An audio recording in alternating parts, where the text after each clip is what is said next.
Hey, how's it going? Loxley, Ralph, are you ready? We'll be getting going in a second.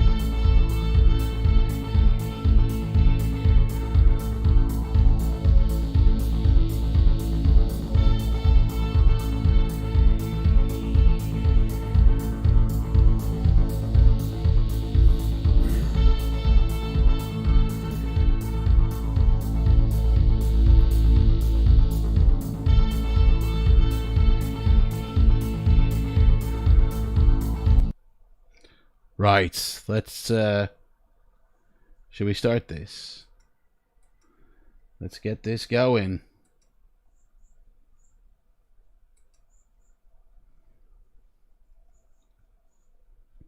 Boom. Hello everyone, welcome. My name is Adam. Welcome to the World Tour. We're back on the World Tour, guys, and I can't wait. Seems a little bit funky.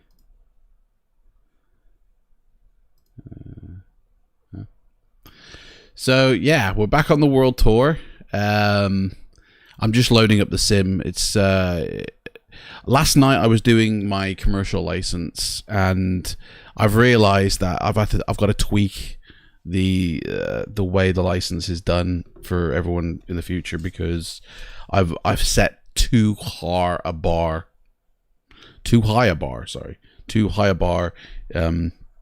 In order to meet the requirements, so I'm gonna have to loosen the reins a little bit. So, no, Loxley, I'm not on Twitch today, but I will be tomorrow. Yes, today we're on YouTube. Tomorrow I'll be on Twitch again. Like, so, the only time I'll stream on YouTube is to do this World Tour. Like, all Star Citizen streams will now continue on Twitch. All other flight simulation streams will continue on Twitch.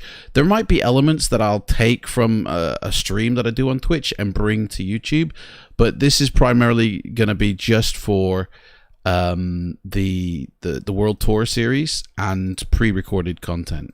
You know, there'll be less live streams on here, just because there's like, there's not as many features as there is on Twitch, you know, for you guys. They've got all those like air miles for you to play with, where you can actually kind of define what I do in the stream, and it's better quality video, you know, for you guys to watch. So for me, it's just like it's all happening on Twitch. To be honest, what's going on here with the? Oh yeah, because I've still got the English. So I'm just building the flight plan. In fact, let me maximize this for you guys, and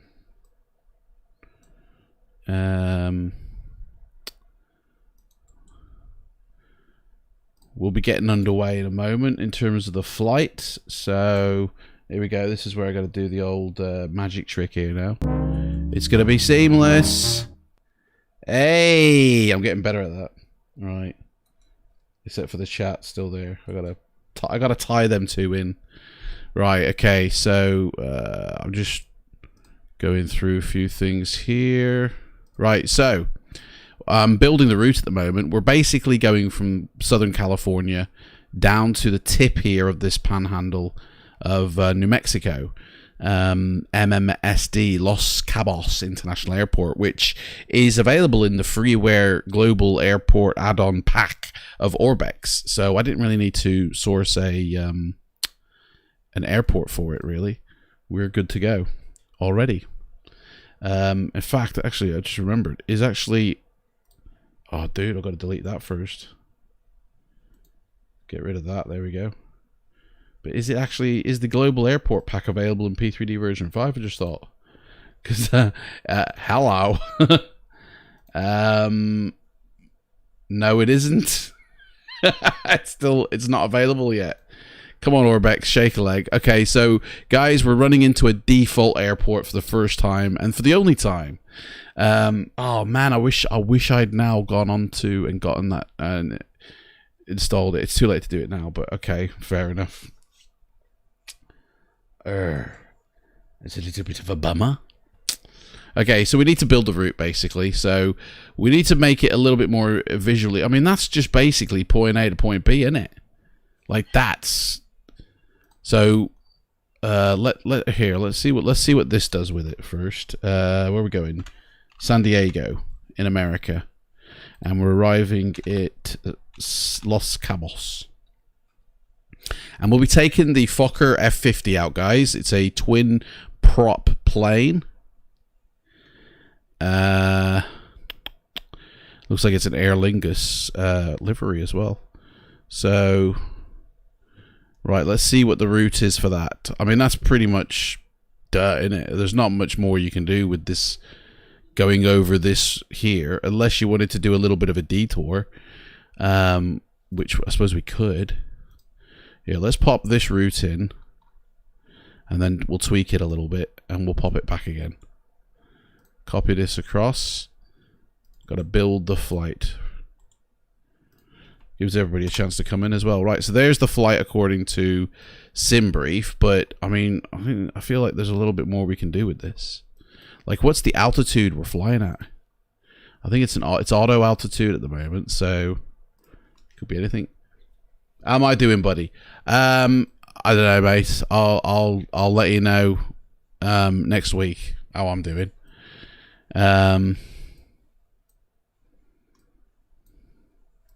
I mean, I don't know what to think about life at the moment. So, right, we're flying over these mountains here, but to be honest, I want to explore what this region has to offer. So, I think if we come here, pop that in. Oh, that's not a that's a thingy. So that's no good, really. How about here? That seems better. There's no points. There's no actual stations here. That's not good. The only thing is this DME station, but we're not using DME equipment, so we can't really do that.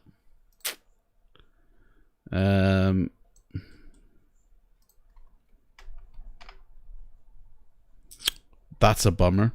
There's no navigational aids around this part of the country, except for this DME station, but we're not going to be using DME equipment on board. Like, we can, but I won't be. You know what I mean? Trust me, I know what you mean. Do you? You're questioning your own.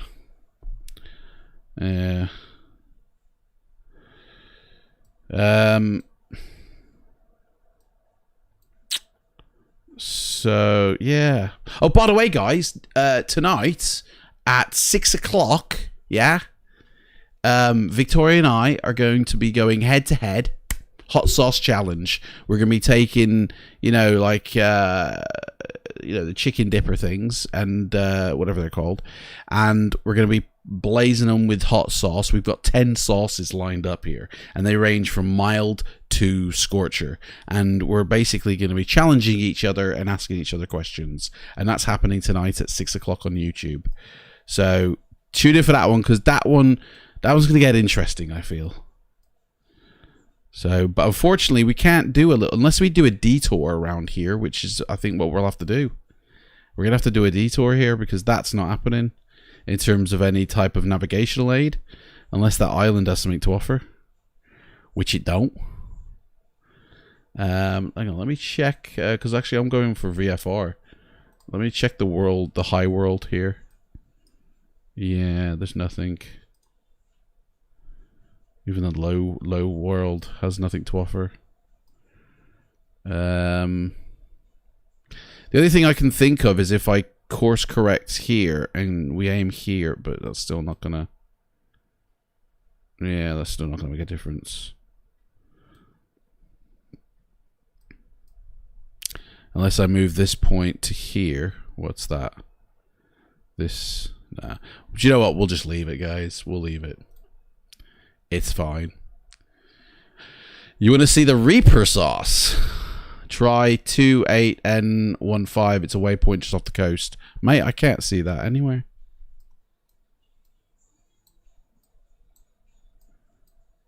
There's no waypoints here, mate. 28115. There we go. Sorry, I beg your pardon. Right, let's bring it. Okay, as long as I see. Now the thing is about this one, will the FMC or how, like, what's the VOR? Because we're going by VOR.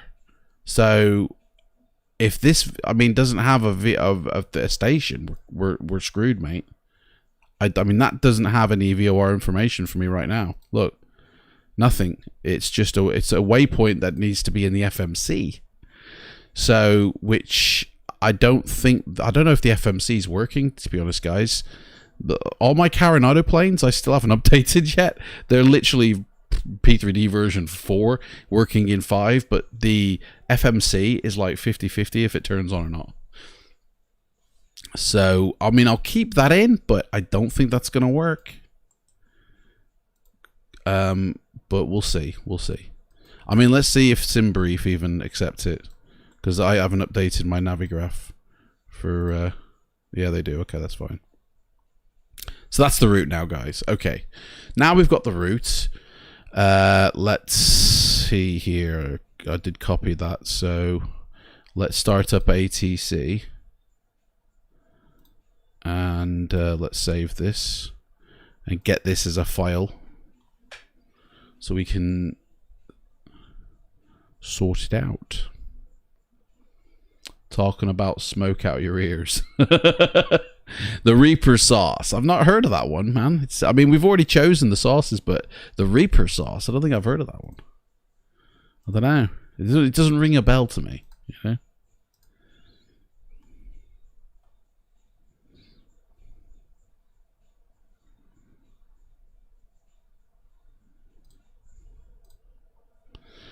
Right, so there's the routes. We don't need this page anymore. There's our plan. Let's open up SimBrief and let's export this all out. I'm going to just make sure SimBrief is going into the Coronado planes. I actually haven't got one, so let's set one up, shall we? Coronado, where is it? Do we use the Flight G one? I can't remember. It's been a while since I've used it. I think it is.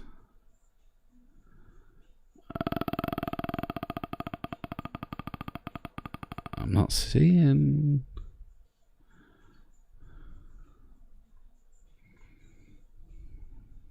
Airbus PDF P3D Pro ATC. No. PMDG quality wings. So I can't remember if it is the Flight 1 GTN or not. So I'm just gonna say Nipwa on that one. And let's send that out to its locations. I'm sure that had an option for Coronado planes. Right, let's minimize. Let's bring this down a little bit. There's our flight plan. We've got till 4 o'clock today, guys.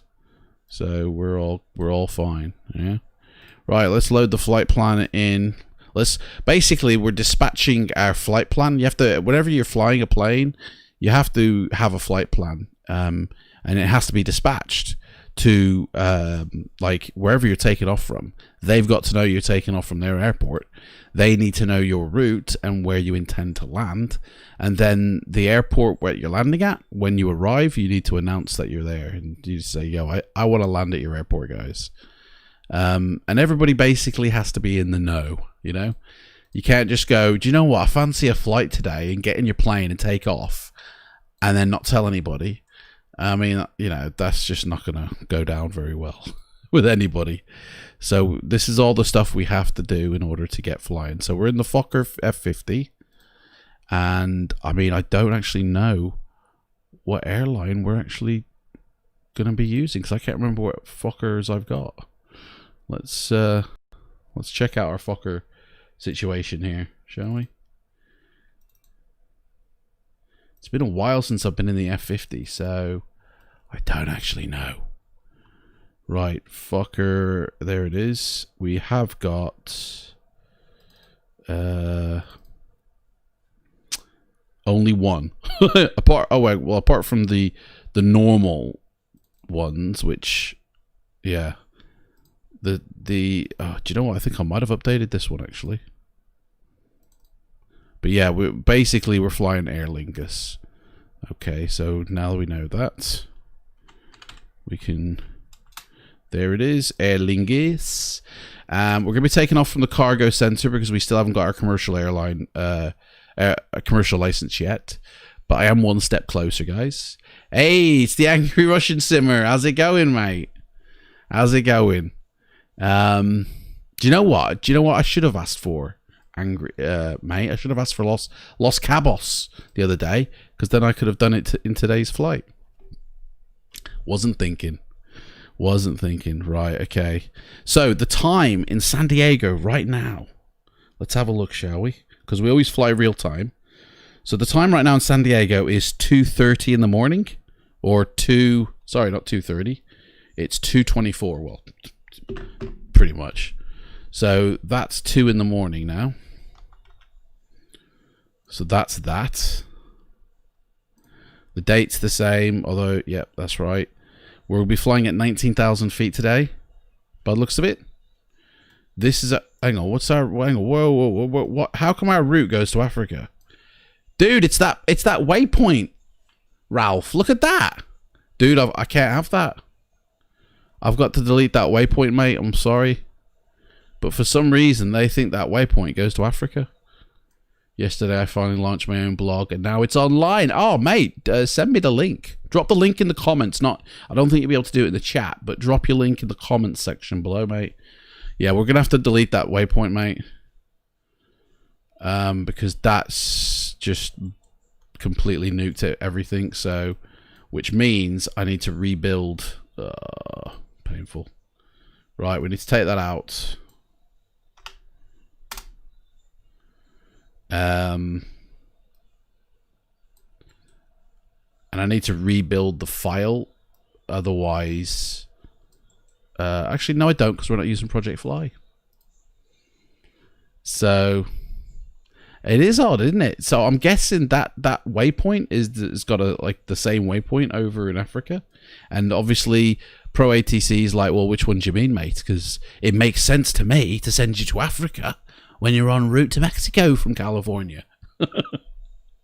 You know, you'll send a link on Facebook. No worries, mate. Through Messenger. That's fine. So we're traveling at 25,000 feet now. Suddenly. Okay. Right. Save that then. That's fine. It's not going to give us... Can we export this, actually? Yes, we can. Beautiful. But we can't export it into a file that anything recognizes, an XML file. I don't think FSX recognizes that, do they? I mean, we're not using FSX, so we're fine, actually. Right, so this is going to be a little bit, because it's assuming we're actually going. This is not an accurate flight plan now, and I need an accurate flight plan. So back to SimBrief, and we'll just edit our flight plan to incorporate the new information. So this one now involves this instead, which was the original one. There we go. Save that as the new. Generate a different flight package. Should we get rid of that one now? Which that's now in line with what ATC is going to tell us. So print that off and re-export that all out, which will be the same as the... So hopefully. There we go. Right, that's now set up. We're just waiting for P3D. That's our route, which I like to keep here because, you know, I'm crazy like that. I like to see where we're going. And that way I can get my VOR. We're going to use VOR navigation today. Unless the FMC is working, you know. So there we go. Ooh, straight in. Right, so F50.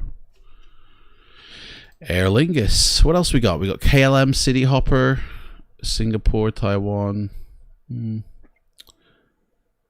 whatever that one is. Just the normal variety. So there we go. That's our plane today, guys. The Aer Lingus EIFKFE, whatever E. So put that to 2 o'clock in the morning, which means I need to set, if that's true. Oh, I'll leave it on PMDG. It's fine. Right, airport. KSAN. And what is the what gate and that are we going to be sitting at here? We don't know. Okay, so I guess we get to choose. Right, well, it's got to be a cargo one, so that'll do gate 1024. Whoa, how many gates have they got here? 1002. What? That's mental. Do you know what? We're going to go with parking 2, cargo. Actually, that might be too small. No, it should be alright. Parking 2 is nice and easy to remember. Parking 2 ramp mill cargo. I don't know what that means. We'll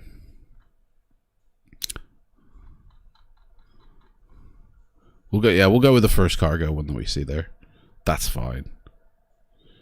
Okay. That's that. That's that. That's that. We're all set. Let's get in. So usually I like to already have us in the sim before I go live, but to be fair, some people have asked me to show the planning side of it. Like they're interested in how I plan a flight. So there we go. So got my checklist. The Fokker F50. Now I don't actually know how long this flight is supposed to be, and I haven't even imported the weather actually. Oops. I'll wait till it's loaded and then do it. I'm supposed to do that first. So I don't use Active Sky. It's still in beta and it's too unreliable to use in my sim. It does look great and it has a lot of options, but at the moment, because it's still in beta, it's just not reliable, you know?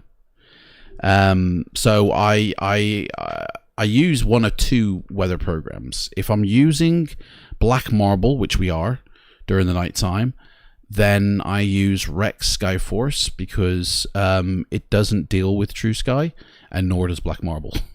But if we're not using Black Marble, if it's during the day, I use FS Real Weather, Global Real Weather. It's really good, and it's not a beta product. It's completely finalized. It works with True Sky and default textures, which I find the default textures are almost as good as Rex textures. You know, but that's the weather program I use. In terms of our landscape today, come on, switch off P3D and let's play Microsoft. Mate, have you not seen the video? Did you not see my chat with me talking about the Microsoft sim? Mate. Turn it off. Do you know what? By all rights, I could, because I emailed them and said, listen, I've seen a lot of people, you know, like you've allowed a lot of people, a lot of YouTubers to stream and to produce video content rather for Microsoft Flight Simulator. It's like they've basically cherry picked, and it's mainly everybody who was who invited to go to Seattle last year to be allowed to showcase their sim, you know. So everyone's been making videos like crazy, and so I was like, well, man, I want to show. I have a video that I want to show that I was going to show on the 18th, but I emailed them and said, listen, can I have my NDA lifted? And they were like, yeah, feel free to share to your YouTube channel, and we'll share it out to the community. Okay, cool. So I basically moved the time frame of my video up to yesterday, and I basically talk about it and, you know, give you my honest thoughts about it as a alpha and a beta tester. You know, it's like Active Sky, guys. That's basically the best way to say it. Microsoft Flight Simulator is exactly like Active Sky. It works, it's buggy, it's here, and soon everybody will have it. And, you know, when it's completed, then people can give an honest opinion on it, you know, but at the moment it's still in development effectively. Even when it comes out on the 18th, it's still going to be in development because they're going to be continually updating it. People who are on the alpha, and Angry Russian Simmer can attest to this if he's an alpha tester. People who were in the alpha and the beta have been told that they'll remain a beta tester even after the 18th, even after the launch, right? That they'll remain a beta tester and they will get pre-build versions of the sim before the rest of the world public do. So we'll test and then they'll update the actual sim for everyone. So guys, you're going to be updating that Microsoft Flight Simulator until the day it dies. You know, it's like Active Sky at the moment. Every now and again you get a new beta build, and that's what it's going to be like with the Microsoft Flight Sim. You're going to be getting a new, it's going to be continually updating, which is great. It means it keeps it current, but the only thing is, with every new update, it will come a hard drive space sacrifice. Like, it will increase your installation, you know, and plus so will all your airports, you know, that you'll want to purchase. Microsoft Flight Sim weather sucks. A big lag to real weather. I mean, but you got to admit, mate, that it's the best weather program in a flight sim so far. Like, their weather, and I think it's more to do with the sound. Like, yes, they got rain, and the immersion you see on the windshield is really the ooh-ah. But to be honest, we have that in current sims. Like, if you're in the PMDG 747 and it's raining, you'll see it all over the windshield, you know? You'll see pretty much similar effects in P3D than you will in this Microsoft's Flight Sim. X-Plane, I think, also have, you know, front shield effects. But the sound is really what sells it. It sounds like rain hitting the, you know, the carbon fiber top of a plane. It feels, or the metal, or, you know, it feels real, or sounds real. And yeah, idea is very good, but bad implementation. I mean, at the end of the day, no matter what anybody says, remember this: it's still in development. Even on the 18th and beyond, it's kind of still being improved and tweaked. I just watched a video by Squirrel, and he was talking about the ground services. And from what I mean, I didn't get to experience any of the ground services because the planes were that, like, far from being complete that I never even tested out the ground services. But from what I saw in that video, they're far from complete as well, and I hope that they implement a lot of things that we're already accustomed to in our ground services. And I do hope they update it in that way as well, but they will continue to update it. So all the feedback they get from the community and the testers is what will go into the next version, you know? But yeah. But anyway, it's like, guys, if you don't buy it, if you don't support it, it's going bye-bye. That's basically it, you know? Like, Microsoft and Asobo have already said that they're going to give 10 years of support to this sim. 10 years. And if it don't go well, bye-bye, you know? And then everybody's lost it. And you won't be able to... It's like Microsoft Flight, unless you... Or Microsoft Flight, it's a Sim World or whatever it was called. Unless you bought it at the time and it's on your hard drive, you ain't going to be able to fly in it. But anyway, I digress. But yeah, what I'm saying is, to be honest, I could stream the flight sim for Microsoft if I wanted to. Like, I've not seen anywhere where it says you can't stream it. I've heard people say it. People say you can't stream it, but I've never seen it in any documentation from Asobo that say you cannot stream. So we could set up a Microsoft flight sim as soon as I've re-downloaded it and installed it. You know, I could do that. You know, I think I'd have to delete a couple of games off. Like, I think I've got Assassin's Creed Origins and Odyssey still on my PC, so I'd have to remove them first. Like, you know, I won't be playing them on the PC anymore, type of thing. Which is fine, but I think I'd have to do that first.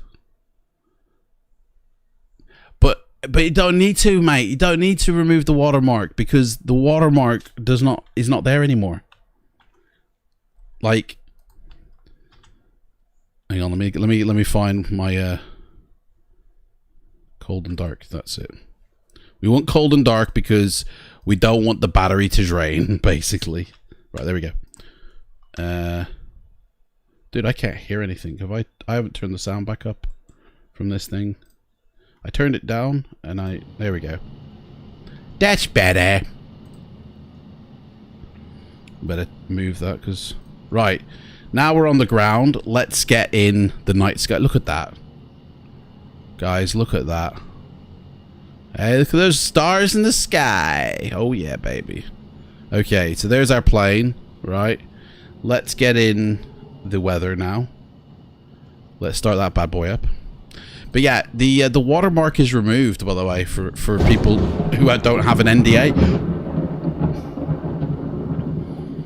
So I'll be all good, mate. The only difference is actually there is still a very faint watermark, but the small watermarks that come and go, they're gone. But it's just the very faint one that's still there.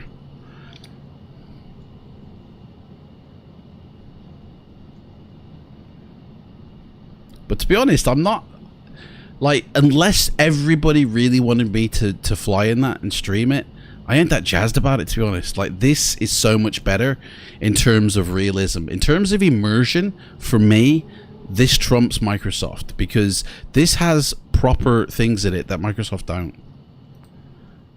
Right, let's, oh, hang on. GSX ain't working. Uh-oh.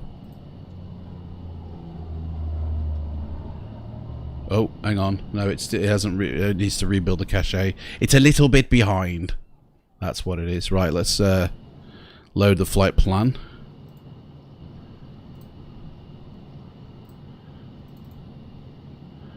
KSAN MMSD.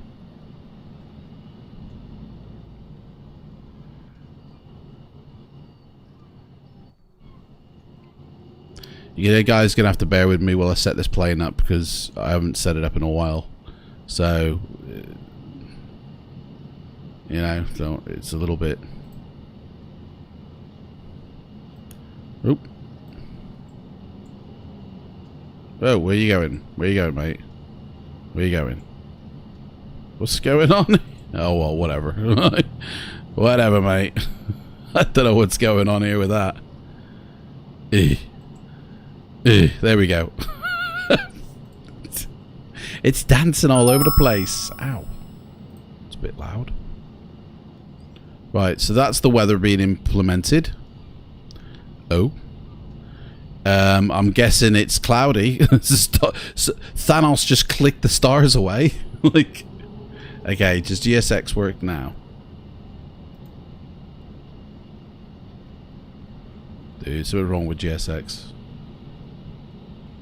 There we go. Okay, let's operate the stairs. Although I don't know how to operate the doors on this plane, so we best not.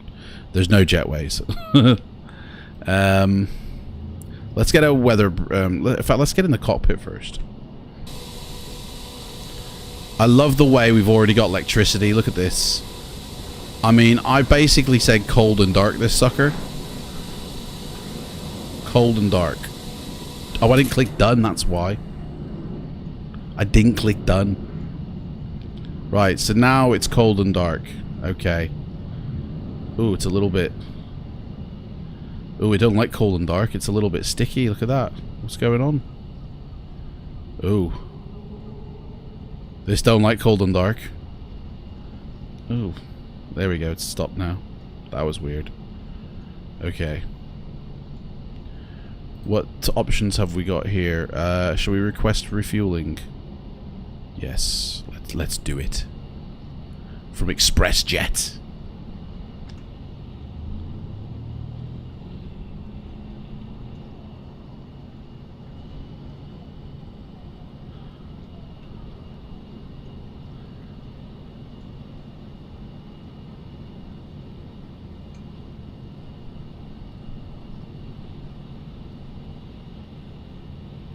Right, so the refueling truck, wherever's. Where is he? Here he comes. Come on, mate. It's cloudy in the sky, as you can tell. Right. Here he comes. Right, so we need to start looking at the checklist now. So there's a flight deck safety inspection that we need to do, which we're gonna bypass. But it basically consists of checking the circuit breakers, making sure that none of them are popped out, checking the landing gear is down. Emergency equipment is checked. Oh, here he is. Texaco. How much fuel are we going to put in? Right, let's have a look at our routes. It is saying we need 9,000 pounds, which is 100%. Oh dear. Really? We haven't got enough fuel for our trip. Right, let's go with 7. Oh. Did he fuel me up? Refueling completed. Is it, mate? Is it really? Oh, okay, it is. Fair enough. Right. I don't know why it's gone really weird on the performance here for some reason. I don't know if it's the plane or what, but anyway.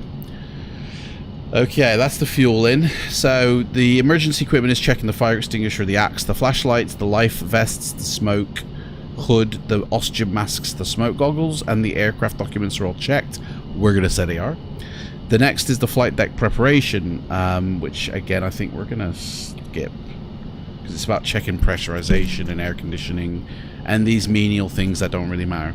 Right, well, I mean they do in a flight, but for our purposes I don't think they do much. Oh hello, I can't see what things are. Okay, so exterior power we need to make sure is running. So where is the exterior power on this sucker? That's the batteries. But it just says check the exterior power is running. Is that a separate thing I have to hook up? Systems, exterior power, nope, it's something that's in the sim. Let me just check to make sure none of these is like tow car and static elements. Yeah, I think we do need that. No, not really. We're not going anywhere. Okay, so it's on here somewhere. Right, so electric panels here. That's the battery. Exterior power is there. So I'm guessing, I mean it doesn't say turn the battery on.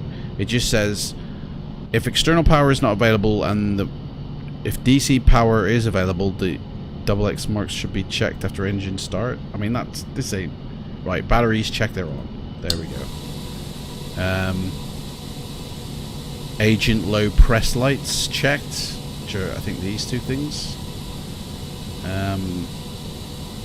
In the test panel, auto feather test, fuel levers are open, which they are. Fuel levers, oh that's for the test, that is. Shut the fuel levers. Okay. Emergency lights are armed. So I'm gonna say we need exterior power, but it ain't. Is that the exterior light? Yep. Armed. Not armed. Oh, armed. Oh, okay. Well, it was already armed then. Window heat to low. Engine. Window heat. That's the lights. Window heat. We need some lights in here now. I don't know. I'll go back to that in case. It's not essential yet. We're in San Diego. Right, seatbelts, landing altitude. That's a bit weird. I mean, why are you worried about that, mate? You need to be getting things going. Like, fuel checked. But, I mean, is that it? I mean, that can't be right. You just flick the battery switch? This isn't a very detailed checklist. Batteries checked that they're on. do a test on the test panel once a day only with exterior power only, but then how do you get the exterior power on? There it is. Exterior power.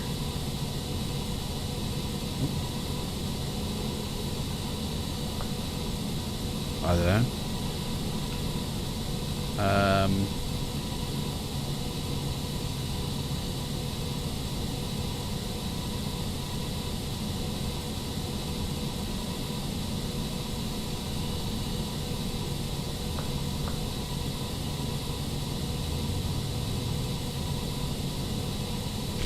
This isn't exactly detailed.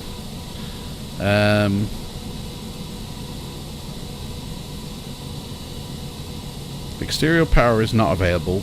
The star asterisk marked item should be checked after engine start, which is the fuel. But if DC exterior power is available, I mean, is it available? I don't see anything hooked up to the plane. So I guess it's not available. So we better get a wriggle on then, because we're running off what battery power we don't have. Okay. Before start check. Landing altitude, navigation, data, rip trims, parking brake. Switch hydraulic pump on until there is sufficient with exterior power only. I mean, it doesn't tell you how to set things up here. Cleared for start. I mean, there's no information on how to start this up. So we're just going to have to guess our way through it. Okay, so I'm guessing we need DC power. So that's DC power.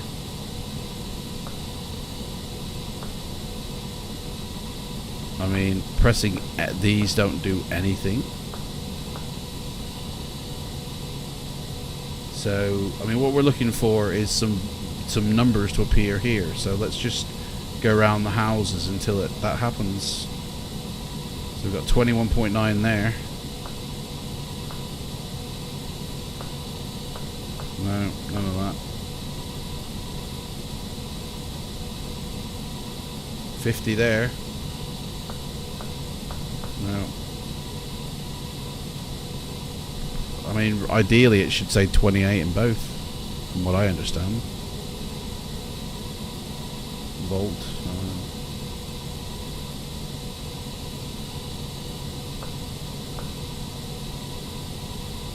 Engine fuel pumps. Hydraulics. Let's get some lights on. There must be a light switch. Where's my light panel?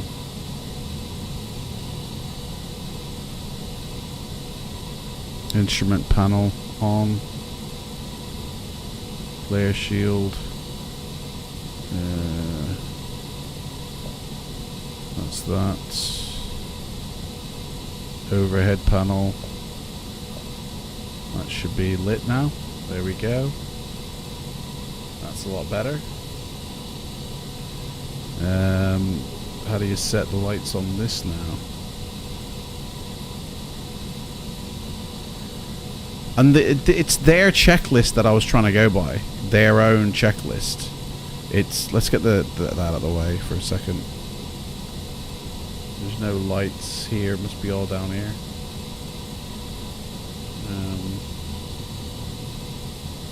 Floodlight on. There we go. That's better. Okay, lights are on. Okay. Hey, I keep moving this paper and it keeps like just moving across my keyboard by itself. So weird. Right. Let's get the red torch out. Even though we don't really need it, but okay. So navigational lights on, but we need power. That's running down now.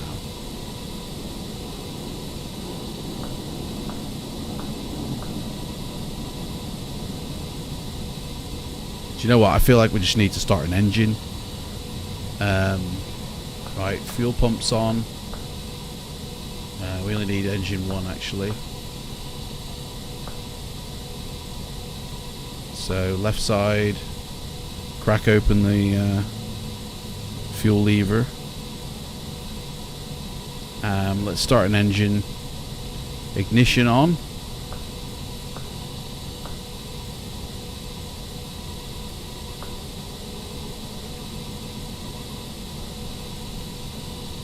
No.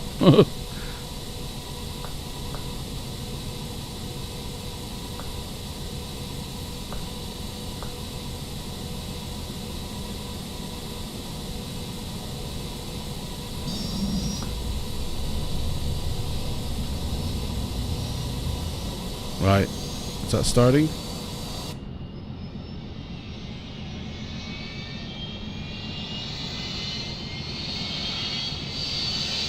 I can hear it whirring, but I don't see anything happening.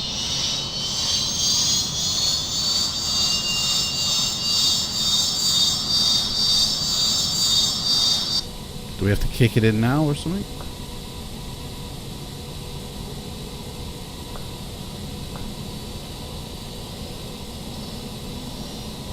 Hydraulic display. Well, we want that turned on, don't we? Surely.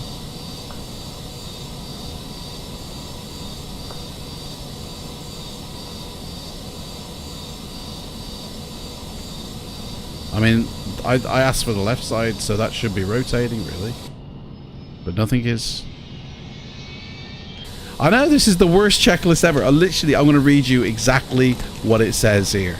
Right? Before starting, check. Exterior power, check on. Batteries, check on. Agent low press lights, check that they're out. And then it says, on the test panel, do an auto feather test. Power levers open idle. Fuel levers open. And then set the toga. I don't know why you have to do that here, but it says set toga, right? Which is this button here. Where is it? Or is it? Yeah, that one. So that's already selected. I mean, everything's already selected. Then it says auto feather press buttons, depress them, and then release the test button. And then left engine out alert will go on. Check that the lights are... That's just... I don't see anything happening now. Right, let's open everything up here.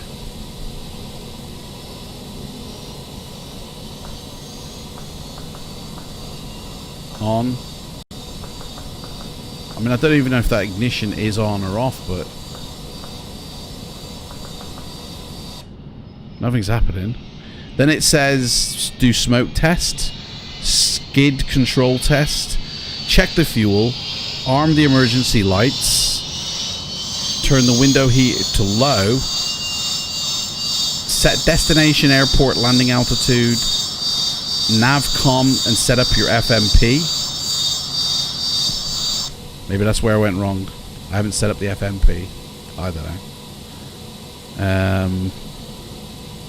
And then basically that's it. Set your trims, set the parking brake, check your hydraulics in terms of check the quantity and check the electric pump is set to off. And then it says cleared for start. So that's like the setup of your electrics, which it hasn't even said anything about. Then it says start PB on. I don't know what that is. Fuel pumps on, anti-collision light on, power lever set to idle. Before start checklist, here we go. This actually looks... Oh no, that's the one I just read. Start engines. Right, this is how it's telling me to start the engines. So, engine selector, left or right, hold momentarily, which is this thing here. Right, so hold, which it snaps back though. So you can't really hold it. Then it says on passing 20%, click the start button. Where? Which I'm sure something must be happening down here, but although it's not. Do you know what? We're gonna have to go Control E on this one. Let me engine right start, engine left start. just because I don't want the battery to run dry, basically. See, now look, this is all set up now. That's got power in. I mean, let's see. Batteries are on. Armed. Window heat. Oh, there's the window heat there. Set that to low. De-icing, we won't need that. Air conditioning. I mean, again, I think it's just because I need a little bit more practice with this, to be fair. And now, how do I get this on? Menu. On. There's a button here that activates this. Let's set that to on.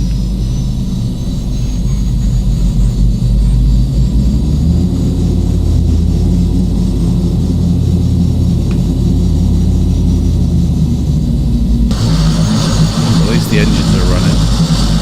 Do you know what? I haven't even started my ATC program. Let's get some ATC going. Maybe that's why. That's why it hasn't happened. I do actually like Coronado products. I don't know why it's being like this though. Okay, so this is our flight plan.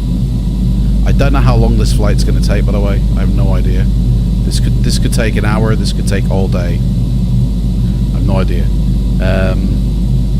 So we need to set the frequency to 125.90 in order to be able to communicate. So, oh, it's already set there. So do we just click that to swap over 125.90? Yes, that's how you do that. Okay. So that's done. Where's my nav? That's communication. This is ADF. Where's the navigation? Comms, ADF, TPR, toggle. That's the transponder. Okay. Yeah, right, Speed Birdie. How's it going, mates? Have you ever flown the Coronado Fokker F50 by any chance? How am I doing? I'm trying to get the. Do you know I have flown this in the past, and I've flown it. Oh, there it is. Now, I have flown this successfully, but for today, for the life of me, I can't get it going. So, right, our first VOR point here is, according to Pro ATC, is this one, I think. Yep. Let's just see if that concurs with our flight plan.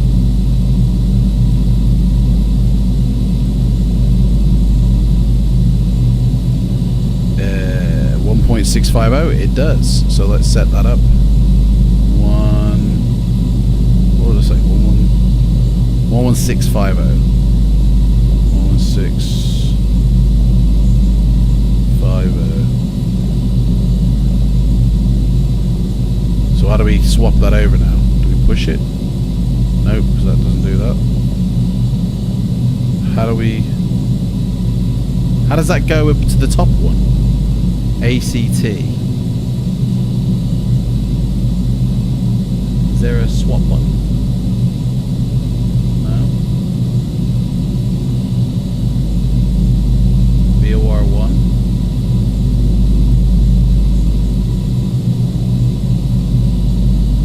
Dudes, how does that go to into there?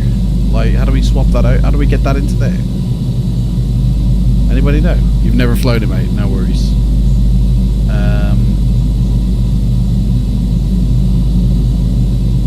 I mean, that seems a little bit of a... Usually there's a button you press and it swaps it over. Nav1? No. FMS? No. Flight director command? Does that have to be switched on first? No. That's more to do with the computer down here. Standby, heading nav, BC, L nav, blah, blah, blah. That seems a bit of a... Bit of an oversight, isn't it? What happens if I change this? Ah, there we go. You just click that and it changes it. You just click that. You don't turn the dial. The dial don't move. You just click the button. Right, okay. That's how we do that. Fair enough. Okay, set up the next one then after that. So our next marker according to ATC is, oh my gosh.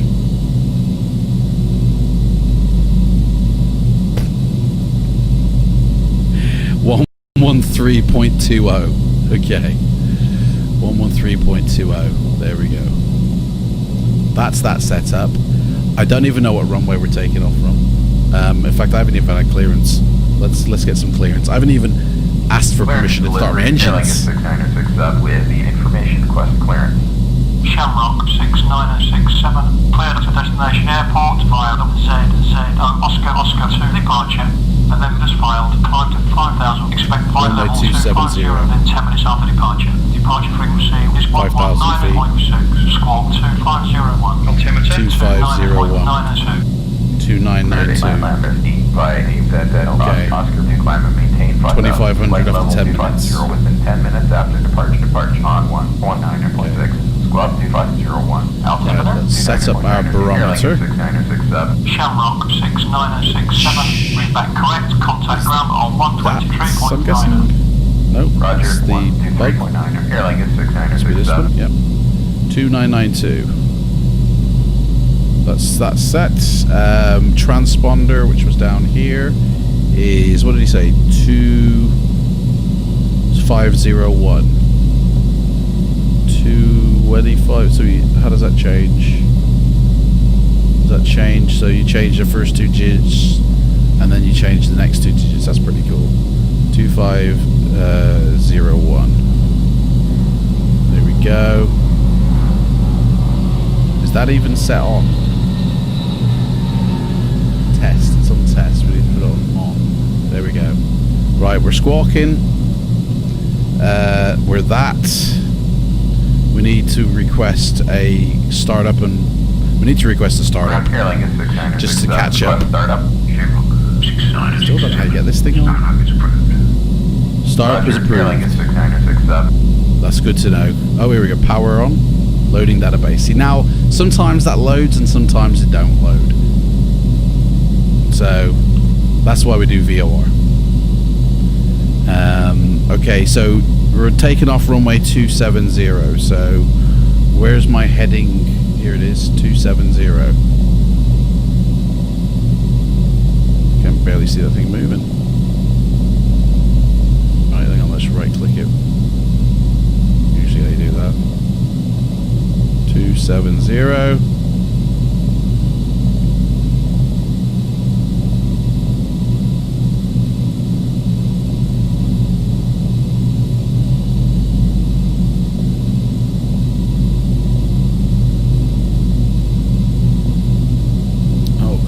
Going on 270. There we go. Right, so that's that set. Our course, let's line that up with where we're going, just to be ready. We just right click that. There we go.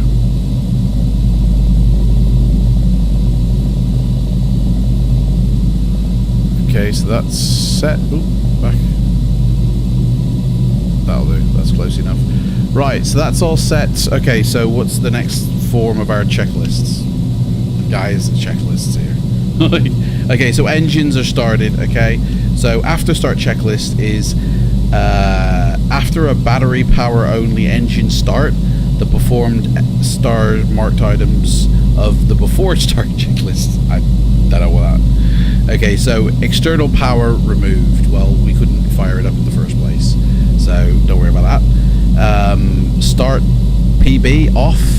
I would love to know what start PB is. I mean, it doesn't have anything here.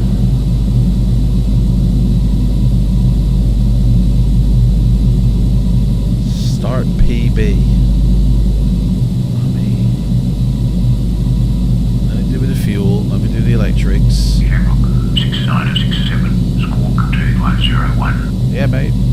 2501. Airline is 69 or 67. We are squawking, mate. I don't know what the PB pushback. I mean, that's what I would think PB stands for. Hang on, let's turn some lights on here. We need to. We're not taxiing. What's that say? Seatbelt signs. Nah, that's all right. No smoking. We're fine. Anti-collision light. We'll turn that on even though nothing comes up. Wing lights. Nothing comes up. What's that? Windshield and compass light. Well, let's put the compass light on. A little bit of fun there. Right, I don't know what start PB is, but it should be off. Anti-icing we don't need. Alert lights. Check all the cap lights are out. Okay. Prop speed, prop overspeed test for the first flight only. Don't think we need to test it. Flight instruments checked. Actually, I don't know if I can bring my thing back up again.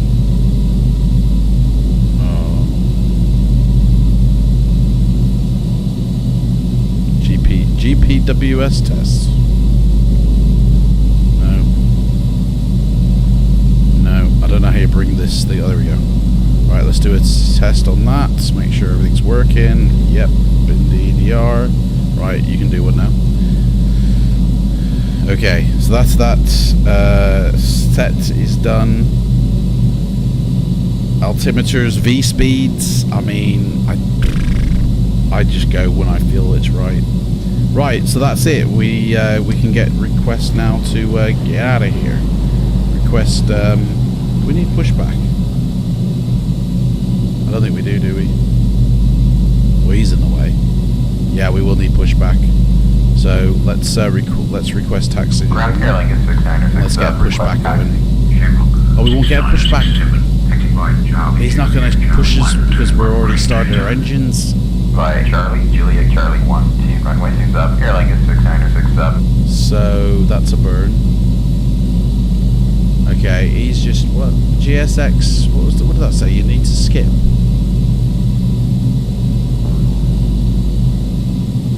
Let's say something. Skip the engineer's request. You need to skip what? You need to stop the request ground services. Well, that's fine. Let's have a weather briefing and then we'll be on our way. Weather briefing for Friday, the 7th of August, 2020 at 10 UTC. Current weather for airport, Kilo, Sierra, Alpha, November. Temperature, 19 degrees Celsius, 66 degrees Fahrenheit. Dew point, 14 degrees Celsius, 57 degrees Fahrenheit. Winds, 0 at 0 knots. Visibility, 10 statute miles. Altimeter, 1013 millibars, 29.91 inches. Sky, overcast at 1,600 feet.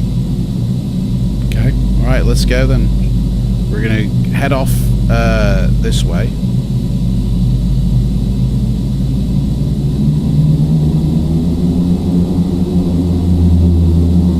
And then request ground services. Oh, sorry about that, mate. So, runway 270. Right, so we'll just wait here now. Wherever he comes from. Some dude will be on his way. 59 seconds. Here he comes. Look at him come. Here he comes. Boom, boom, boom, boom, boom. Speedy Gonzales, eh? There's no speed restriction for him in an airport, is there? Here he is. Right, let's follow him then.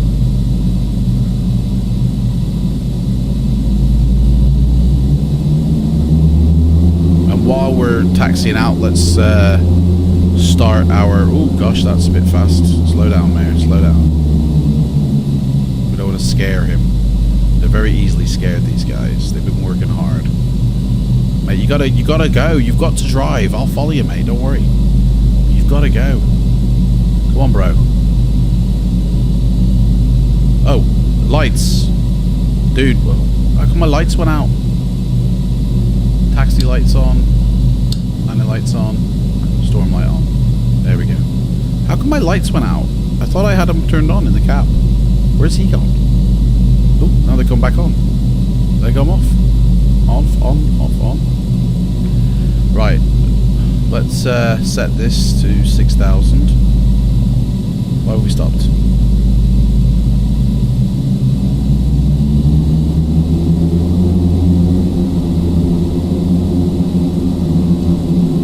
Man, this is like all or nothing, this plane.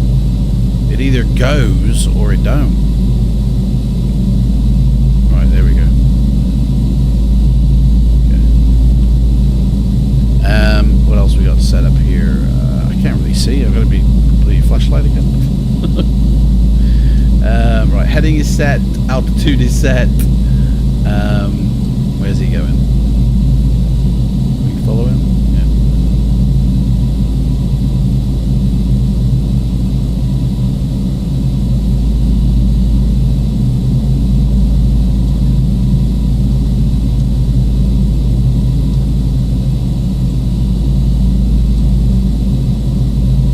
I don't even know where he's gone. Where has he gone?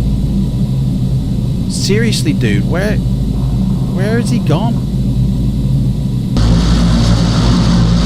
There he is. How do I... Has he gone... Oh.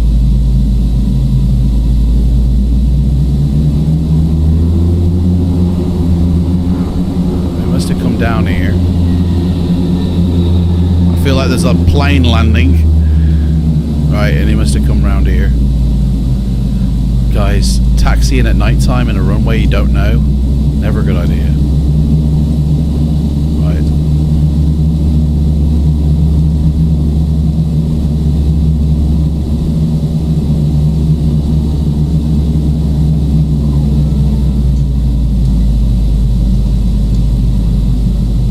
Right. Now there should be some sort of flight director on here. There we go, that's on FMS. Well, we haven't really got that. What's this? Big 2 off. Decision height, nav 1. That's what we'll be using. Checkbook 6967. Contact pair 118.3. He's gone. We've scared him. He's off. 118.3. Airline Right. 6967. Here we go. Can we get on the runway? Tower, airline 6967. Holding short of runway 27, ready for departure. Air Lincoln 6967. Line up runway 27. Lining up to runway 27, airline 6967. Which way does the runway? Okay, so this is the threshold of the runway. Now, does it go straight ahead, or do we turn here? Hang on, let me find out first. Whoa, whoa, whoa! Why are we still rolling? I've got my foot on the brakes. Right, here it is. So it goes. Okay. So we follow the yellow line.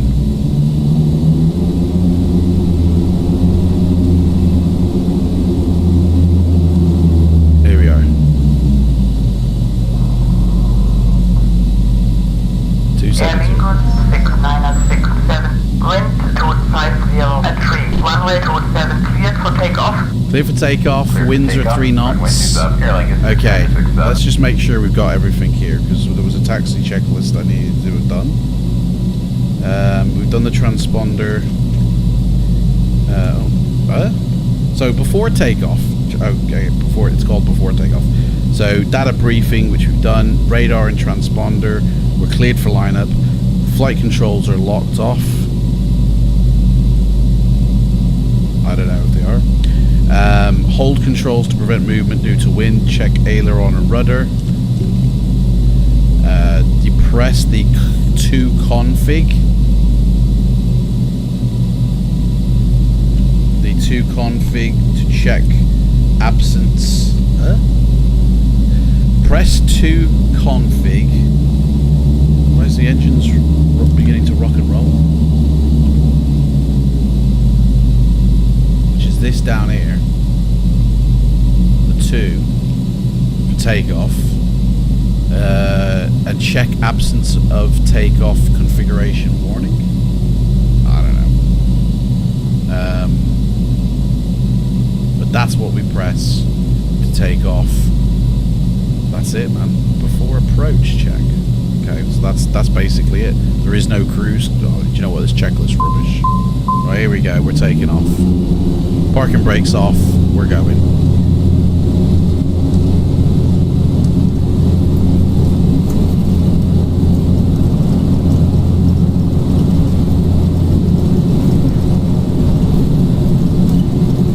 Knots, 100, 140, rotate, and we're in the air. Right. Perfect lift, wheels up, keeping it steady. Departure airline is 6967, passing 600 for 5,000. Lingus 6967, radar contact, continue ahead of Oscar 2, departure, flight 12,000. Cleared by EZZ, Oscar 2, departure, climbing to 12,000. Airline is 6967. 12,000, so 12,000 feet. Okay, so we got clearance for 12,000. I'm going to put the autopilot on because I'm a bit unconfident here. So heading, altitude and vertical speed, which I don't even know how you set the vertical speed. So that's going to be fun. We need to go up to 12,000.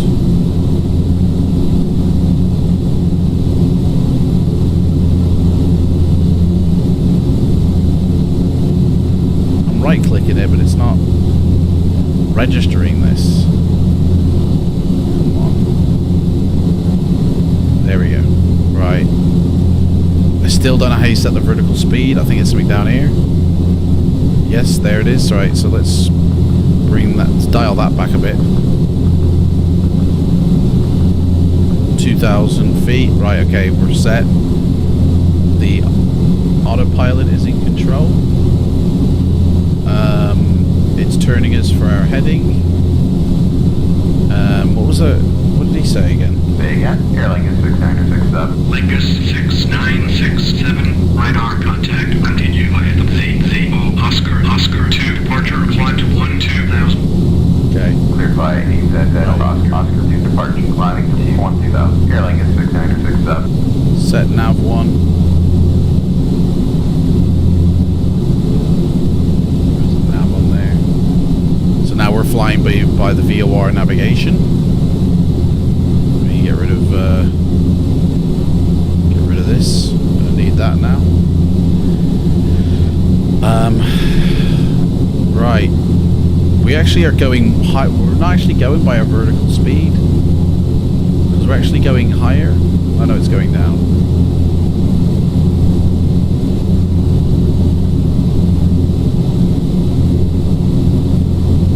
Why are we still turning? Like, we've actually turned past. What's going on? It's turned past our navigation. Why isn't it staying?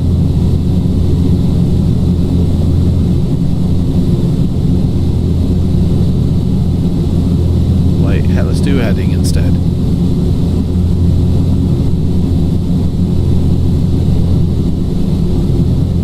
Wait, it's not even... Is it turning us to our heading? I don't think it is. Is this actually on? This flight director? Flight director is switched on. The light is on. Autopilot engaged, that's why. Haven't I even... there we go. So now we can switch to nav.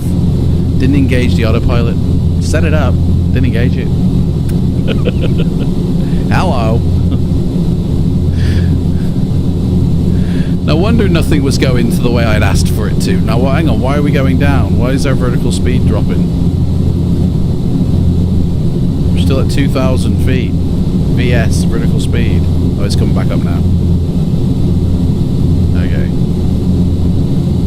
Right, let's have a look outside. What do we got? Stars. Nothing. We're above the clouds. 10,000 feet, so we can turn off our landing lights, taxi lights. Okay, they were already turned off. I'm guessing.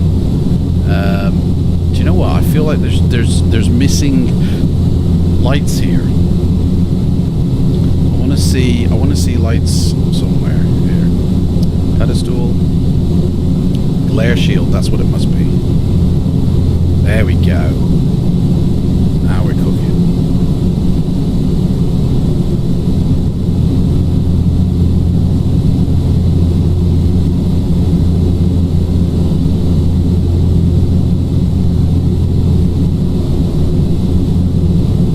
Right. Oh my life, this is painful. Okay.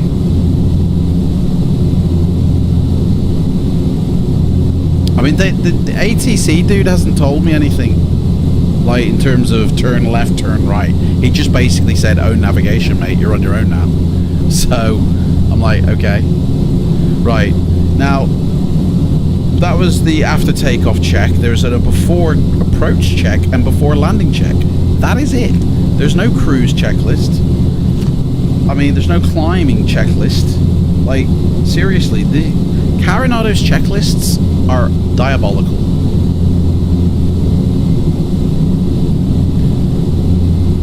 Right, let's, we're past our transition, so let's go down to, I mean, I don't know what the transition speed is on this thing, so I was going to say 800 feet per minute.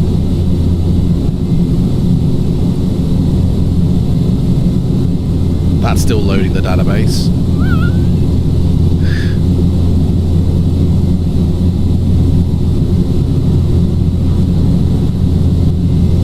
Okay. We are flight level. Oh, here we go. Transition level. 18,000 feet. Oh, okay. So this thing can actually take it. So we'll put that up to 1,000 then. And our flight level is 25,000 feet. But we haven't been cleared to 25, have we? Say again. Airline is 6967. Lingus 6967, radar contact, continue via the ZO Oscar 2, departure, climb to 12,000. Yeah. Cleared by AZZ Oscar 2, departure, climbing to 12,000. Airline is 6967. Well, we didn't actually go to the ZZ whatever, unfortunately, because it's not in our flight plan. Right, so I don't even know. There's no DME telling me how far away I am from this VOR. I can't see anything giving me an indication of distance. Oh, here we are, sorry. There it is, 3.4 nautical miles. So, in all honesty, we could actually now switch over our next VOR. How did you do it again? There we go. Right, so that's that. Our course has not really changed. Really? Right, okay, so... Oh, it hasn't captured it, that's why. Hang on, let's flick that back to that. Definitely is 11320, yeah, definitely. We're 2 miles away. We'll wait till he gets down to 0. I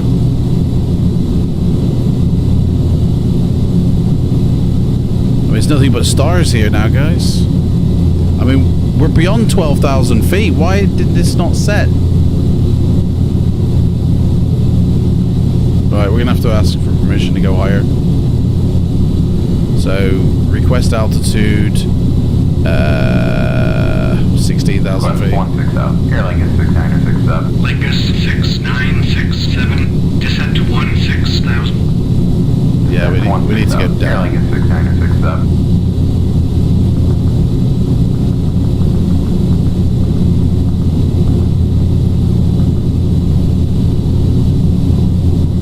Right.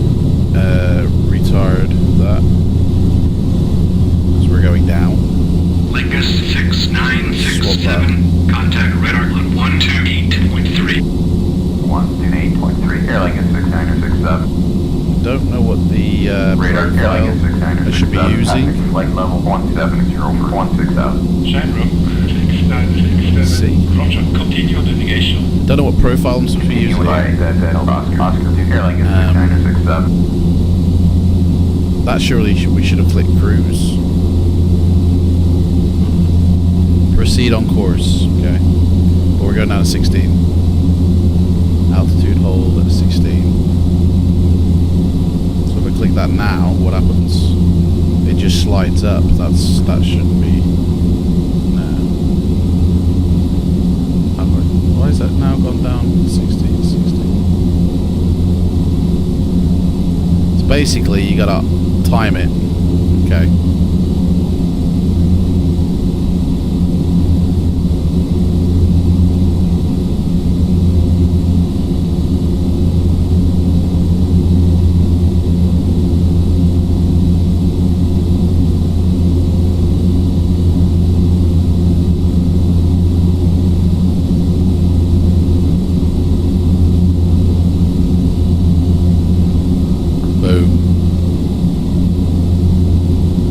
So now that should get me back up to 16,000.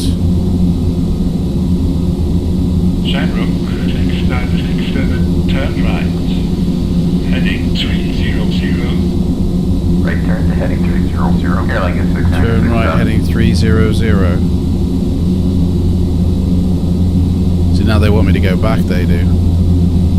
Because I've missed a waypoint. They want me to go back. That's what it is.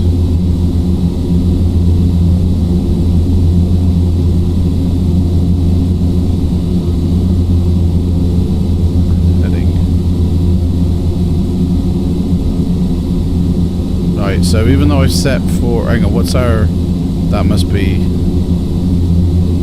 16,000, there we go. Okay, we're all set up here except for the fact that we're going down. Even though we're set for 16,000, we're going down.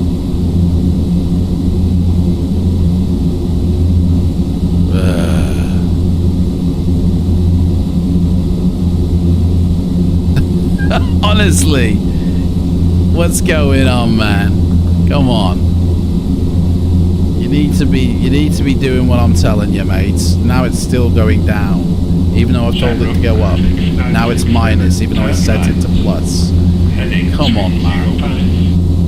Right turn to heading 305. Airline is 6967. 305 now. 305. Come on. Right. Altitude is 16,000, mate. That's what we want.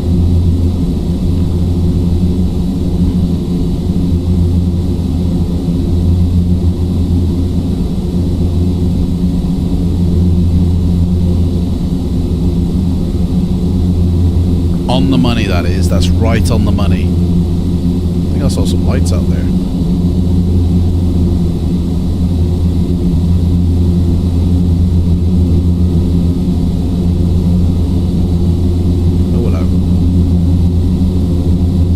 Scattered between the clouds.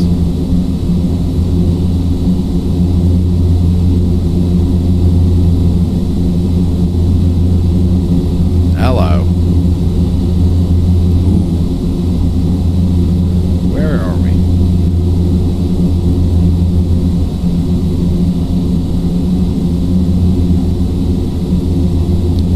We're actually flying back to San Diego now, because the way this Pro ATC app works, if you happen to miss a waypoint, they actually go, no, you need to be hitting that waypoint, mate.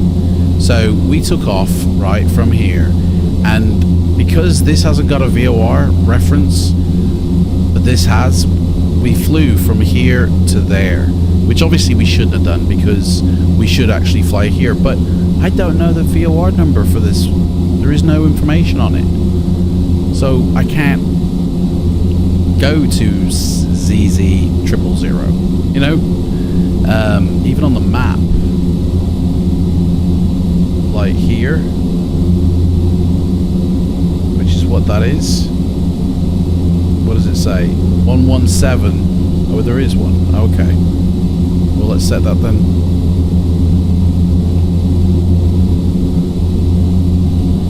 I forgot here. 17. What did I say? 0.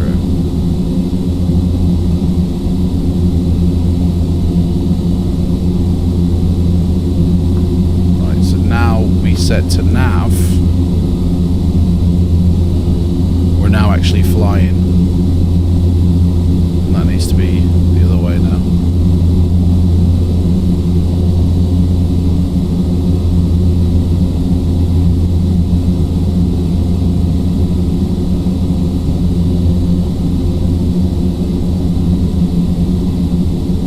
Heading off. Why is that not changed?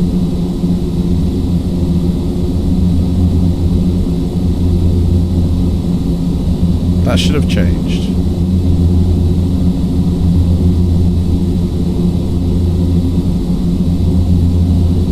I mean, that's what it is, but I kind of feel. Oh, hello. Let's go out. Anyway, we're heading to the waypoint they want us to. That's the main thing. So let's set up to go back to 11650 now. Once we do that, because that's all it's doing, is it's getting me to go back to what I actually missed instead of pointing me like carrying me on in the right direction. It's going, no mate, you need to be hitting those points. You know, you really do.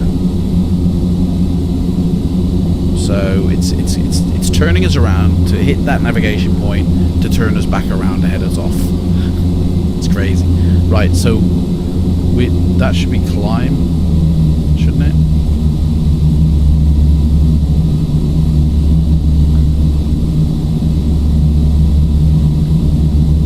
Cruise, no, climb is that one.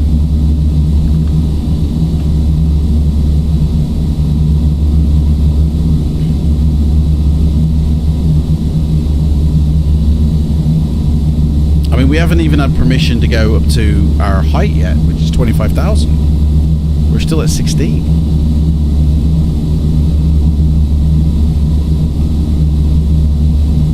We're 17 miles away.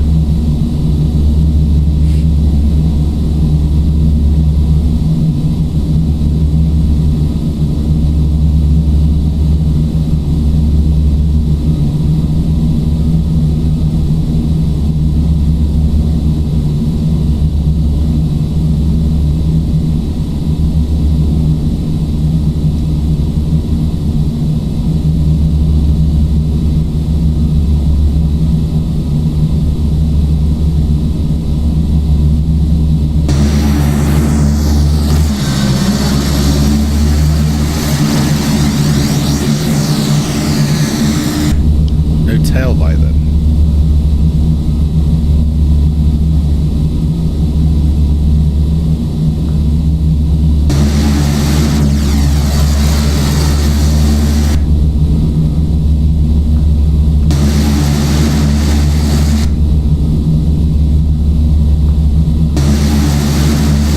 There we go. That's better.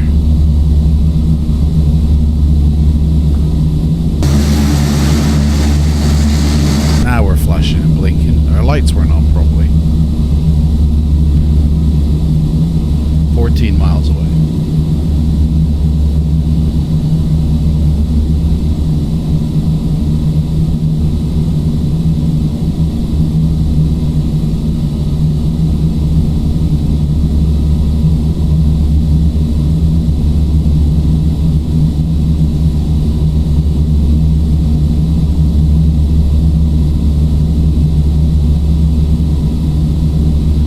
So, yeah, there must be a better checklist system for the F50.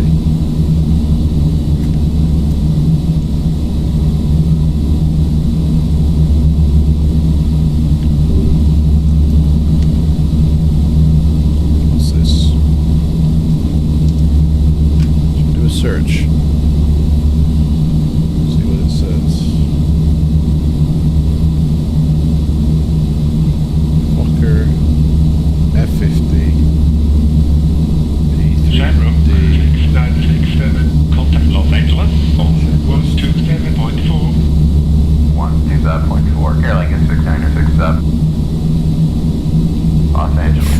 Airlink is 6967 with you at 16,000. Shamrock 6967 identified. Continue on navigation. Continue by ZZ Oscar. Oscar 2. Airlink is 6967. The free checklists probably won't. Dunno. Let's see what it says. Boeing, Bombardier, Cessna, FDE, Fokker. They haven't got a 50. They got the 70 and the 100. Bummer.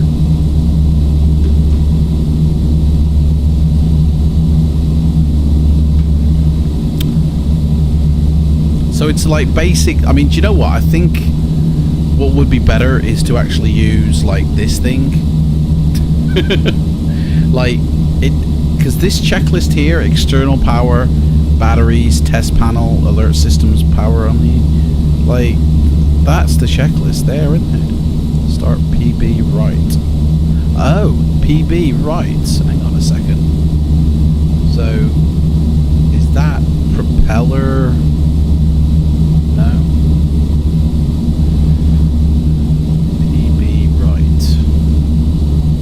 Engine fuel pump? No. Fuel shut off.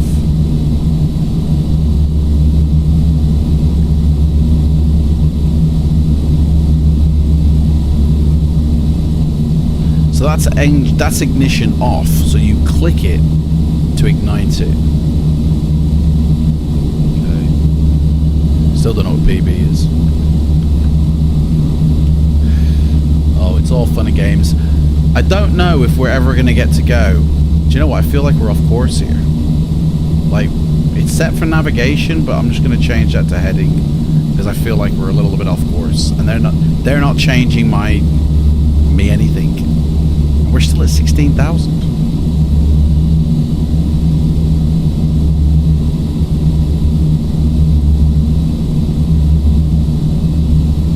Going up or down? Down, okay. So that means we're going to it at least.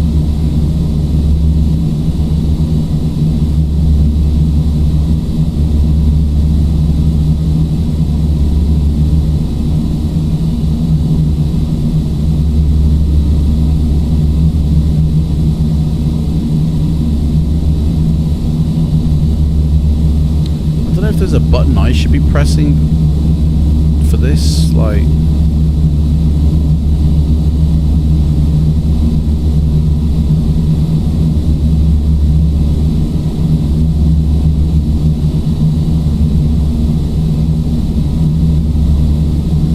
no.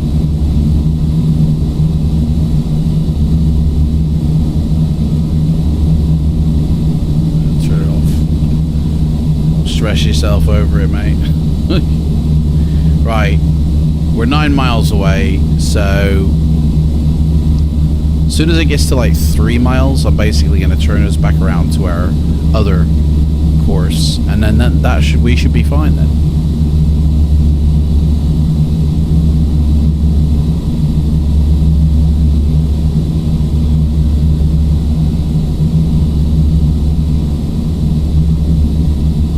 Can I hear engines?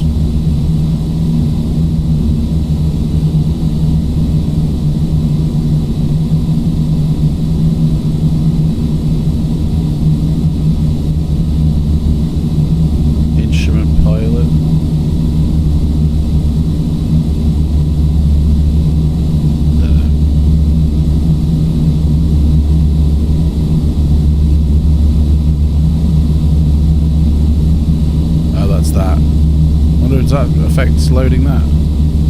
Nah, of course it wouldn't. 7 miles to go.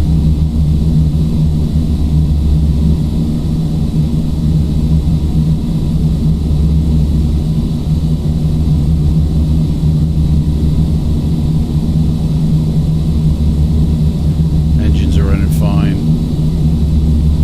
I think that could be feathered off a bit.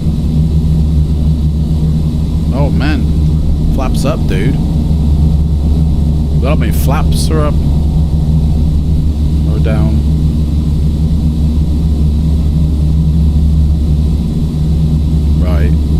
6 miles to go.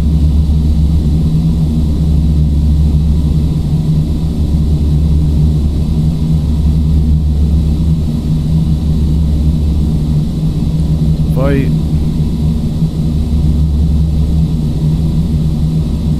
we're 5 miles out, so from that point. So if I click over now and change our course back where we came from,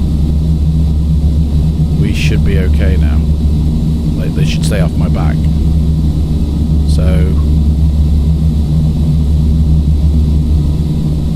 if I go through to heading, and we turn it around here now, because this will be the heading that we go to, roughly, and then I can now course it up a bit.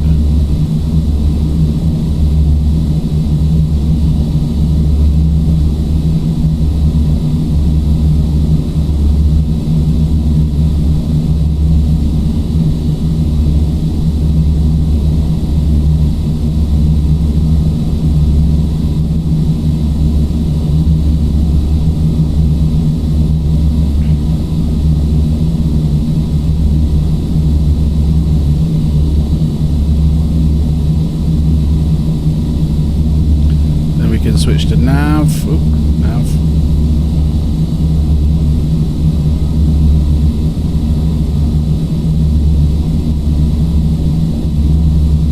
And that should be it. Well, I'm going to request altitude change because we should be at 25,000, do you know what I mean? And so let's request up to 22. Request flight level 220, airline is 6967. Shamrock 6967, climb to flight level 220. Climbing to flight level 220, airline is 6967. 220. And then again.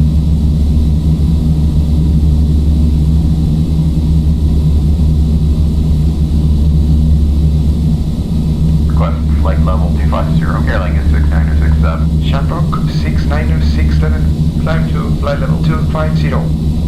Climbing to flight level 250, airline is 6967.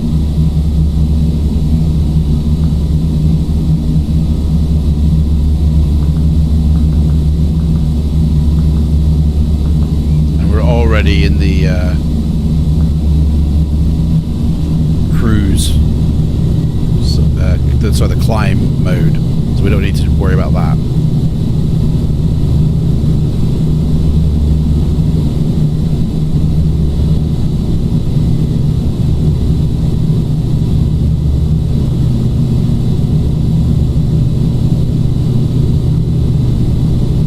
Right, so the next waypoint for us is that 11320 again. So I can set up, I'm going to find the click spot, there it is, 11320.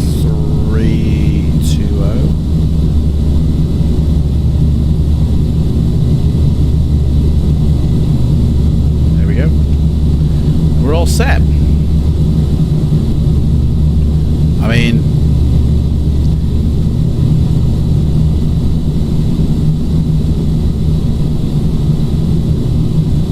this ain't exactly the best looking of, do you know what I mean? It's nighttime. I can't wait until we get over to Europe, because when we get to Europe, we're going to see more daylight, basically, because the time that I stream, is in the morning, so we're going to get to certain parts of the world and it's actually going to be daytime flying. So, I mean, I don't mind the nighttime stuff because it looks beautiful with the black marble night lighting. It's just a shame when it's cloudy, you can't see anything. So who's with us? Who have we got with us? Who's on board, guys?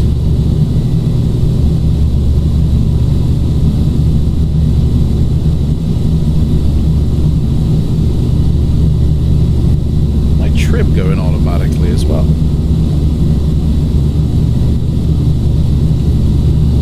Ralph's with us.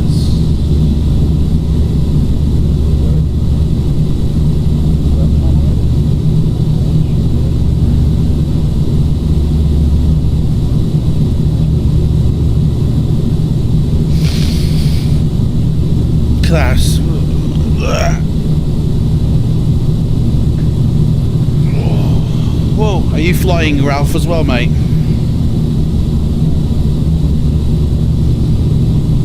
How far away are we from our 4.60? Right, so we can turn soon to our next waypoint. When it gets down to 3 miles, I'm going to swap it over. We're going to turn to our next course. That one's going to say a little bit longer. I really wish I had an ETA on my flight. Like, don't.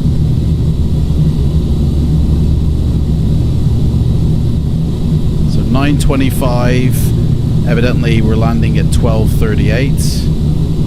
So that's like a 3 hour, no, 9 till 10, 11, 12, 3 hour flight. So, I mean, we didn't take off at 9:25, so, but okay. Right, so now I'm going to swap course, and that's going to change to our next location. Although if it's far away, it won't pick it up at all. So that's a burn. We need one close. So we're now here. So let's set a marker here. Nope, nothing there. Dude. Shamrock 69067, turn left heading to 905.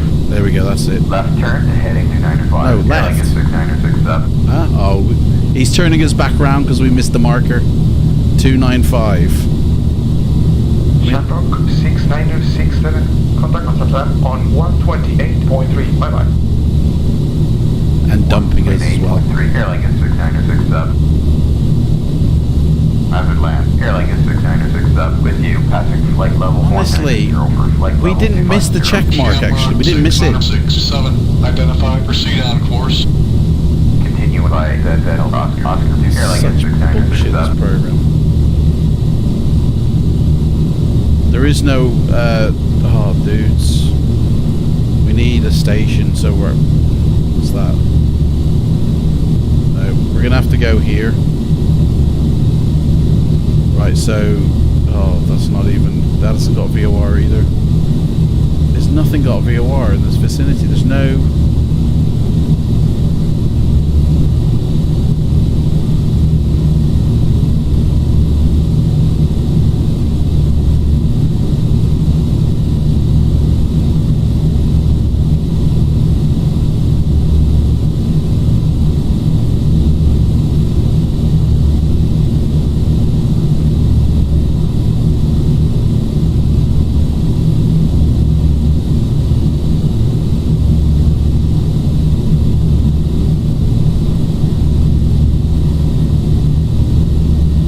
Waypoints are no good because I don't know the frequency. Shamrock 696. We're going by VOR, so here we go, here's one. Left turn to heading to 85. Airline is 6967. 11330.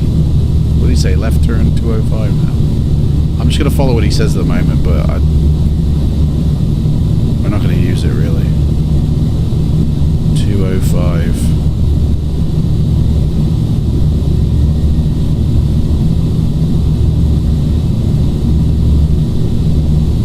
Shamrock 667, contact Los Angeles Center. Frequency is 127.4. Bye bye. 127.4. Airline is 6967. Los Angeles. Airline is 6967. Passing flight level 210 for flight level 250. Airline 69067, identified. Continue. Continue by ZZ Oscar 2. Airline is 6967.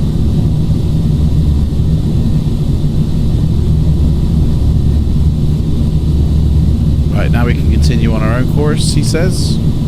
So we're going to go this way.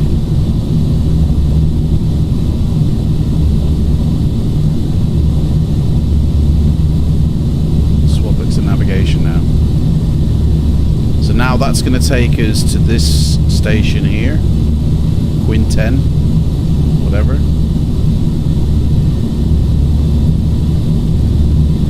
Now a part of the flight plan, and we need to find another station,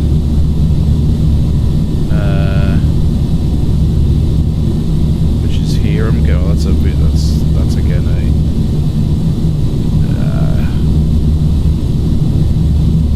We're not going by ADF.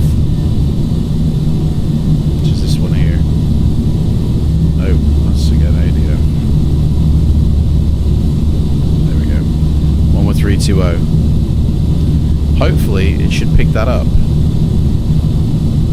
It's 273 miles. It should pick that up as the next one. 11320.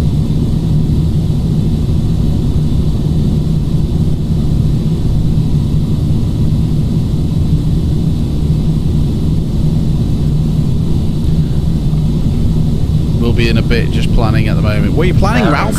Where are you going, mate? 967, contact Mother Mountain 128.3. 128.3. Airlink is 6967. There we go. Rapid land. Airlink is 6967. Passing flight level 220 for flight level 250. Shamrock 6967. Roger. Continue on navigation. Turn right. Heading to 905. No, I'm not going to turn right. He's trying to send me back again. I don't know what. They're always trying to send me back, even though, look, I've actually hit that marker. I've actually hit it. We've just flew over it now.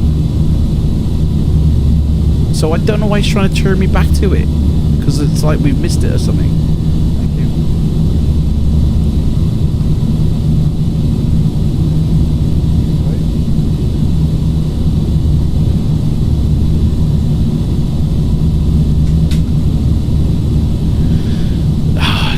I really wish the developer, who tragically has had an accident, so that's why no further updates have happened in like 3 years. I really wish he would get back on it, because it is a really good program, but it's just, unless you're flying with the FMC, you know, and it's hitting these waypoints exactly, precisely, it's not flexible enough. Well, it might be actually. Maybe it's just me not being able to do it. 6967. Direct to waypoint. Direct to waypoint. Airlink is 6967. Let's see, the next waypoint for Pro ATC is all the way down IMUSU. So let's say that.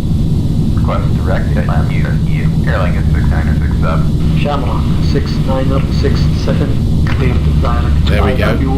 Now he'll stay off our back. You know what, it might just be me not fully know how he wants to operate it. 50. Continue on navigation. Clear direct IMUSU. We're coming up to 25 though. Turn to heading 130, climbing to flight level 250. Continue on. Airlink is 6967. I don't know if these are auto.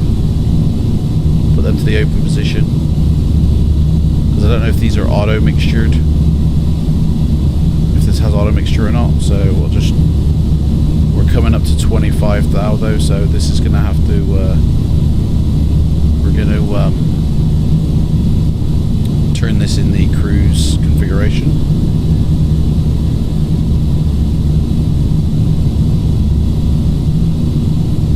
And we've got to hit that altimeter selection. Hang on, wait. Altimeter selector armed on. Let's see what happens at 25. Maybe that will automatically. Yes, it is. It's automatically. Right. I didn't. Okay. So we can put that in cruise now. And that'll bring the power down.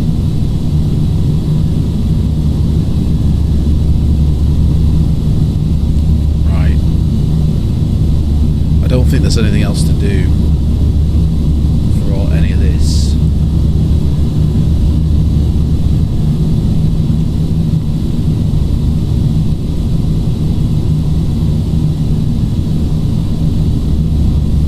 Right, so now, yeah. So our original flight plan goes like this. So it's going to look like to Pro ATC that we're actually off our flight plan when we're not.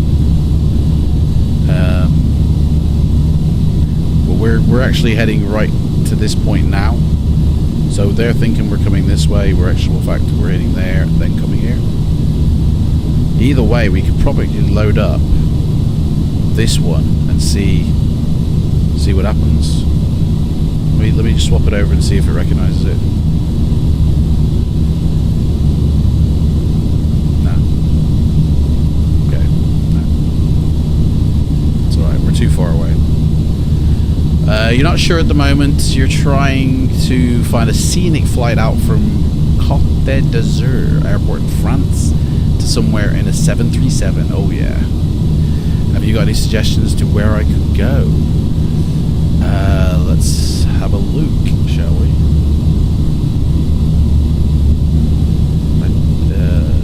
France. Where is Côte d'Azur? What's the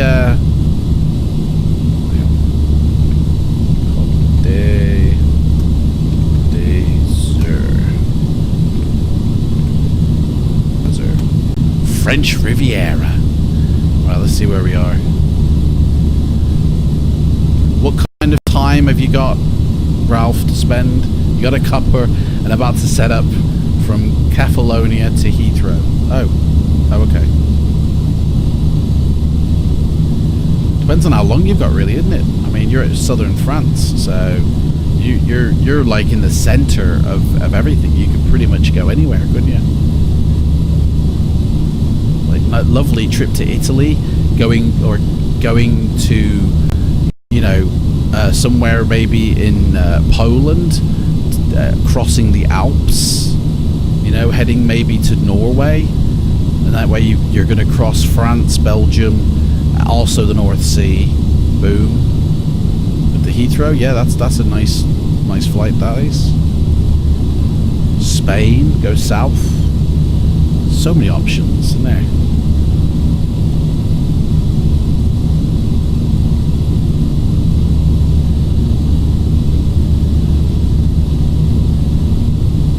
Guys, we're on the tip of the iceberg here for our flights. I can't wait to be exploring. You know, I have a feeling that when we land here at the tip of this place, that will be it for today. Our next flight goes from here down to somewhere about here. And I really can't wait. 100 miles out from our destination.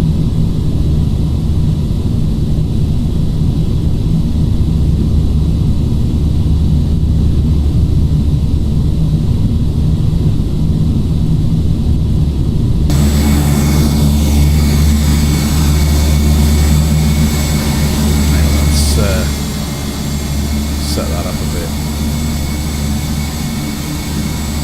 There we go.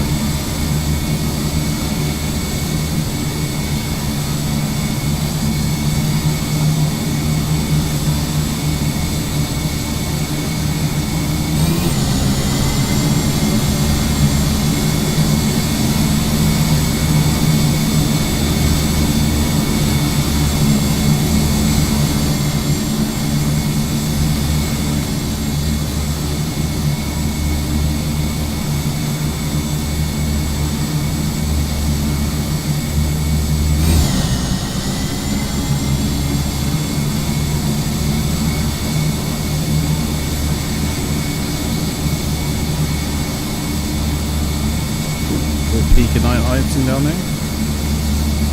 I don't know. We're heading just into Mexico now. Do you know what? Is this navigation equipment even spot on at all? Because I feel like it ain't. You know what? Let's go to the heading route. Oh, it's turned off. Why is it turned off? Dude, that wasn't even turned on. I didn't even turn it off. I saw this and I was like, are we sure we're on course? And no, we're not going by nav at all for some reason. I wonder when I did that, did it turn that off? We gotta have our wits about us in this play.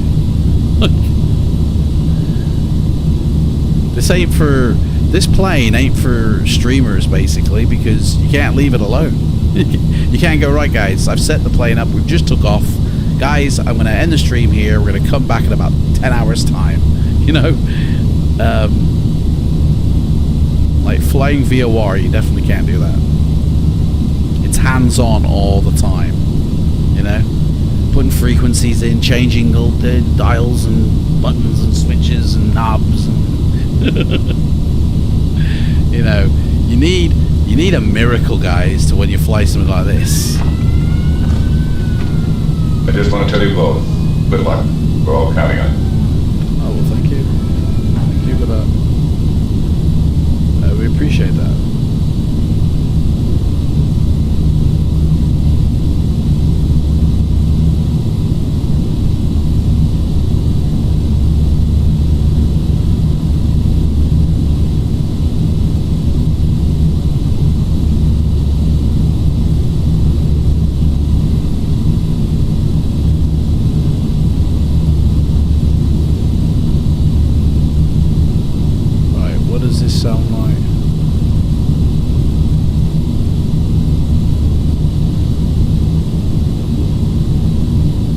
had a little fiddle with it. I want to see if it sounds any better now.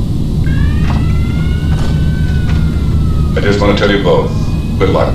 We're all counting on you. It's a bit louder, isn't it?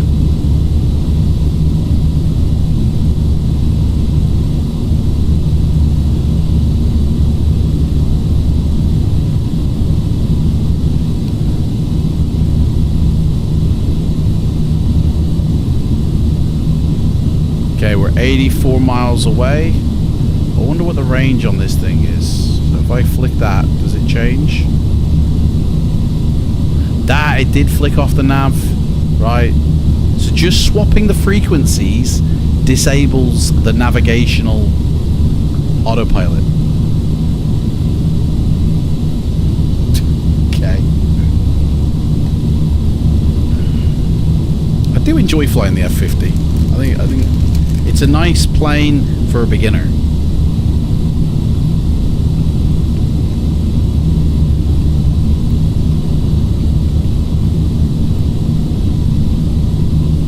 It's a nice stepping stone to the Dash 8 or like the jets, I feel. If you've just come from the single engine Cessnas, you know?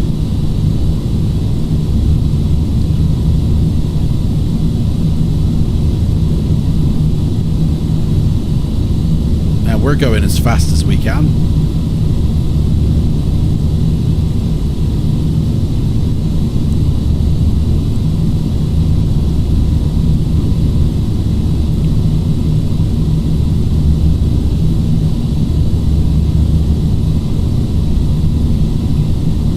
I don't even know what the stall speed of this plane is. I feel like I should be doing my homework on it first. Let's have a look at it. Fokker F50. What does Wikipedia say about it?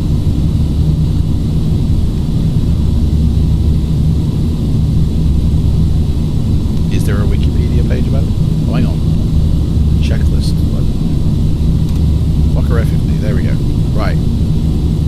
The Fokker F50 is a turbo-powered airliner designed as an improved version of the successful Fokker F27 Friendship.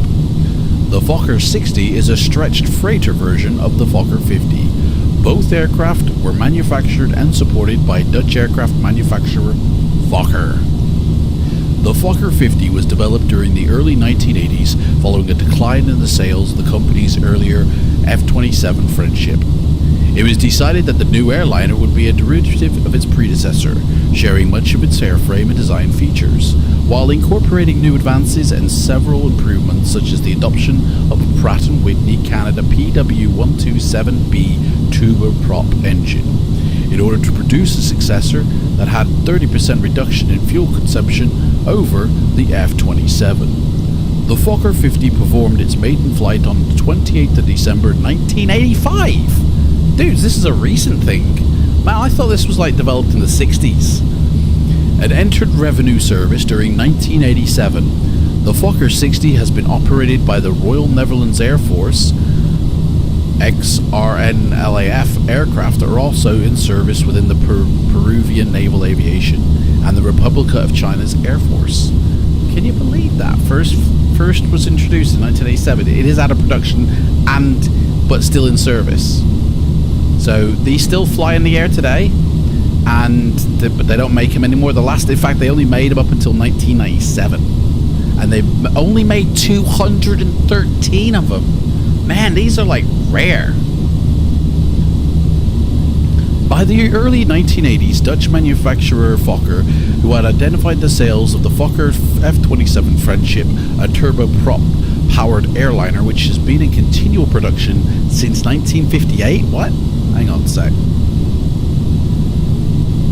Oh, it's out of production at the moment. Okay.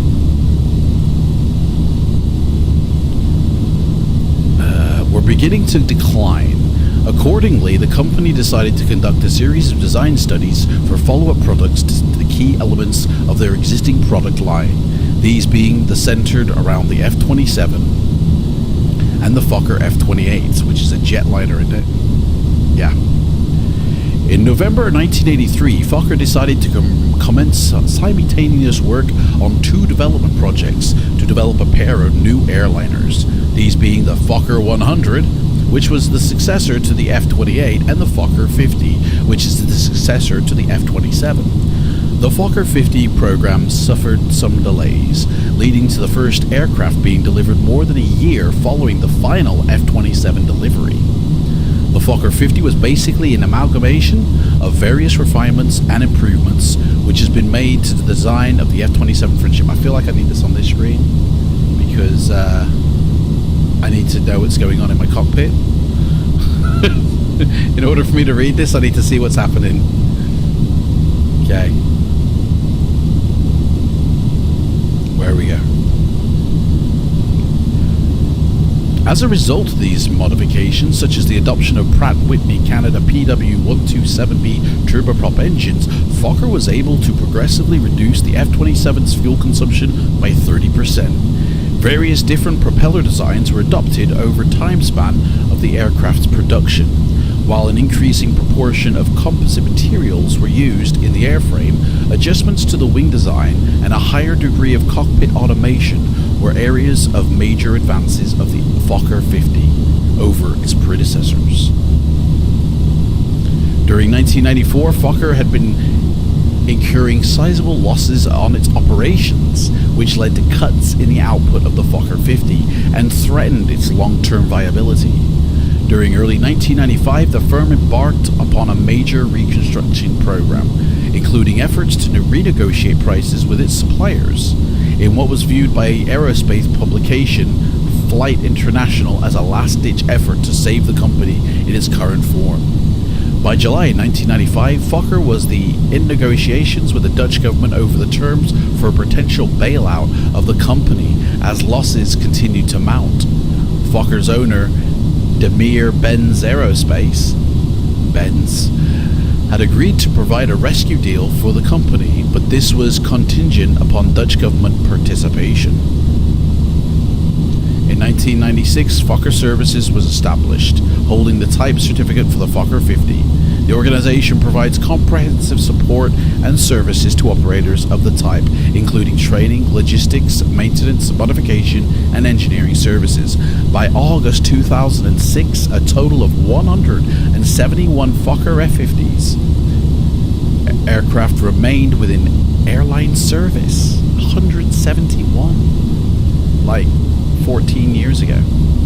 Major operators include Avianca, Deminair, Skyways Express, and VLM Airlines.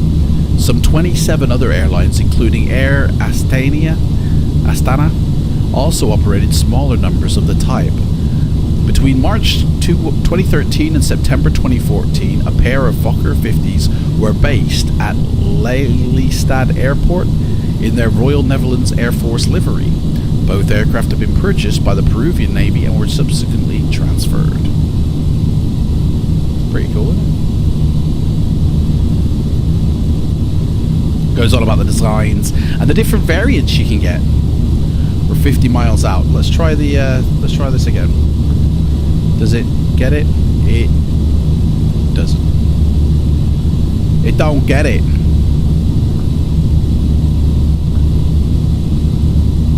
That is the correct one, isn't it? Let me double check it.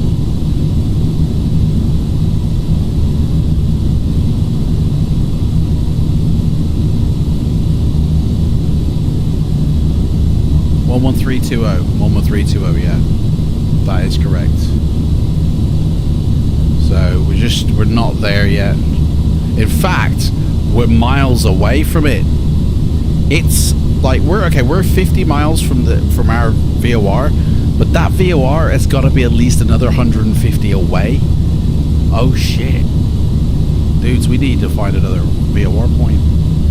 There must be something, because otherwise how am I going to know where I'm going? Like, that's where we're heading to, but we're like way up here. We're like here. This is the one we're heading to right now. We're 50 miles away from that one. So we need to find something. But there's nothing.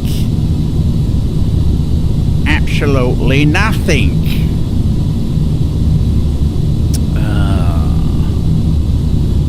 dudes, we've bitten off more than we can chew.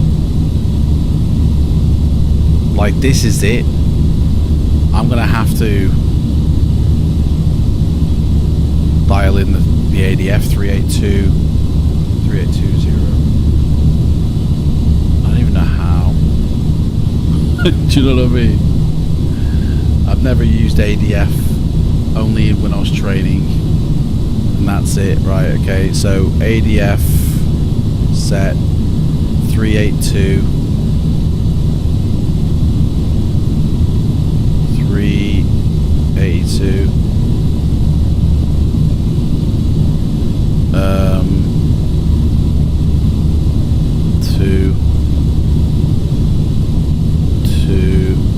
200s, no, 10s. I want 10s. I want to move the 10s. It's either hundreds or ones. So okay, so I don't know if this is how you do it. It's a 4-digit code. That's not what it is though. It's that number I need to change there.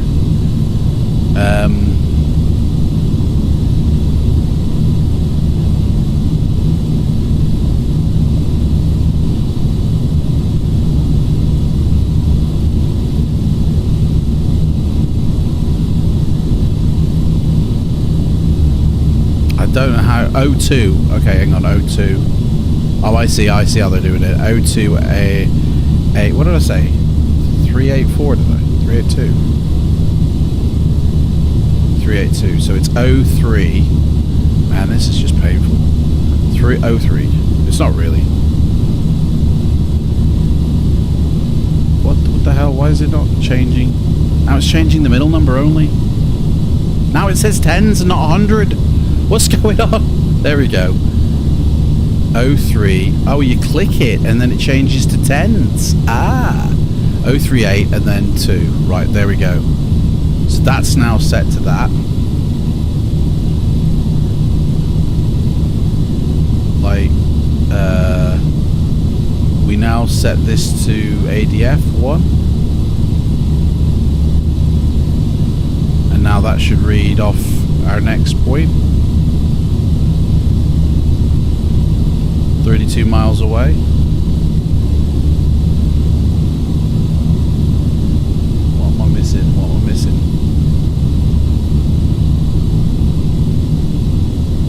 Nav 1.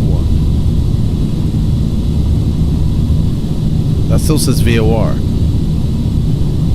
We're 30 miles away. How do I get it to read the ADF?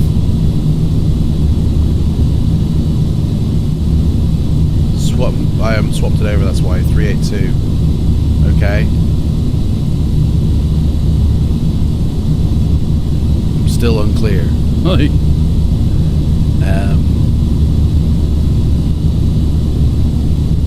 That's set to ADF 1.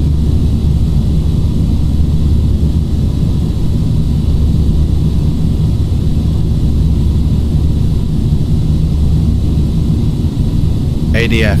There's a blue dot there. Okay. But it don't move that. So is that blue marker now my ADF? Is that it? Is that the way it works? So if I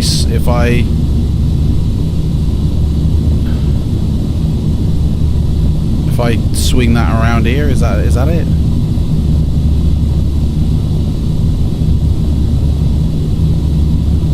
That can't be right, can it? Or do I swing it to the dot? Oh man. What's this? It's just a compass. There's nothing to swap over.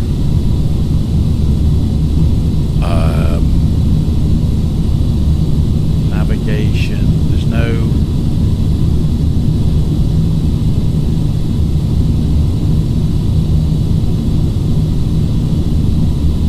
Should I have done it into the second one? Is that it? ADF radio 2. I should do it radio 2, shouldn't I? Keep this as VOR 1. Hang on. Keep that as VOR 1. And the radio 2 ADF2.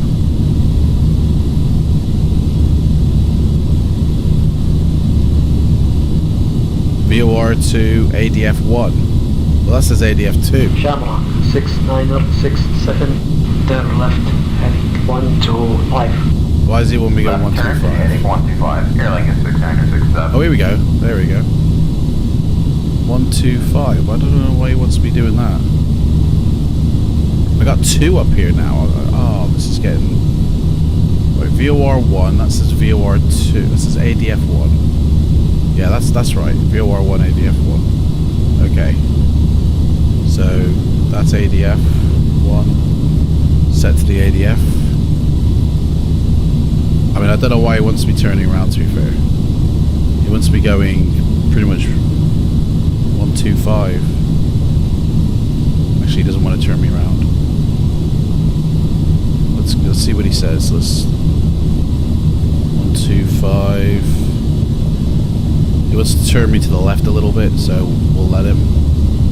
125.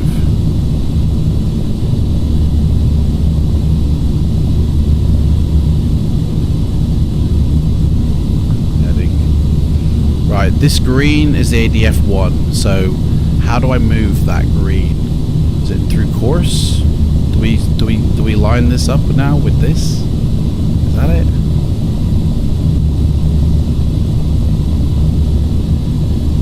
We just line that up with that?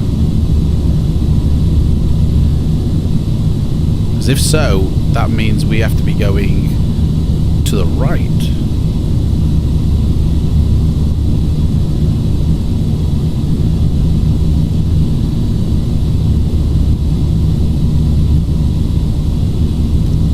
That is to the right. So we're about here now. Has it now? I think he's just put me on course for the ADF. Oh, hang on. There we go. Now it's done it. Oh no, it hasn't. Oh, that's just that's me again with the course. Right. So that's set to the VOR. Hey Ralph, do you know how to work the ADF, mate? Oh, you haven't flown this one. Like the ADF, you tune it in. You make sure your navigation is set to it, and then it's automatically done, isn't it? Nav 2. Should I click Nav 2?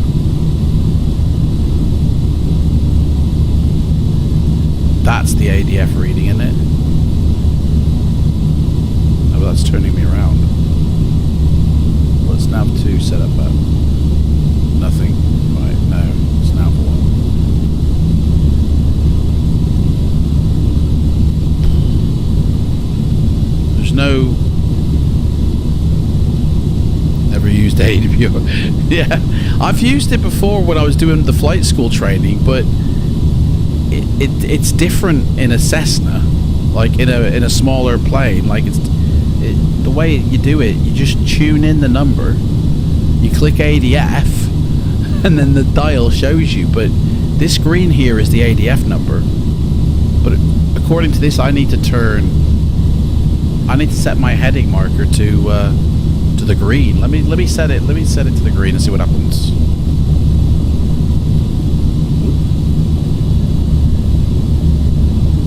If I go 210, see now that's not moving. So that can't be right. The ADF marker ain't even moving, so let me put that back. Let me get this course correction.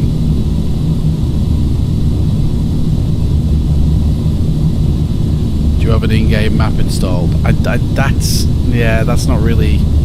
That's like using a GPS in it, mate.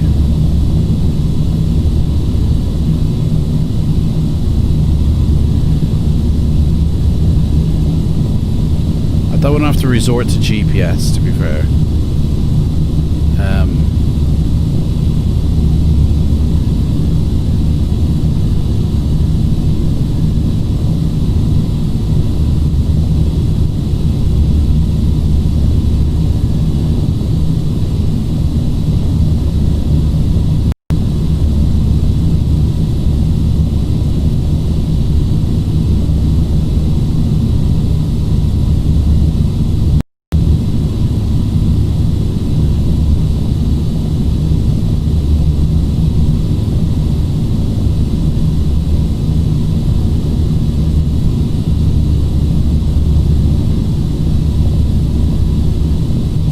don't know why the ADF ain't moving.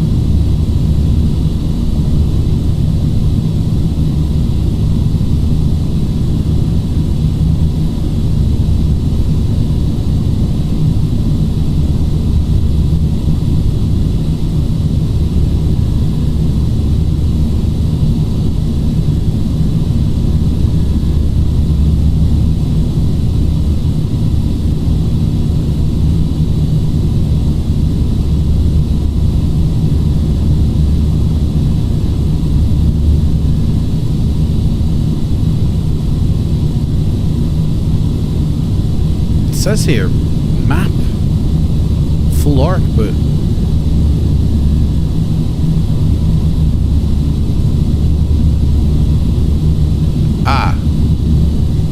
no. Oh, I don't know.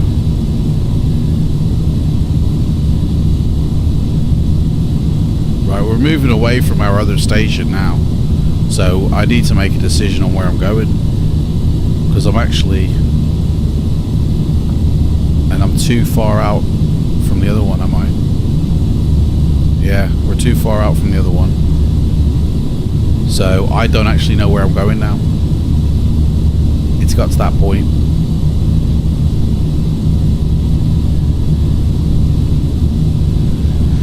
I don't know what heading we're going in. 240, so that's we're heading out to sea. I need to steer us towards this ADF marker here.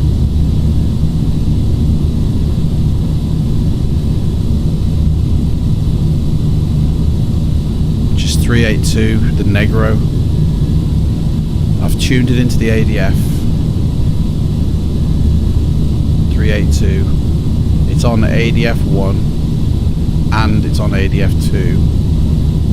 On both of them. We're tuned into ADF 1 now. Let me tune this into ADF 1. This doesn't move when my airplane moves, which is weird. So maybe we just go 3-3. Let me turn the heading 3-3 and see if that does anything.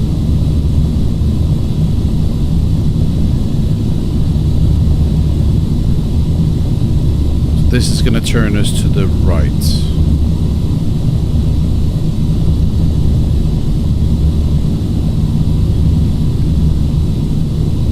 The blue is ADF 1, so is the green, but neither are moving. Do I move it according to my course? I mean, no, because that's to VOR, that is. But I've set the course now to ADF.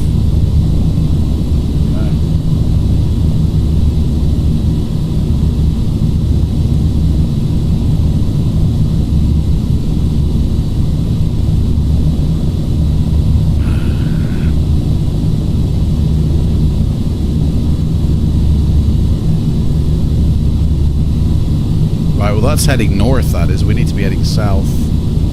So let's go...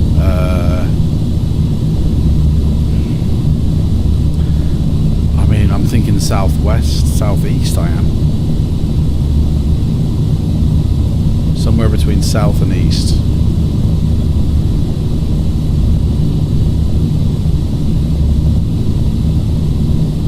Actually, hang on. Let's see if there's a...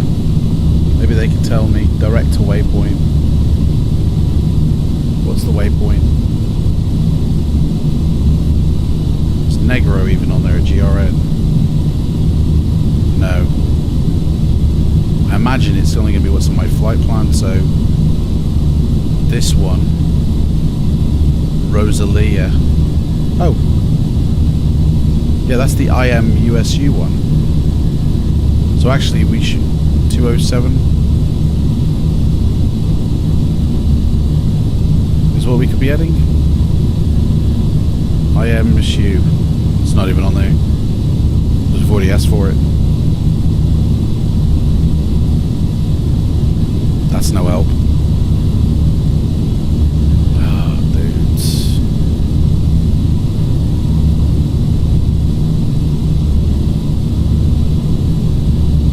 I don't know. Put that back to VOR, I feel. that will kick in when we're closer.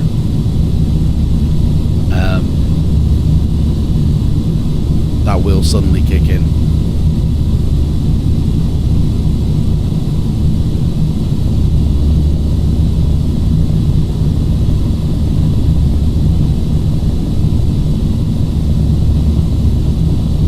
I think we're on track for the ADF. I think. I don't. We're heading south east at the end of the day, and that's exactly where this is. Southeast, something.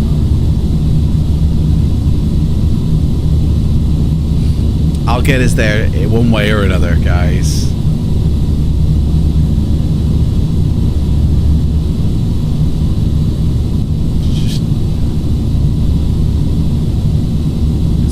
Communication, like, is there any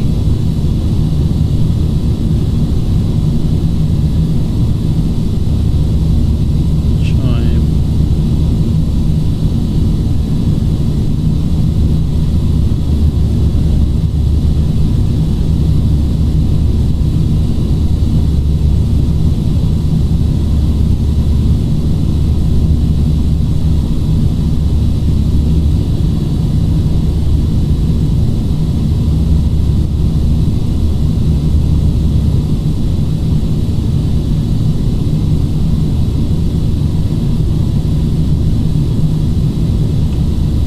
I mean, this is like a little GPS here. This is.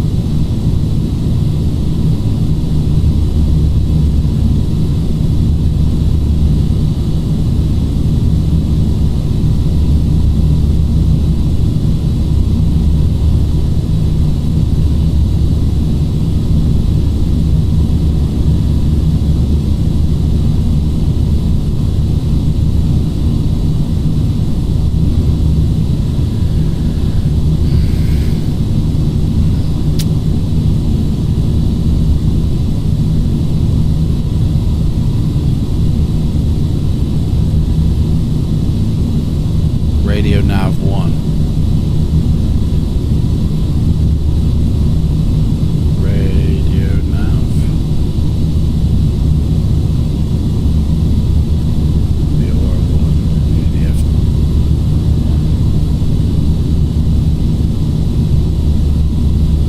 I don't know. I mean, we're heading in the general direction that we're meant to be going in.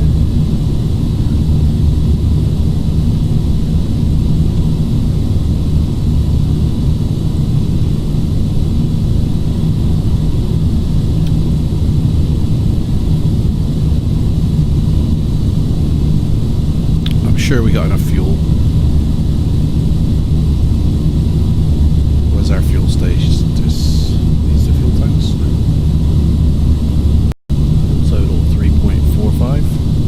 3,000. We're halfway through our fuel. And if we're somewhere around here, I wouldn't say we're halfway through our journey.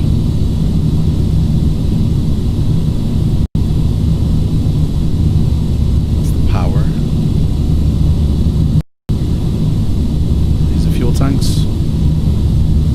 That's the power to the engines. That's the fuel tank, isn't it? Fuel total.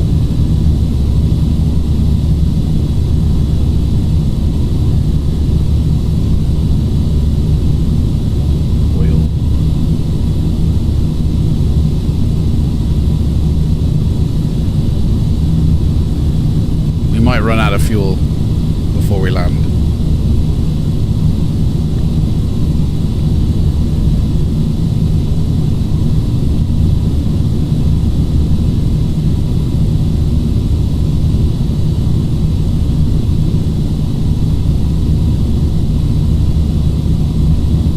Let me clock this for a minute. Let me see what happens to this. Or 3 minutes. Let me watch this for 3 minutes. See how much fuel we're burning. Start.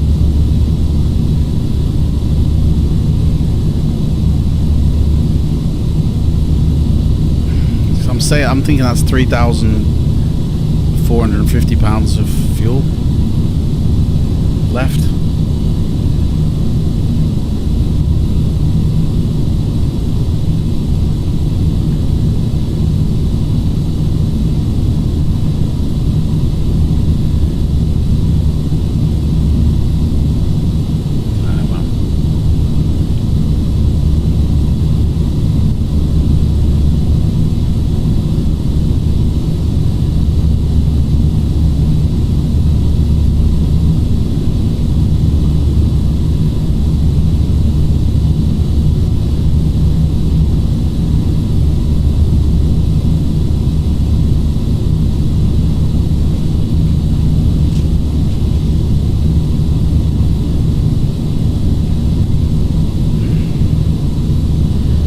Have a little bit of a cheat here and look at the map.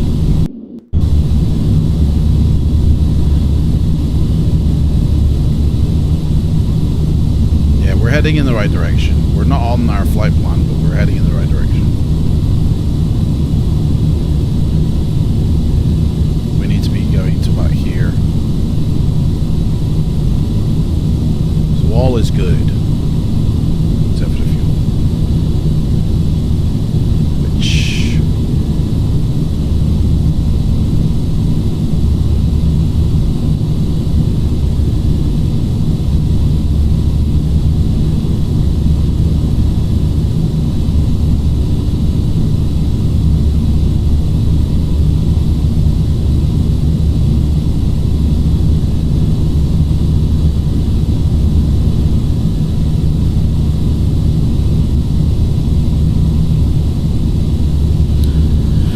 So I can work out how much fuel we're burning per hour. Or per 30 minutes.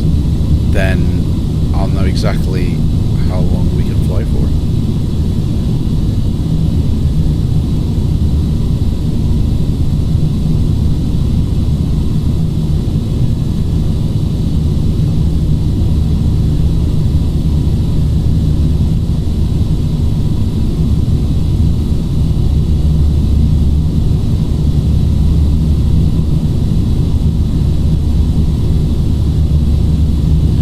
Right, basically, by the looks of it,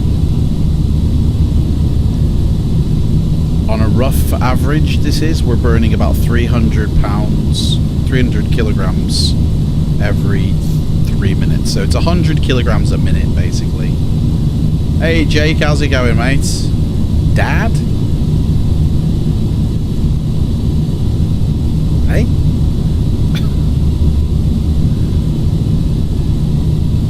Do I look like your dad?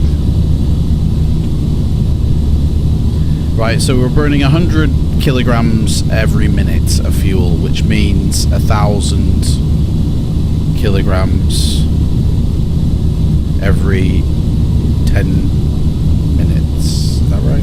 That can't be right. A minute for 100. 10 minutes. 1,000. Which means, according to this, if that's true, I mean that can't be right, can it? We burned 300 kilograms in 3 minutes. That's 100 kilograms a minute. And there are 10 kilograms. There are like 10 units of a kilogram in 1,000.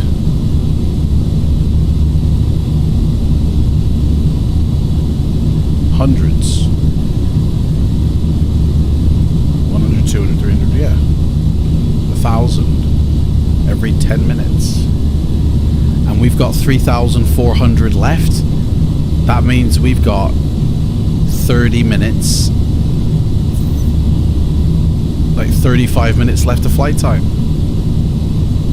That can't be right. What plane am I in? I have the Fokker F50, mate. Which is this beauty here. You can't really see it. It's night time, but we're in the Fokker F50.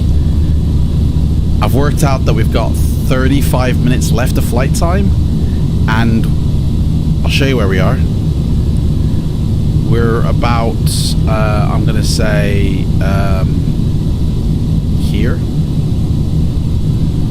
And it took us about an hour to 2 hours to get from here to there. But there was some fanning about.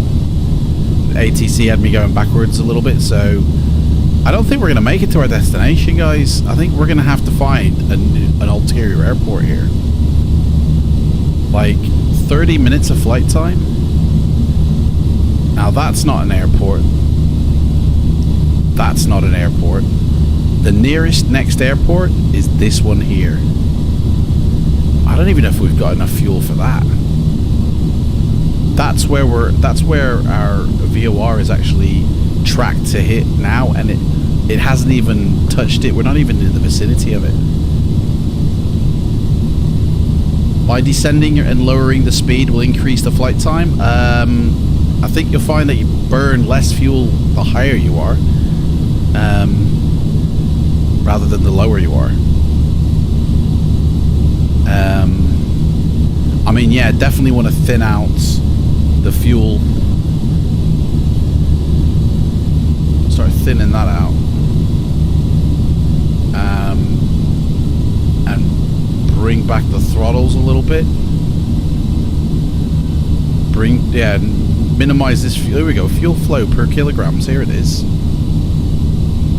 Can we... Hang on, can we actually set this ourselves then? No, we can't. But if I can minimize the amount.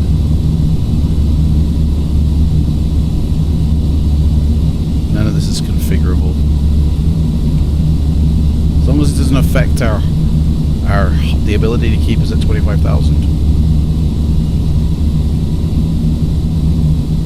We'll end up ditching in the sea if we're not careful. Do you have control over the mixture? I've just lowered like as much as I can without it cutting out. If I go any lower, it's going to cut out.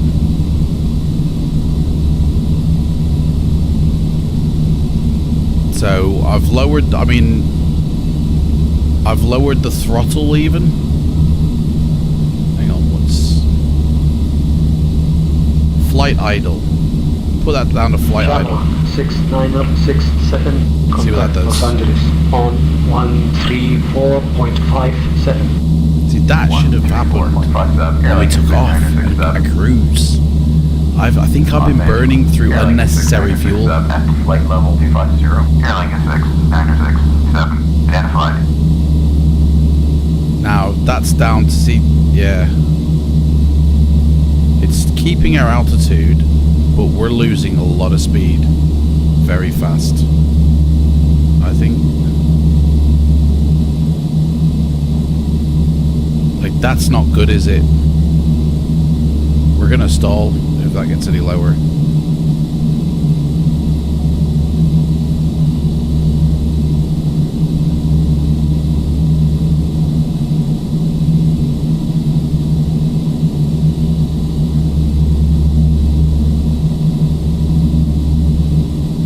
Flaps, no, flaps are all up.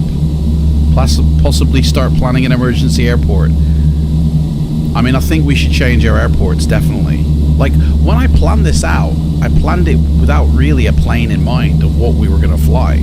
Because we didn't know the plane we were going to fly. What's the actual range possibility of the Fokker F50? Like, this is sort of stuff I should have thought about before I took off. It's more fun this way. Right, the range is 1,000 miles. Our flight plan.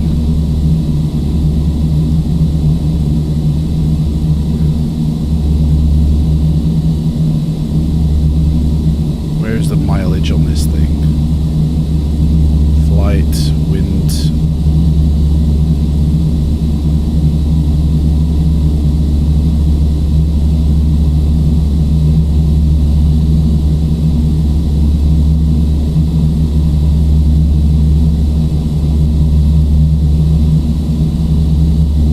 Say on the fuel night. See, 9,100. Now, I knew that when we took off, I only had 9,000 pounds of fuel in this thing, so we're like 100 pounds shy of what we should have. But I wasn't too concerned because it always overestimates, doesn't it?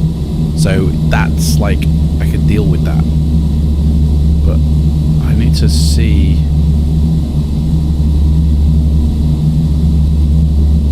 the trip.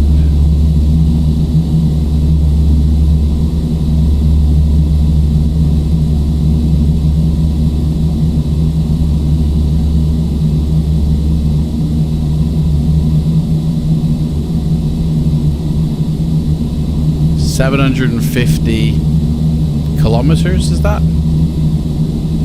Is this flight? So this should actually have no problem. We're actually not maintaining lift here. I need to up the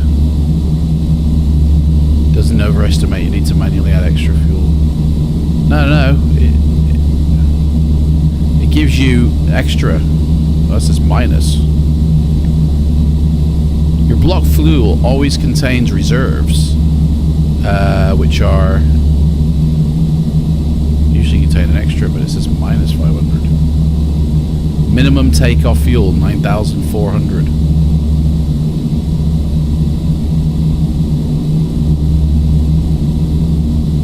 What's the ETA, mate?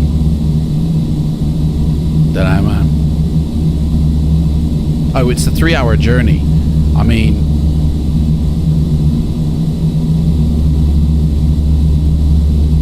right, well, we're just gonna divert, okay? Let me contact them and tell them. Request airport. Oh. MMLP, what's that? MMLT? What's MMLP? I don't want to go back. If that's this airport here, no, that's not an airport.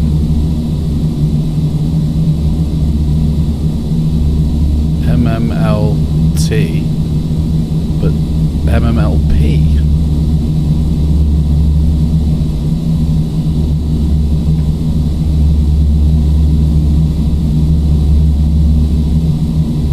That's where we should be landing.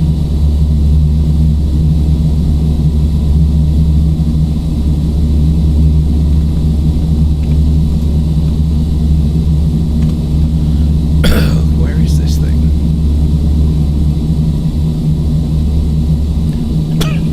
Excuse me. Oh.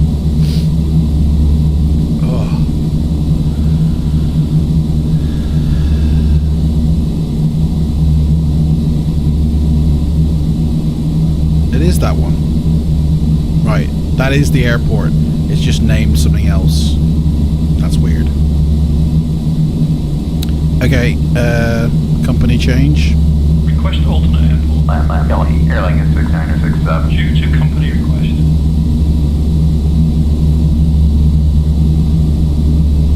Airline is 6967. Cleared it. Landline Delhi, climb and maintain flight level 250. Turn to heading 145. Cleared it. Landline Delhi, runway heading, climb and maintain flight level 250. Heading 145. Airline is 6967. Let's climb if we can.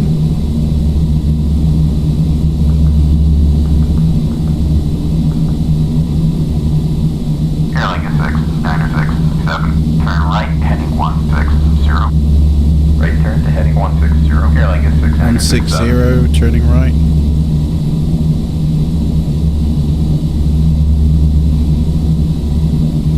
I mean, we've still got 3,350 kilograms of fuel. So, like, if I look at our fuel tanks here, we're 80% full. Man, I think we're going to make it, you know.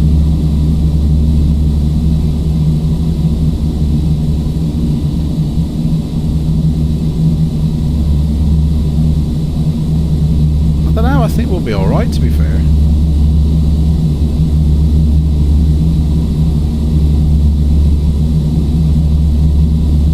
To be fair, where we've just been here, look, this is where we've been directed to, right? So our original airport was down here somewhere, okay? And now where we've been directed to is this one here, isn't it? MMLP. Oh, that is our original airport. we're up here. I think we're gonna make it, you know. I think we'll be fine. I searched it up on Safari. It came up with an Eminem album. La Paz International.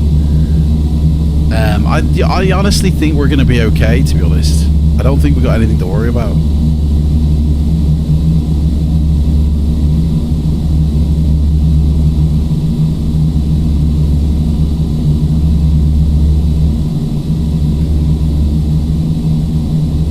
I'm gonna estimate my fuel burn again now, because we've near enough halved it here. So let me estimate my fuel burn again. Give me 3 minutes. 335.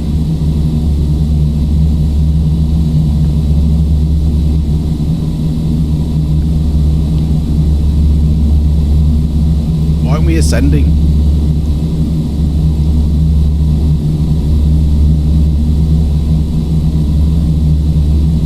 Going up.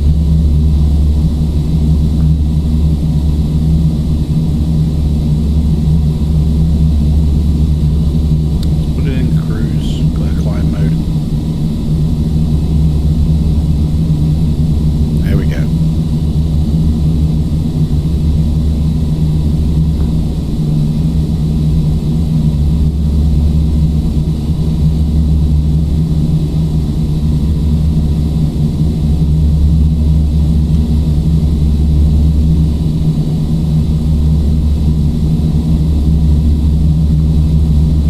Leave it to the last moment and then decide. I like your thinking. That's the kind of challenge we need, you know. Pitch black. Let's just leave it to the last moment. No night lighting whatsoever to guide us in.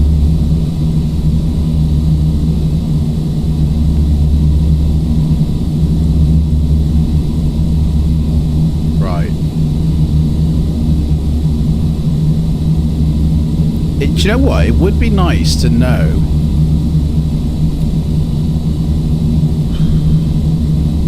See, that's MMSD. So we're now going here. MMLP. So we're we're about here. And there is a thingy here. I wish I knew how the thingy for that. No.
I think we're literally at the limit of what we're able to do with our plane in terms of fuel efficiency, and I've just realized I'm way over what I just... Oh, do you know what? I'm going to do that again. I completely forgot about the fuel check that I was doing. Right, 333, start.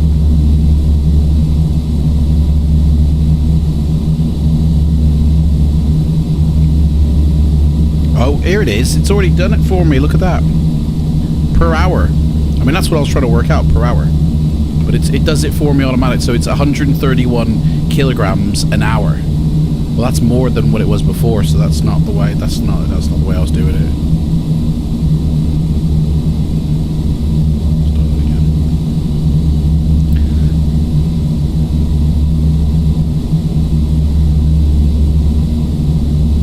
We should be going 118 knots. We're barely doing that. 100. That was like at 400 something, I think. That was something really mental, that was.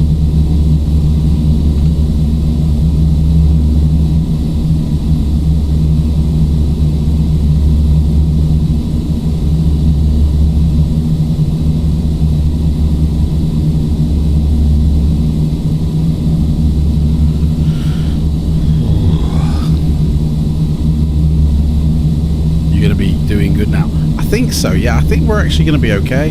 I think I was panicking for nothing. I think it was just because I hadn't set the like the fuel efficiency for this. Like I hadn't set my mixture and throttles correctly, and that's why it had burned through quite a bit. But even so, I think we're still going to be okay.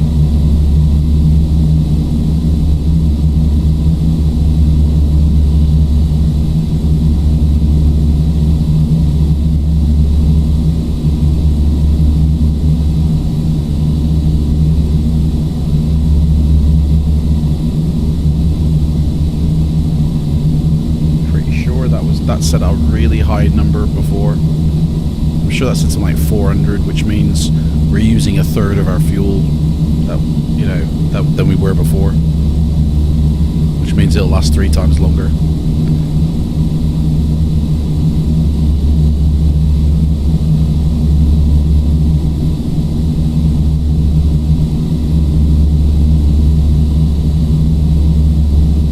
Could I request another change at the airport, do you reckon? Do you reckon they'd let me?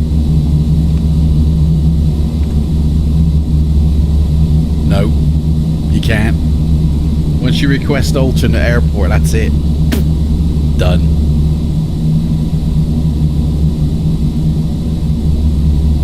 I mean, that's not too far off the airport that we're going to anyway, to be fair. Like, that's the airport we're heading to. That's the airport we're directed to. Like, it's not even this one. Oh no, yeah, that's not an airport. Where is it? Yeah, that's an airport, MMLT. That's the one we're being directed to, sorry. No, that's the one we're going to, MMLP. That's closer. Oh, I didn't declare an emergency, that's why. Right, 3 minutes is up. Yeah, we're using less fuel. I didn't declare emergency, so yeah, they've just directed us to this airport instead, which it's like 65 miles away from our original destination. So I think we'll be good. We'll play it by ear. It is this one I want to go to, but we might have to.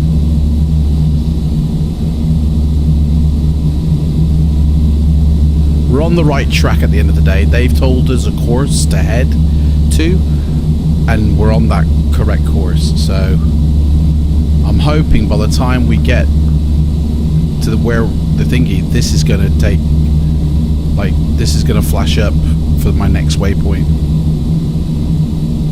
How many souls on board? Do you know what? I haven't calculated for that really. I just used the default of whatever it is, and I think with this it's just a pilot, isn't it? Yeah, it's just a pilot and a co-pilot. So we haven't got any passengers on board, but then again, I haven't passed my commercial pilot's license to do that, so I'm still trying to work on that. I just need to do one more flight, which we could do after this flight if we've got time, in a Boeing plane or an Airbus plane, and then if I can take off and land in either of those, then I've completed my my license, and I'll get my commercial license, which means that's one step closer to being able to take passengers.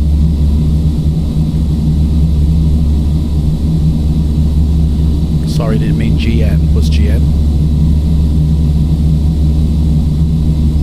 Does that mean O? Was that supposed to be O or something?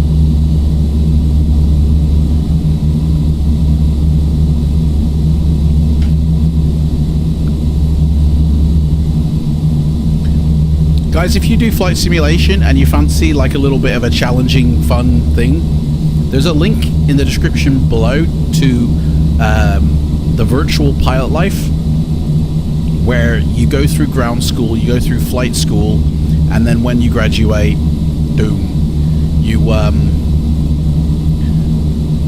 get a career mode, and you earn and rank up through the ranks of, you know, first officer to captain, and you earn medals and ribbons along the way. And you know, you can even give out jobs to people and collect jobs from people. You know, if you want to be a cargo pilot and you want to be delivering rice to villages out in the middle of nowhere, you can do that. Or you can be a commercial airline pilot and ferry passengers, you know, and they'll rate you. They will tell you if you're doing a rubbish job or not, but it'll all go towards your experience, your medals. You know, you'll earn awards for your flying, and there's over 1,000 routes already in the official flight route book that you'll get when you and it's totally free. You don't have to pay a single thing. Ground school basically teaches you how to get the best out of your PC for flight simulation. It's more aimed towards P3D than X-Plane, only because I've never used X-Plane in my life. But it can be used with any commercial flight sim, and there is an X-Plane tutorial as well on how to get the best out of that. But it is more aimed for P3D style sims, but it's compatible with any sim that's got commercial planes in, including the new Microsoft one. So you can use it with the new Microsoft sim, FSX, all the way up to P3Dv5 and X-Plane. DCS World doesn't have commercial planes in, so you can't use it with that, but you could if they did. You know, if they put a commercial plane in tomorrow, you could use the virtual pilot life with it. It's not a program that you install onto your PC. It's more paperwork than anything, guys. I'm telling you. Like, so for instance, yesterday I was trying to do my commercial license, my commercial pilot's license. So that's my summary of what I have to do for my requirements. Okay, so there are like a list of like exams that you have to complete in order to get your license, and I am actually on that last part of the exam, which says take off and land in a Boeing or Airbus jet aircraft to receive the CPL certificate. And all I have to do is take the aircraft for a full Airline 6, Diner 6, 7, turn left heading 130, LRC base. turn left to heading 130, LRC base. Airline 6, Diner 6, 7. 130, check. So all I got to do is a full flight in an Airbus or a Boeing aircraft. It can be done VOR, but most likely be done to a flight plan using the FMC. I don't actually have to have a landing rating for that one, but from previous lessons, I had to have a very specific landing rating, which is what really was tripping me up, because I had to use a 4-engine prop plane, and they're like really tricky to land, you know, well. If you've ordered FS 2020, it works with that. It's you know, you track yourself. So here's my flight log of all the lessons I've passed. Okay, so, and it's got a list of all the dates that I passed it on. In fact, I can actually add my commercial, that one I did last night. I completed that. So we are on I did that on the 6th of August. So 6/8/2020. So then the next time I do that, I just log it. Simple. It comes with a load of trackers to help you track your progress. So this is the flight award tracker. Every flight you do, you'll be able to work it with the alpha. With every flight you do, you earn points based on how well you complete the tasks. So for instance, from cold and dark to pushback, you can earn up to 3 points. If you successfully do a cold and dark start and to push back successfully, you earn 3 points. If you do a successful navigation from pushback to runway takeoff, that's a point.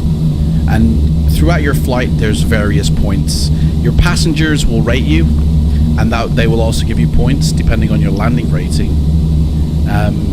And your total score is a value that is added up to earn awards like medals, and there's loads of like achievement medals that you can earn. There's loads of achievements that you can earn that you can do as well, but it all starts with flight school. Like, that was a bit of the career mode I was talking about. But it all starts with flight school. So there's 7 lessons within flight school. There's your private pilot's license, which here's the licenses actually. So your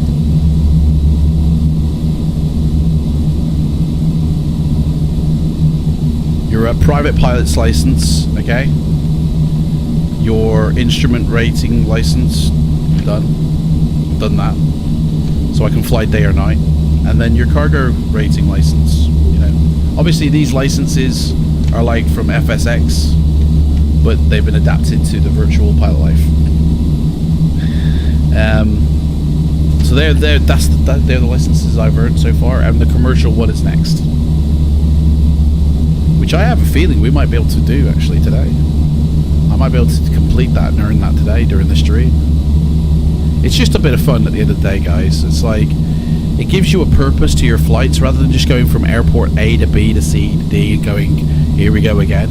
It gives you a purpose because you have to rank up and earn awards, and it's a real life ranking system to where, you know, it could take you years to get from first officer, where you have to sit on the other side of the plane to fly the aircraft, you know.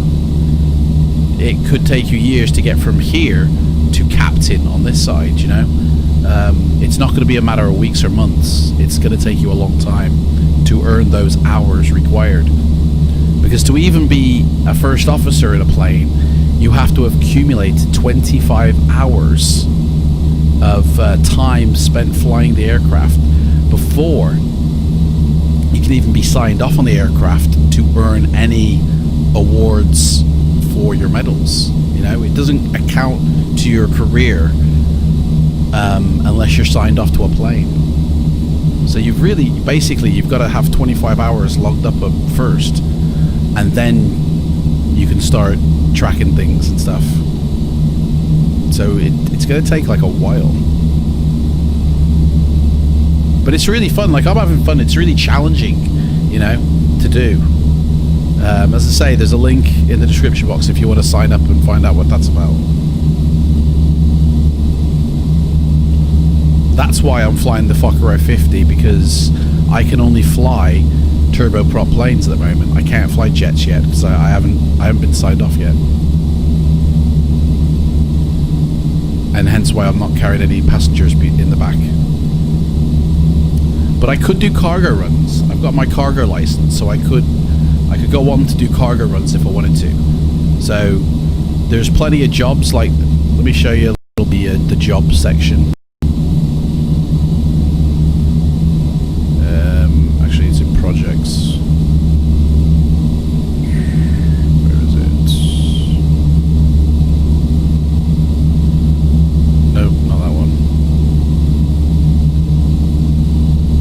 There it is. So, contracts, right?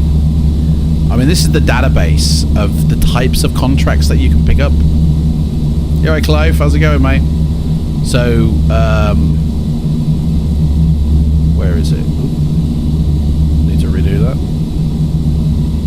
So these are the types of contracts that you can choose, okay? So, there should be a drop down actually for that. Don't know why the drop down ain't working. That's weird. Anyway, so you can do challenges, you know, weather whipping, photography, airdrops, time trials, delivery of humans, delivery of non-humans, loads of different types of jobs to do, you know. And basically what will happen, Actually, I'll show the example first. That makes more sense.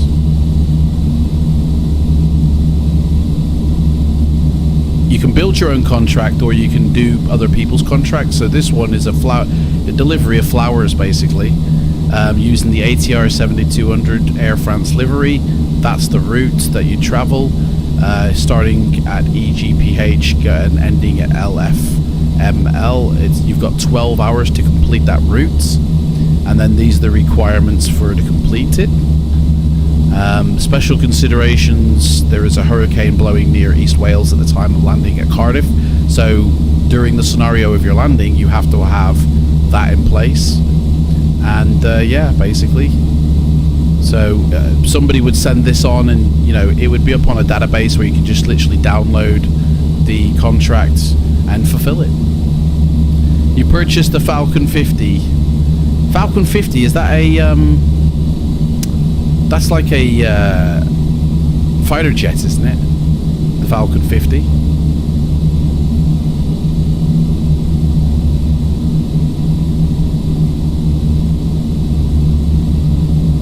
Do you know what? When we're landing, I think the sun will be coming up when we land. So I think we're in for a bit of a treat when we land. It's similar to a Lear. Oh, right! I'm with you now. Yes, the Falcon 50, sorry. Like a corporate jet. I think I've got one of them. Yeah.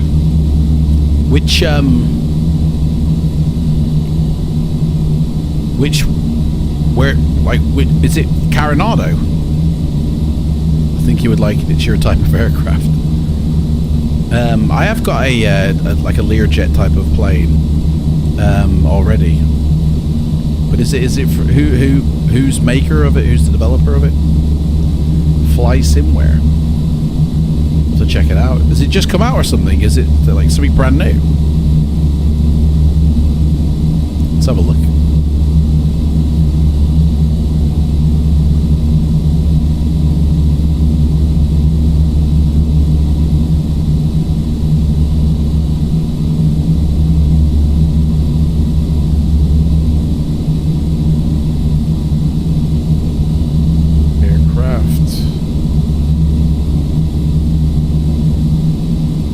It's not a recent one then.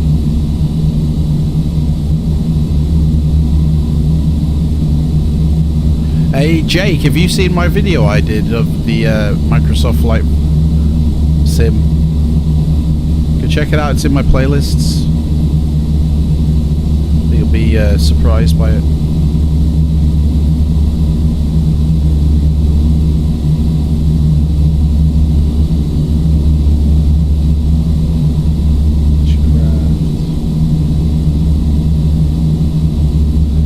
Falcon 50.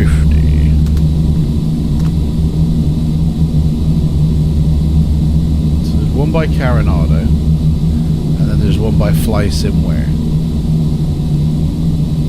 I think. Have I got the Carenado one? Let's double check. It does sound familiar, I think I might.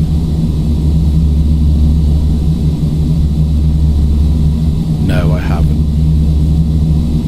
But I have got PC12, a TBM, although that's a bit glitchy. That doesn't work that well. There's also a 4K texture pack for it. You would have thought it would come with it though. Actually, there's 3 packs. So it's like extra liveries, is that? Man, they're like 15 quid each. Yeah, let's have a look at this. I was watching a stream last night by chance, and I was impressed by the aircraft. The cockpit has very clear displays. So this is the airplane that you've got, Clive, here. That's it there. Oh, it's like a 3. Oh, I don't have that. It's like a tri-jet. Cool. You got any cockpit shots here? Nothing something in the car. There we go.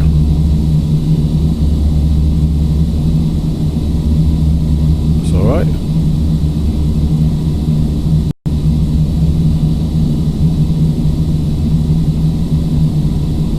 Quite nicely detailed, isn't it? So that's that. Do you know what? I can always tell how good a plane will be because of its seat covers here. How fluffy are they?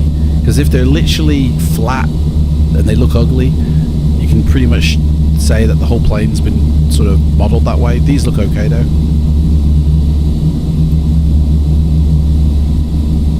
When did it come out? Is it recent? 2 years ago. I can't grab it for a review then. This is the Coronado version. Came out last year.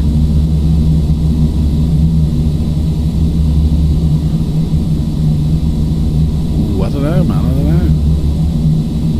know. See, yeah, them seats look nicer.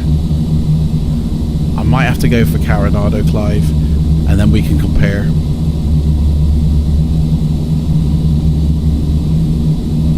But did it have any interior shots? It doesn't, does it? Does it have an interior, Clive?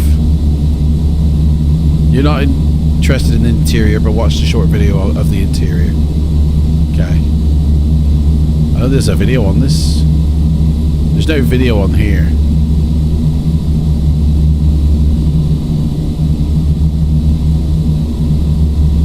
Yeah, no video.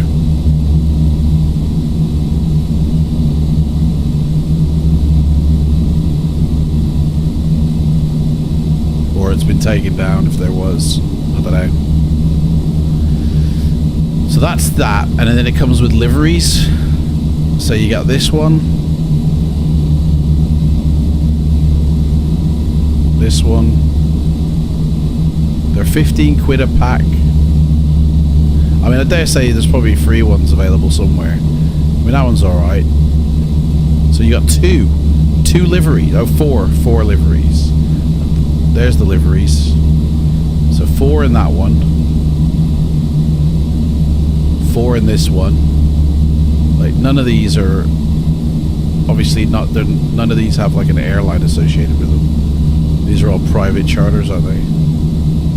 Ooh, that one's nice. I like that. And here's another 4. Yeah. Don't know, man. It looks quite nice. They both look quite nice.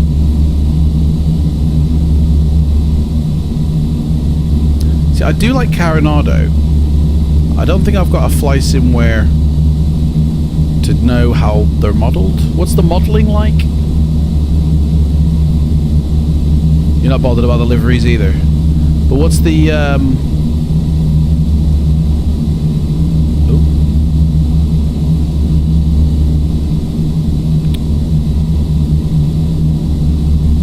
nuked it. Get off. There we go.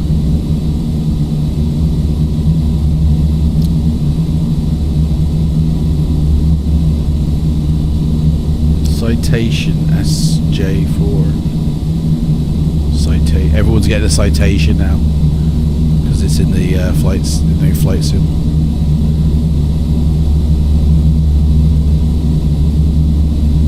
Do you know what? I think I might get the.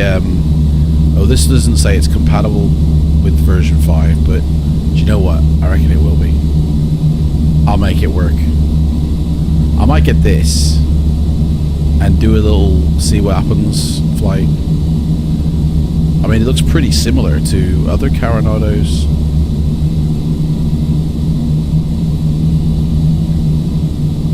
Yeah, we'll do that. Come on.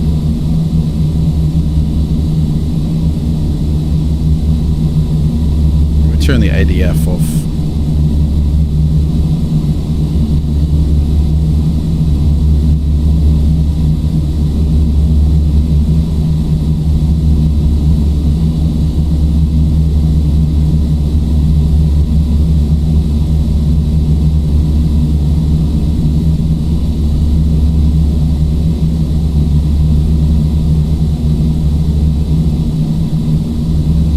Basically, I think we've got quite a ways to go.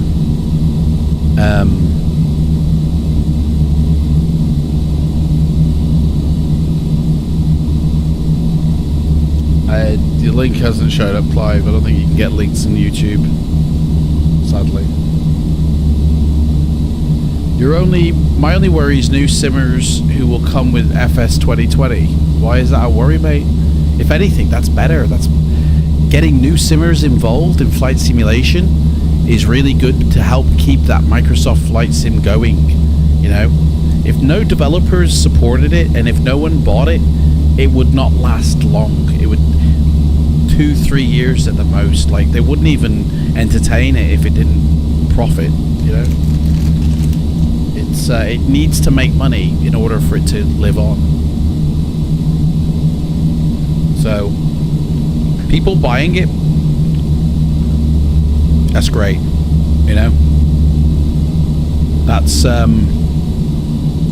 what Microsoft need, people to get into it, like great new people. Well, you say it's your worry. My only worry is the new simmers who will come in. So more people coming in is great, you know. But it's not a worry. It's what you need, you know. Get them in. Get them in. If they don't come in, like if people don't buy it. But having it on Xbox, I think, will open it up to a lot more people. And if it's whoever has the PC version, whoever has the Xbox console version, if they're in the same world, I think it's going to become a very different place when you get into the live flying world. Some people who will go into live world sim and just disregard real world procedures. Well, that's it. Yes, you're right, Ralph, mate. That's the thing, is that's what you're going to have to contend with, mate. But at the end of the day, you can use it offline as well as online, and I think VATSIM do have some sort of structure to their. In other words, you can't just piss about on VATSIM because they'll ban you. So I don't know how VATSIM are going to incorporate though within the Microsoft, because the Microsoft Sim's already got like an online live. So what? There's going to be two. So you can either go to VATSIM or the Microsoft one. I don't know.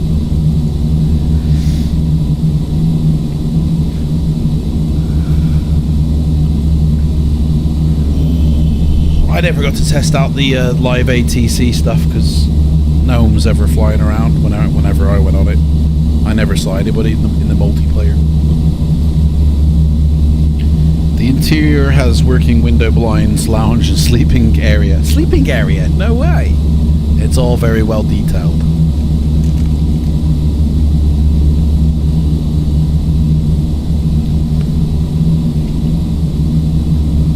Well, I'll tell you, Clive, I'm going to get the Coronado version of that, and then we can compare notes.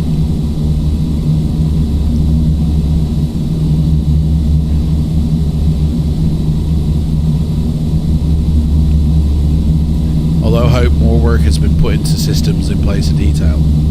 Well, yeah, I mean, this is where the detail needs to be, I feel. Behind the scenes, not detail in the look of it, but behind the systems, you know. But again, I always feel you can tell by how well they make their cushions here, their seats here, how well the texturing is handled. You know, if you look at PMDG, they look really nice and they're kind of fluffy and everything, whereas you look at others and they look very flat and they look horrid. And I've never found a good cockpit that has nice textures on the seat and like it's a rubbish in terms of the fidelity of the sim, or vice versa. It's always been good seats, good fidelity, you know. If you're interested in the version I mentioned, I can get you a code for approximately £10 off. I mean, I could. Oh, hang on. What's going on here? It's a bit glitchy here. There we go. Must have passed through a storm or something. I don't know. Whatever that was. How much is your version, Clive? I didn't look at the price. I did see it. Was it 48 for Coronado, 52 was it for yours? So it'd be 40. It'd be about 40 quid either way.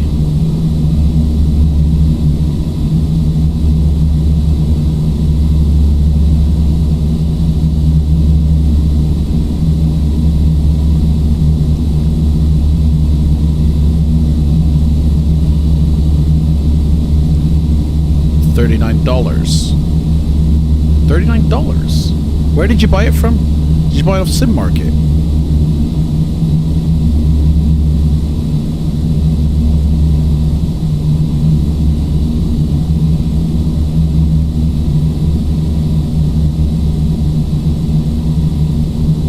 That's the Fokker 50.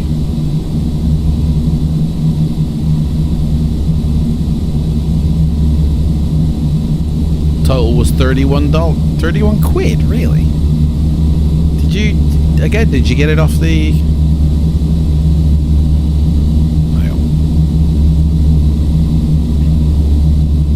Did you buy it off Sim Market? Or somewhere else?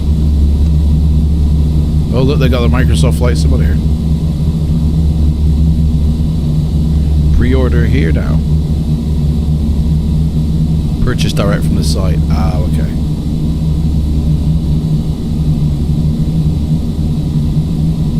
What was it again? The Falcon 50 with it.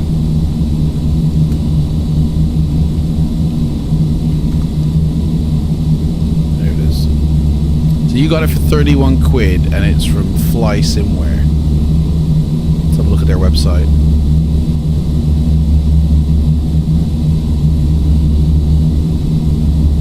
Nice website.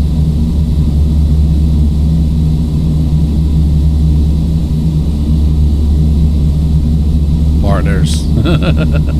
Bet Microsoft's top of the bill here. Sim Market is. Ooh. Oh, partners is in terms of selling. Okay.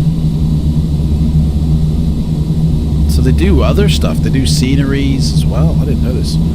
Freeware, they got birds. What's some birds? Aircraft. Let's go in there.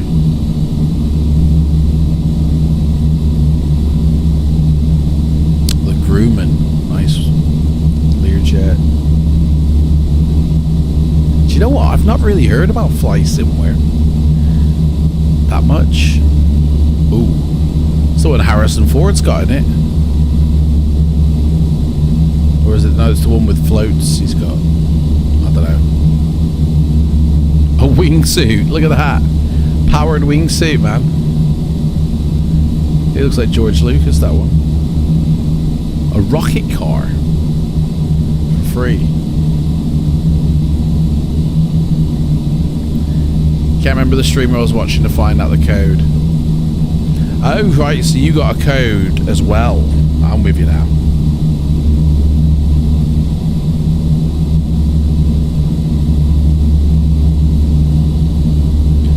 So you can download the manual, the paint kit, the updates, they're all sorted. Sim Market do it, Just Flight do it.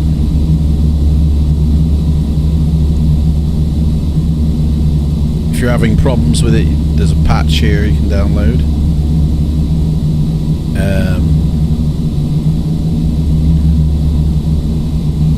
Doesn't exactly take you, that's a weird page to go to. So it is supported for version 5.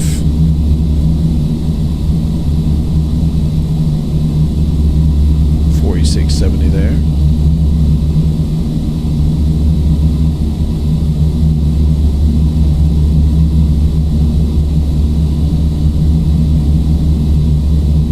Man, there's no link direct, is there? They don't.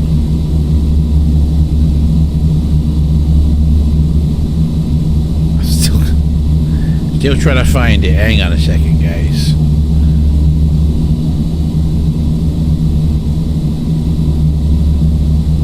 Does Twitch have a history log of what I have watched? You should under activity, yes. If you go into your thing, it says there's a thing that says activity, and it should say your history of what you've done on that channel. Here it is, Fly Simwares. So it's $50, but you've got a code where it's 30 quid.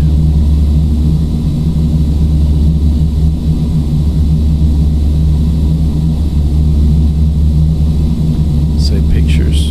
Where's this bloody video?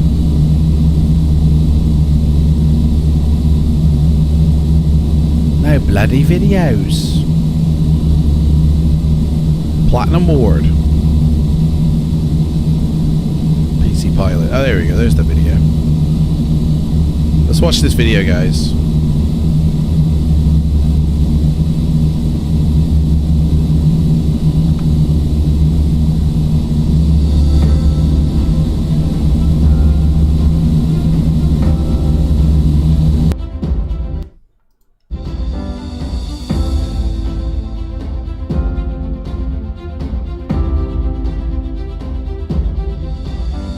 Tri-jet, eh? Oh.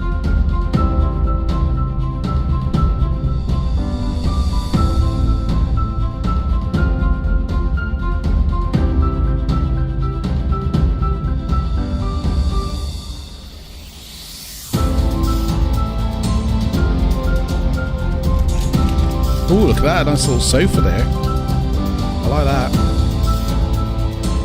It's got a bed as well, you say?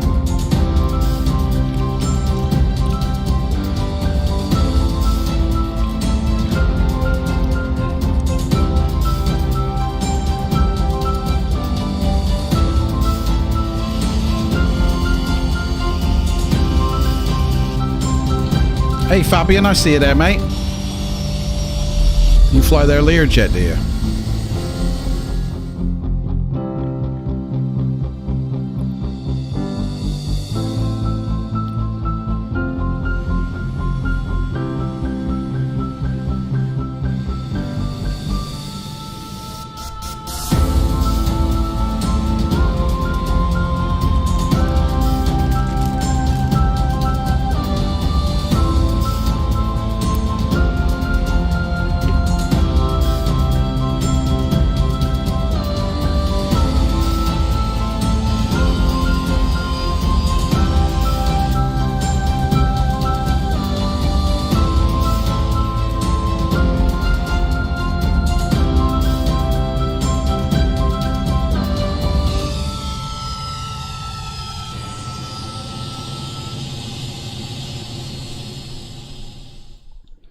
There we go.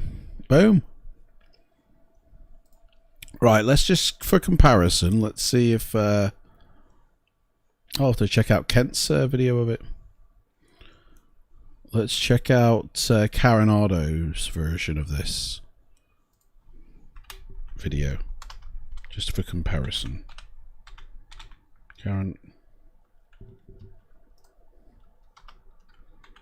Coronado. Falcon 50. Just found it hunting for the code in the chat log. Cool. Right, X-Plane. We don't want P3D test drive. That's I don't want to see some sim channel. We want to see Coronado's. Where's Coronado's? Come on. Kent's even done that one.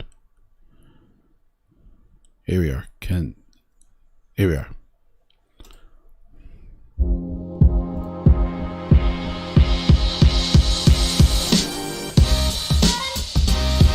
So the interiors look very similar.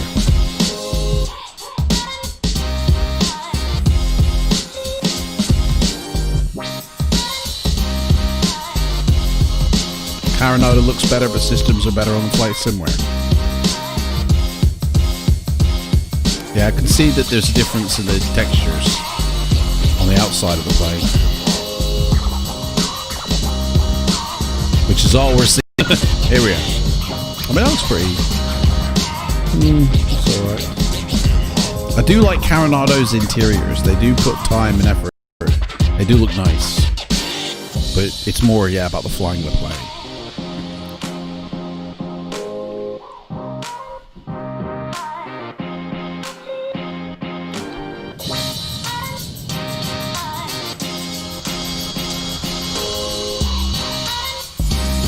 Well, hang on, this one's not got 3 engines.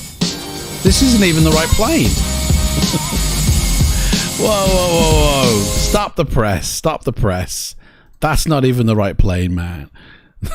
That's the one we're looking for. Coronado. Let's go onto their channel. It wasn't even looking at the right plane. Right, F50, that's the one we're flying. How is the flying going? Oh, hang on, we're on VOR now. Hang on, let me just set this up, guys. We're back on VOR here, so it's now configured in, so we can actually is that VOR still legit? Is that like where we're still going in terms of our flight plan?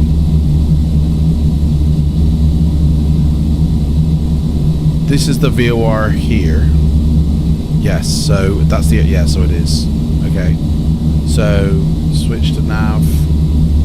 It should line us up. Oops, sun speaking on the horizon out there. Yeah, put it in Messenger for me, Clive. Cheers, appreciate that. They don't actually have.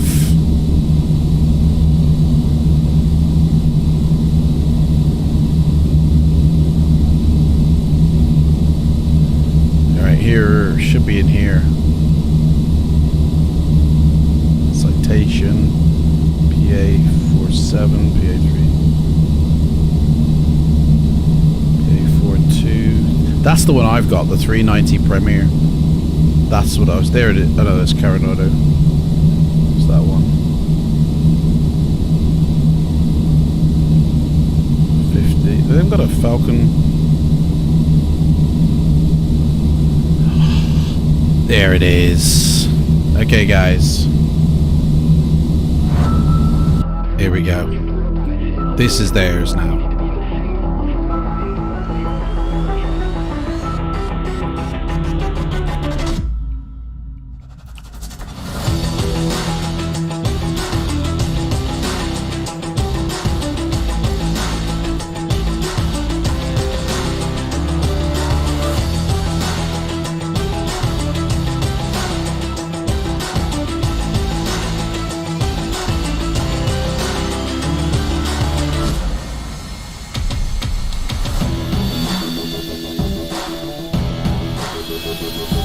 Thanks, Clive. Oh, was it Brad who did it?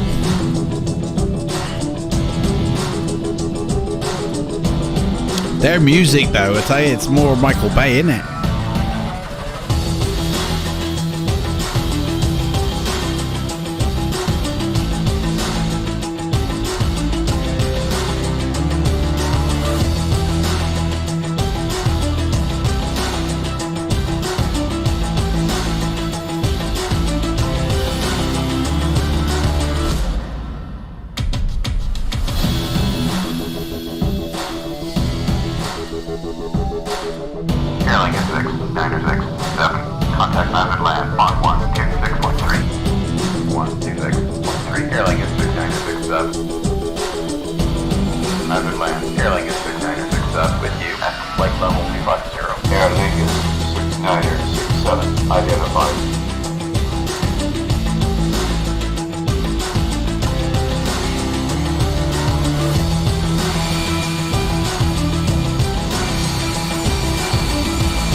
I don't know this company, but the purchase procedure was good and the site looked good.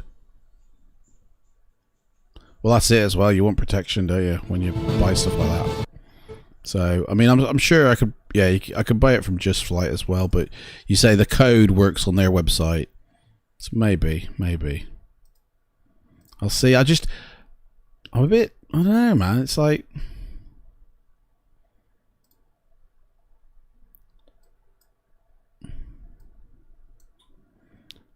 I do. It does look. I've got. The thing is, right. I don't like to purchase the same plane twice. Now, I've got the Premier AI. I think it's from Coronado. I'm not sure who it's from actually. And that's a very similar looking jet. Although I think it's one engine. But for me, that type of jet, although that's a 3 engine, that's going to be different completely. Maybe. Guys, we got plenty enough fuel to go to our original destination. We're still on 3,000 kilograms of fuel. even though I've really limited down the fuel burn.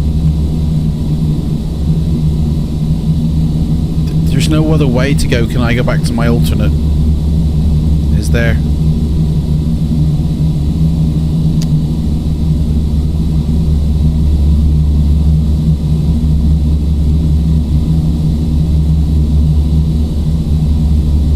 See, Clive, we were originally going to fly to here. This airport here. That's our original destination. Now, I got a bit panicky because I wasn't too sure on the fuel sort of burn of where, like, I thought we were going to run out of fuel, but by the time we got down there, it turns out we're not going to. But we've been redirected to, I think it's this airport here. Yeah, we've been redirected to this airport here, which isn't too far away. But I want to go to this one, to be honest. I really do. And I think we can make it. But there's no way to change it because I've already changed it once. So they're not going to accept me changing it again. That's it, MMLP. That's it.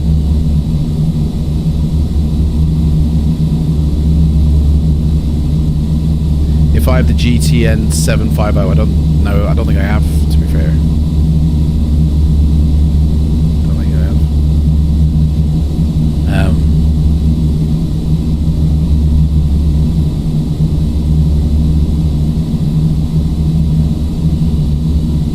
Sun's peeking up here.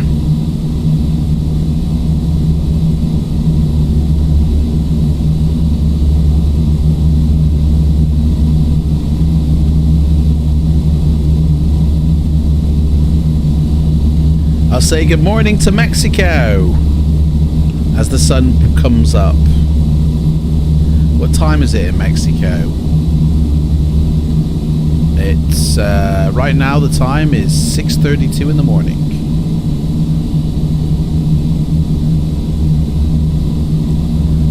Seeing the sunrise. Because the FMC for both aircrafts are crappy. Well, if the FMC's rubbish for both, then it doesn't matter which one you get, does it?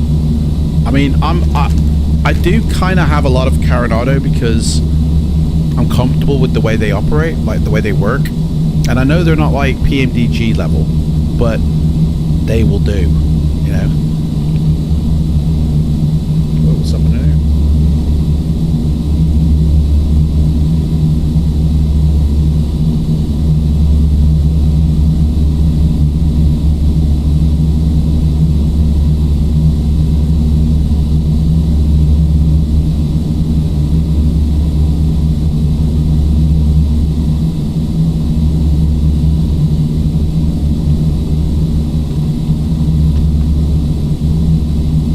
Got to get Scotland first, to be fair. That's the next bit of flight sim stuff I'll be getting. Scotland, either in True Earth form or in the one from Just Flight. I don't know which one.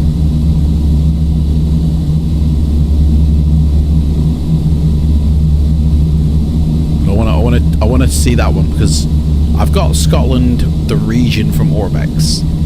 And I want to see, like,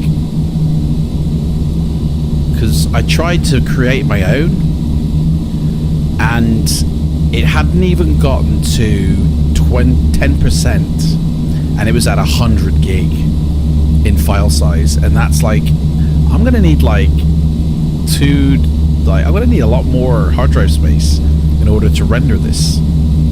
Like, I just didn't have the hard drive space enough to render it, so I figured, you know what, I'll just have to buy one. I'll just have to buy Scotland somewhere.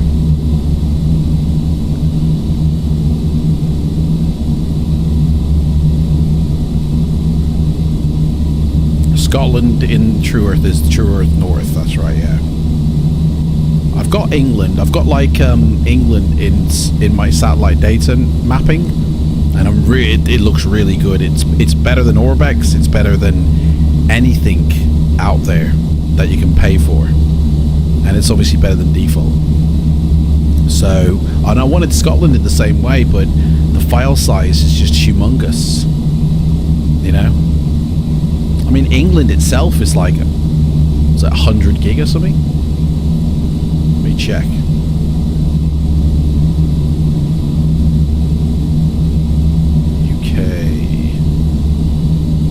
So, I mean, this is just England, actually. This isn't the UK. This is just England. So...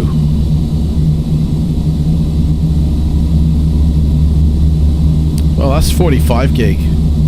But I think that's actually slightly less quality than what I wanted to produce.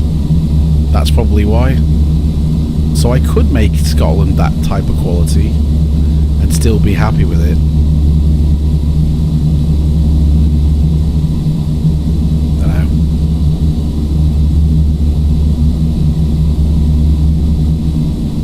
142 nautical miles to go until there, and then we have to get to the airport, which is 11230. 11230, so that's all set up now for the airport, which I'm sure is probably straight ahead as well. I don't think if I tried to select it now, I don't think it would recognize it. We're too far away. Yeah. So.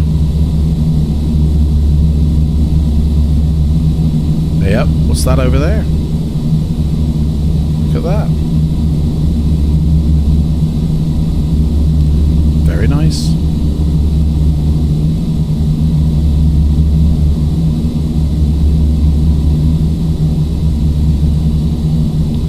I think we might be able to turn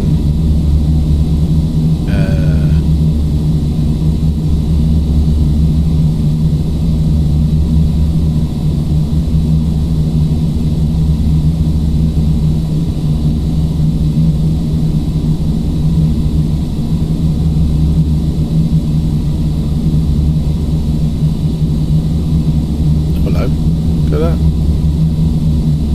cabin light. Oh, I'll leave the cabin light on for now, to be fair.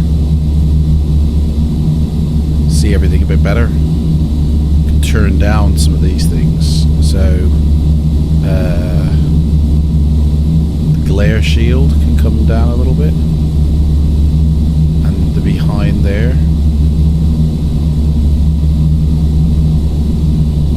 That's the overhead panel.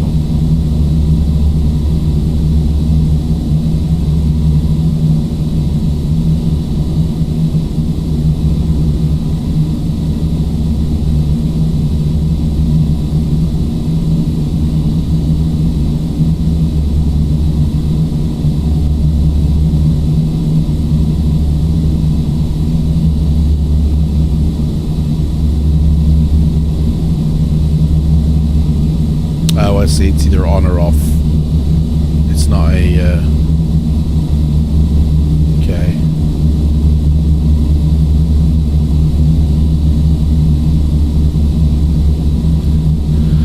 My complete true worth is 106 gig. See, that's what kind of worries me. Like, that file size is easy. I can manage that, but what's the fidelity of the stuff like? Because... like, I feel that the England one I've got, apart from the 3D models that Orbex have specifically created themselves, I feel like my textures are better than Orbex's True Worth textures, you know? And it's like, I do prefer a sharper texture than just loads of buildings everywhere. Like, mine does have buildings, but it's just the default what P3D come with.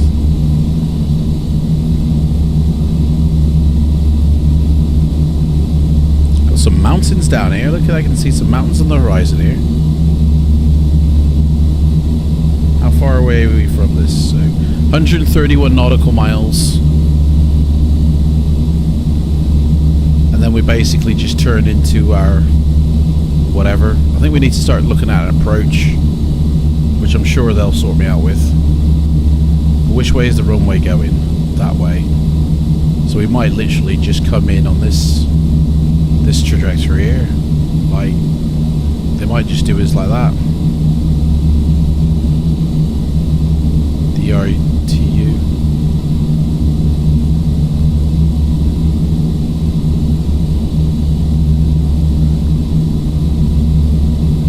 I think I can actually turn that off, I reckon.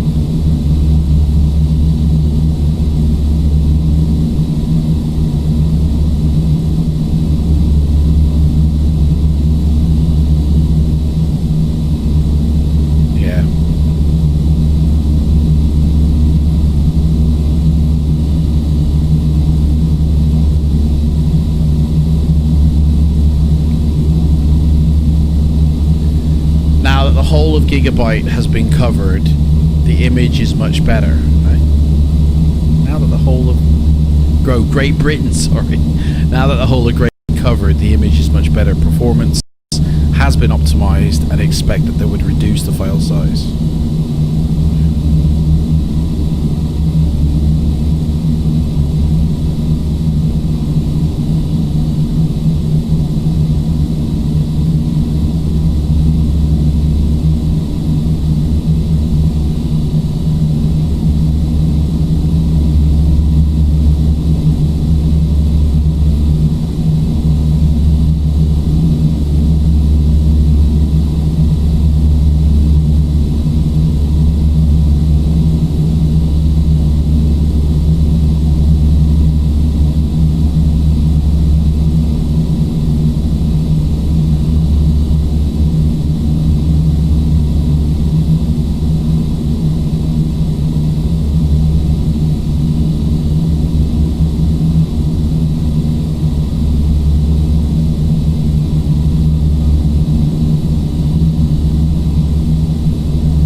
Can't keep up, man.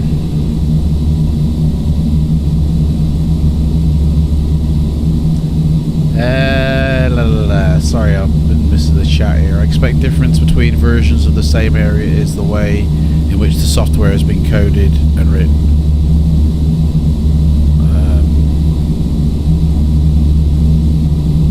Yeah, so between Just Flights and Orbexes, yeah. I mean, they're going to have similarities because assets may have been pooled from the same source, you know?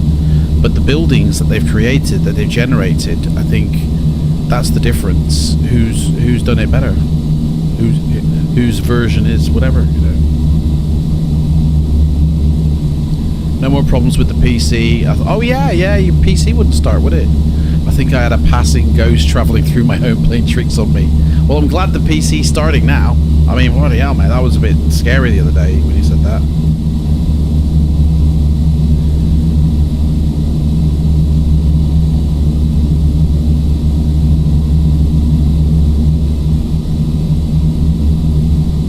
Oh, come on, I'll be a baby.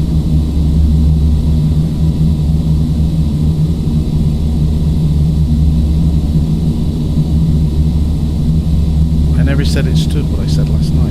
It did.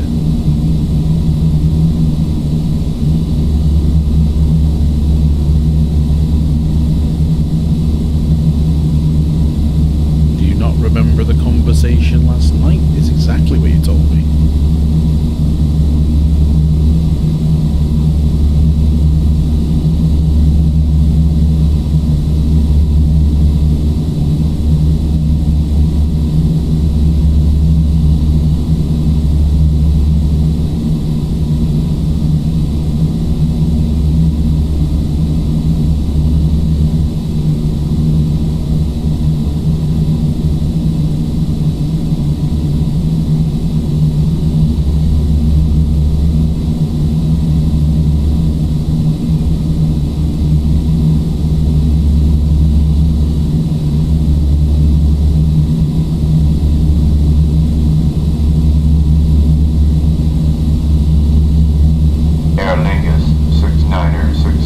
Turn right, heading 135. Right turn to heading 135. 135? Is that what he said? 135.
The small amount of dust out from the PC, and when I just needed a vacuum did it. Hey, that's everybody. Yeah, dusting your PC is one of the great ways to get performance out of your PC. Like, you go in there and you haven't dusted it for a while, get the vacuum in there or some compressed air, then honestly, if you do that, you'll see, whoa, my computer's running smooth now, you know.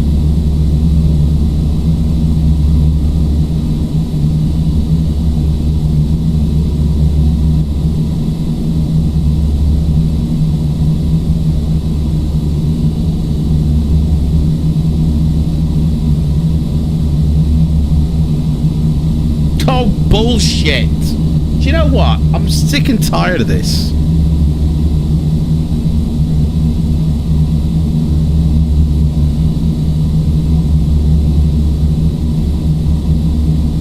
That's...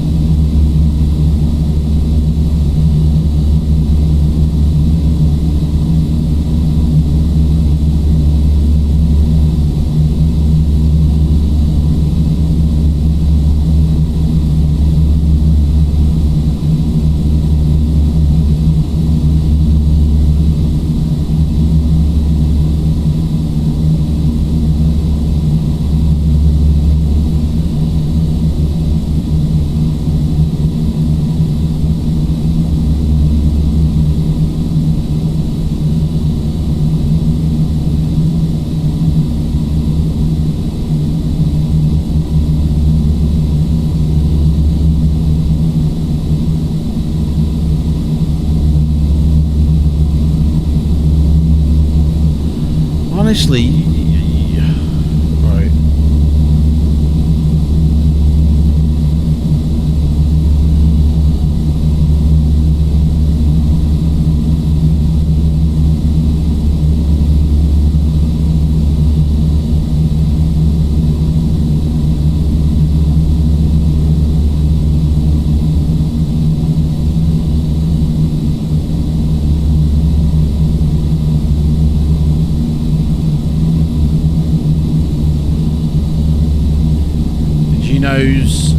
Did you know never use a vacuum cleaner to clean out your computer? Yeah, I do.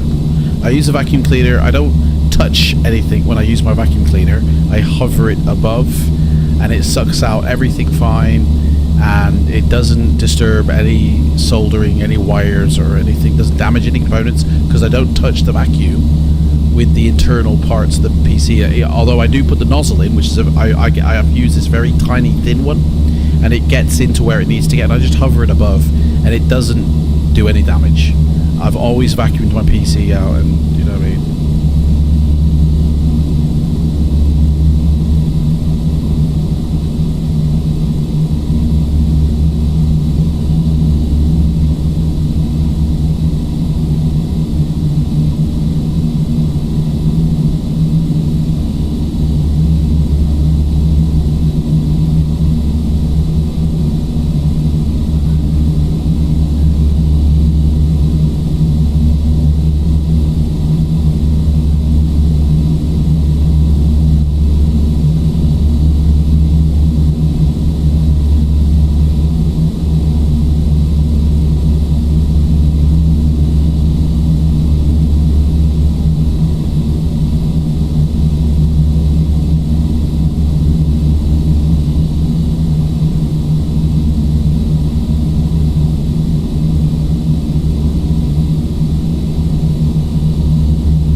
I'm out of this conversation now.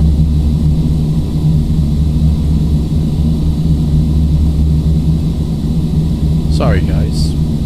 When using a vacuum to clean out a computer, it can create static. It's a plastic nozzle.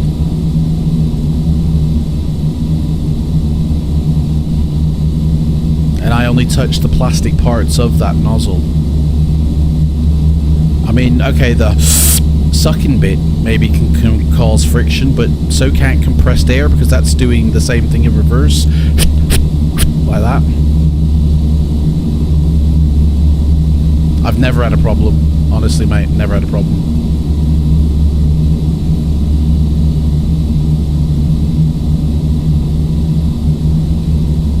Right, we're 89 miles away from that point, so I think we can now flick this over and it will come in. Or not? Oh? I guess not. Right. I mean, they'll surely tell me about my... Let me just confirm that that is correct. 11230. 11230. Man, that's...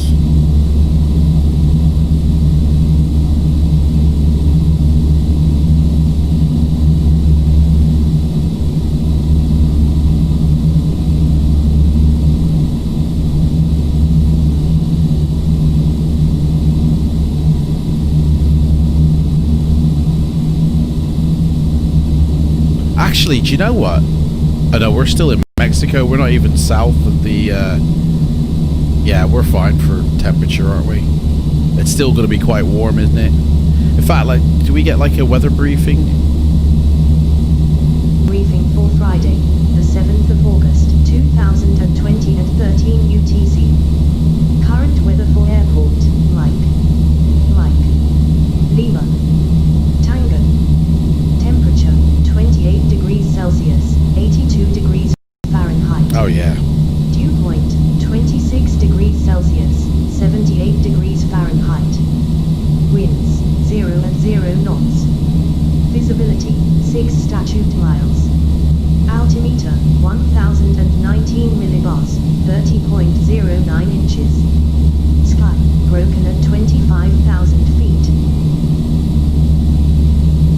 engines are at like 5 degrees, so I think we're good for thinking. But what about the airport we're going to? What does that look like? Oh, we can't get that information. Bummer, innit?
That'd be Adam's conversation. What am I doing? 80 miles away. Oh, right, 80 miles away from that, even that point. Oh, that's probably why it didn't work then. Because I don't know what the range of the frequency, like, you know, is on this curvature of the Earth, I guess it is.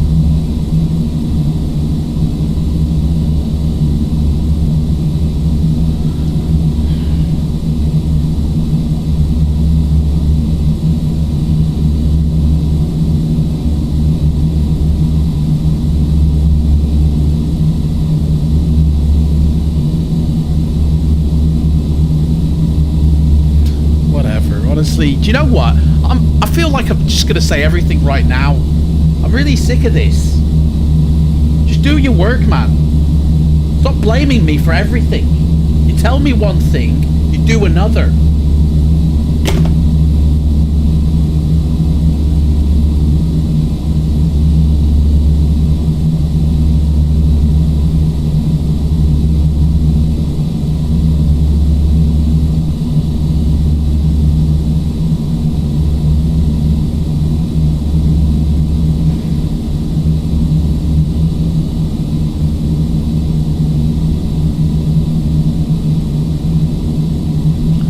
What's their current location?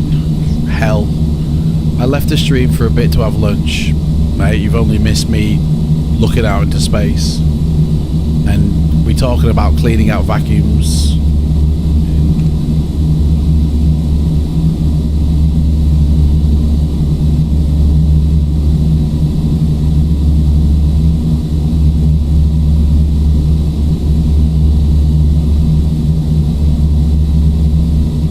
"74 nautical miles to go."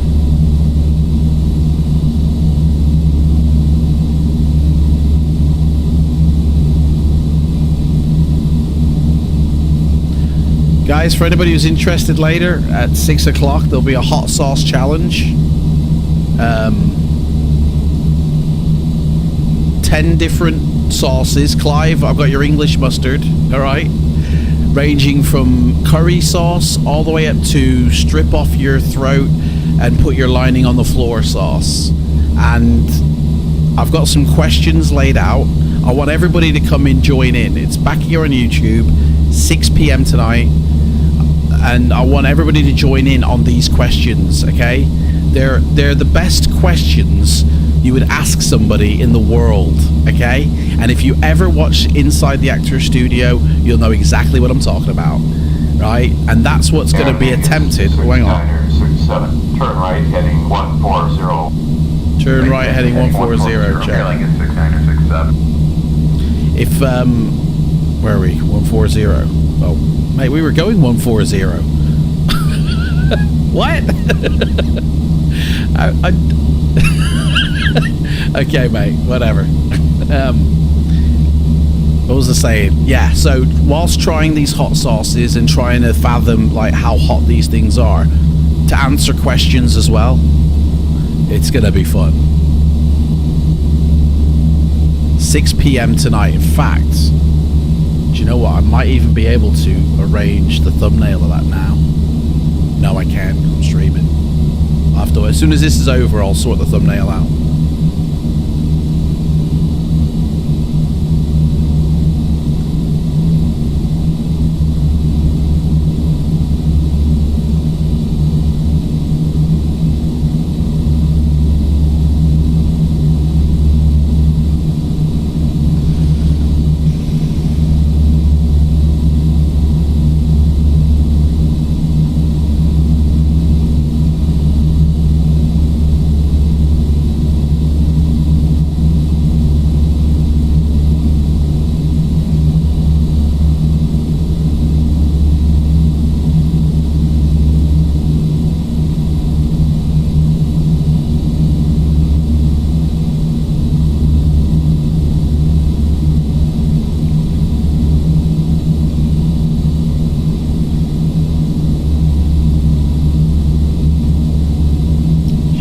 Nuts on the floor down here.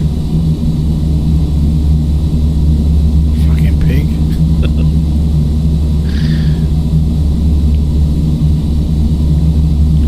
Let's have a look at what we got. Oh yeah, guys. Oh, look at that. Is that a little Horizon heat line thing? See that wave thing there? That's weird, isn't it?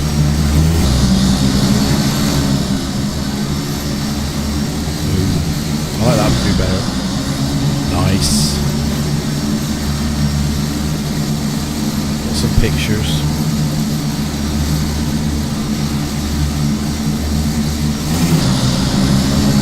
Aer Lingus, that's what we're flying, guys. Aer Lingus in Mexico. Like the trims a little bit.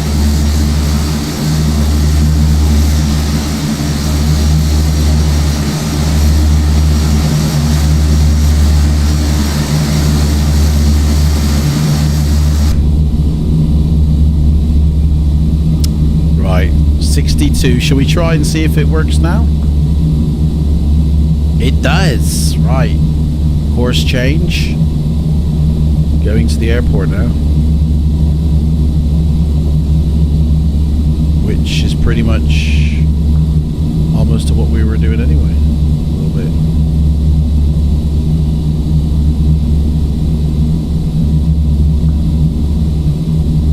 Alright, so now we're heading for the airport now. We must be somewhere around here.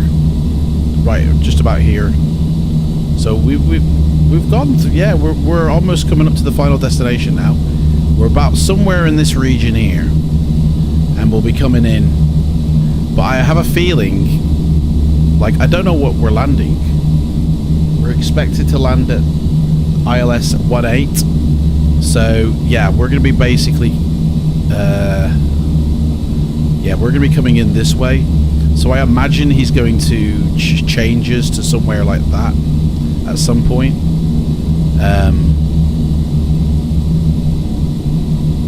So we might be heading. Is there anything on these islands? No. I imagine. I mean, yeah. At some point, he'll be putting us on one of these two tracks. I reckon.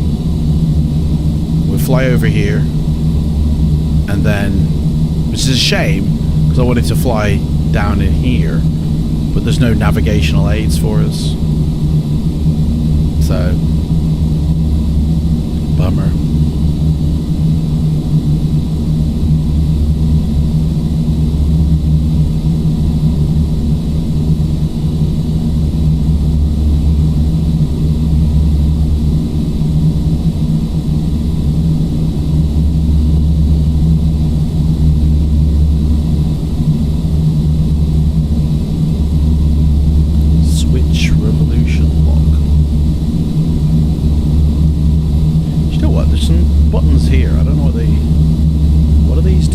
this is the auto feather testing that he was talking about earlier. So that's all the testing systems. Okay. I feel like that. Oh, that is on. Okay. And then you've got these here. Should that be on nav? Nav, switch nav on. Is that why that didn't load? VHF. Switch PA system on. Don't know. Audio selector. No, we don't want that. But that's the audio for the ADF. There we go. Speaker on. Marker audio. This is all just the audio stuff in it. Yeah, we don't really need this. Doesn't affect that, does it? No.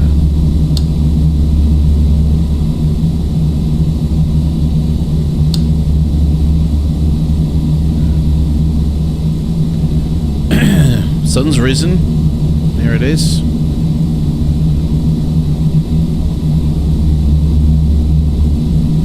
Some mountain peaks down there. Yeah, where are the mountains? The mountains were way ahead of us.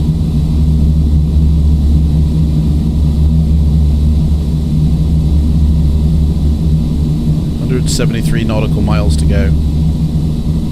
Fuel is 297. Man, we got plenty of fuel. This thing's a fuel tank, basically, isn't it?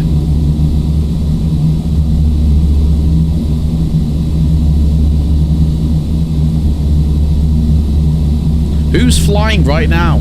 I know Ralph is. Ralph's going to Heathrow. Have you arrived at Heathrow yet, Ralph? Clive, are you flying, mate? Who else is in the stream? Who's... Jake, are you flying, mate? Fabian? Who else is lurking? YouTube can't tell me anything.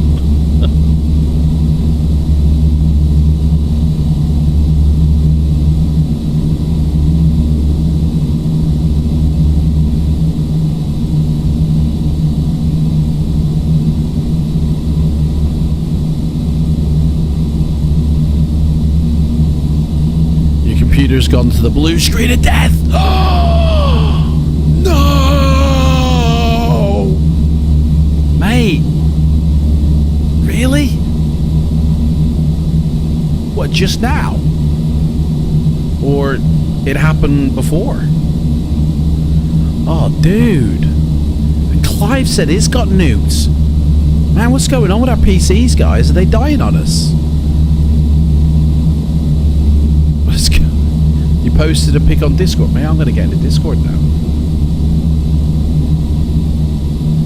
I'm assuming you mean my Discord. Like, this is actually going to make this sim run a little bit funky because Discord sometimes nukes, you know. Right, so flight pics. No! 15th time today! Mate, 15 blue screens in one day. Yeah, something wrong there, man. What's your PC specs? Like, give me your specs and what...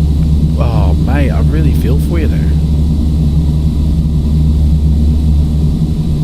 I haven't got a... Where's the emojis, man?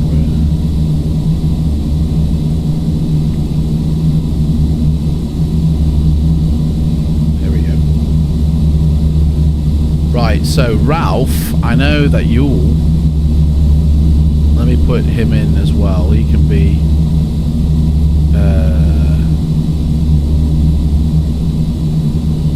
he must be a Twitch follower. Or a subscriber to YouTube. Which means he's a first-class passenger. Ralph. Where's Ralph? Oh, you're a... Yeah, okay, yeah, you're under the subscriber. Your YouTube subscriber. Have you followed me on Twitch, Ralph?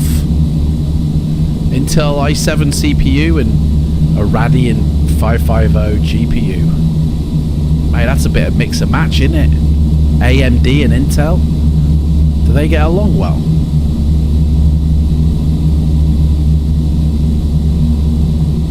Oh, mate, Ralph, I'm so sorry to hear that.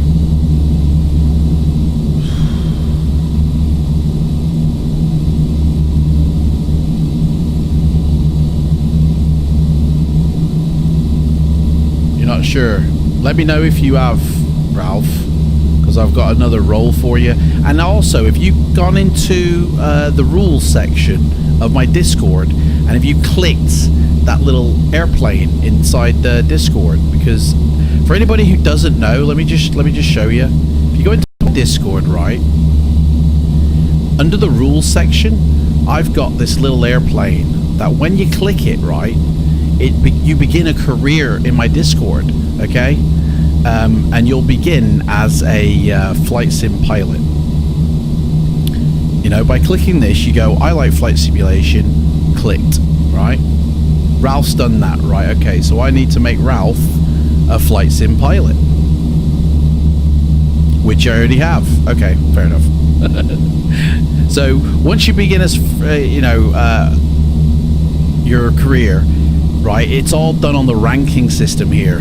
As you can see, you know, level 0, level 2, level 6, depending on what rank you are. Now the rank is the order here that you'll appear in. Obviously I'm rank 1, so if I went I rank, I'm going to come up as number 1, you know, because it's my Discord, isn't it? So the closer you are to 1 is the prestigiousness you have in my Discord. So Ralph is ranked 18, Speedy Birdie is 38. The more you interact, okay, and the higher you go in terms of my roles, so when you get to first class passenger, your rank will increase, okay? So, and I'll use Ralph as an example here. Sorry, mate. So Ralph at the moment is a flight sim pilot, but the moment he becomes a first class passenger, which that means he's followed me on Twitch, then he will rank up. He will actually get to like 17 or something, you know. But that doesn't really mean anything. That's kind of by the by. It's the level, really. So as you can see here, when you reach level 24, or 25 rather, you then become a first class passenger, even if you haven't followed me on Twitch. Like, you know, you can actually gain it by not having to follow me on Twitch. It's a fast way to do it. You can fast track it, okay? You can also fast track it by subscribing on Twitch, and you will fast track to cabin crew member, okay? Or if you wait, you know, in Discord until you get to level 50, then you also become cabin crew, and it costs you nothing really. Whereas the subscription obviously costs you like $4.99. Or use your Amazon Prime and it's free. If you do subscribe to me and I haven't altered, then you just send me a private message, Discord message, and I will alter it and I will sort that out for you.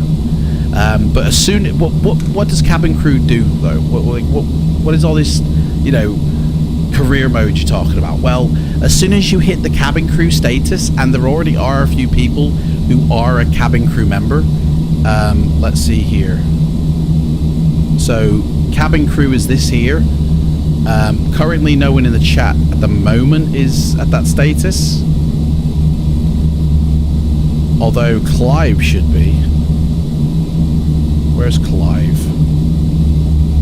Clive, you're not in me list again. Where? How come you didn't come in the Discord, Clive? What are you doing, mate? Get in the Discord. I thought you did this yesterday, mate. You're not in my Discord.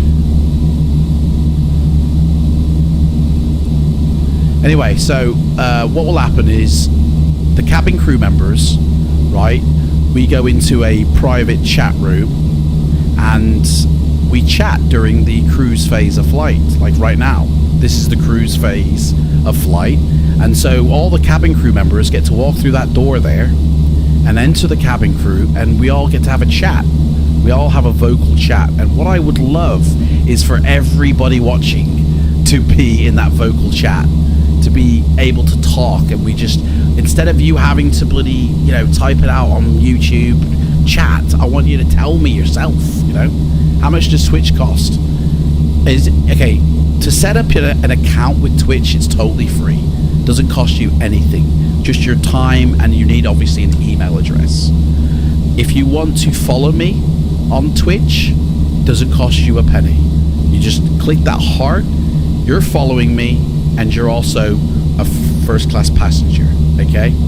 If you wish to subscribe to me, you know, it costs you either $4.99, or if you've got Amazon Prime, it costs you nothing, because every month you get to say who uses, like, sort of, Amazon and Twitch have worked out a deal basically, and they've said, you know, we'll pay for that subscription for you on Twitch, but it's not a rolling subscription.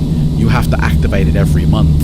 So like every Twitch member who has Amazon Prime has a Twitch subscription just sitting there waiting to be used. I've used my Amazon Twitch subscription on a friend who also streams, and you know, if you've got Amazon Prime, you've also got that Twitch subscription, which is a free subscription to me.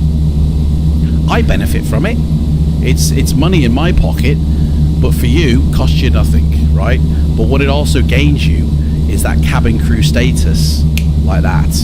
You don't have to level up. You don't have to worry about getting to level 50 first. You already are a cabin crew member.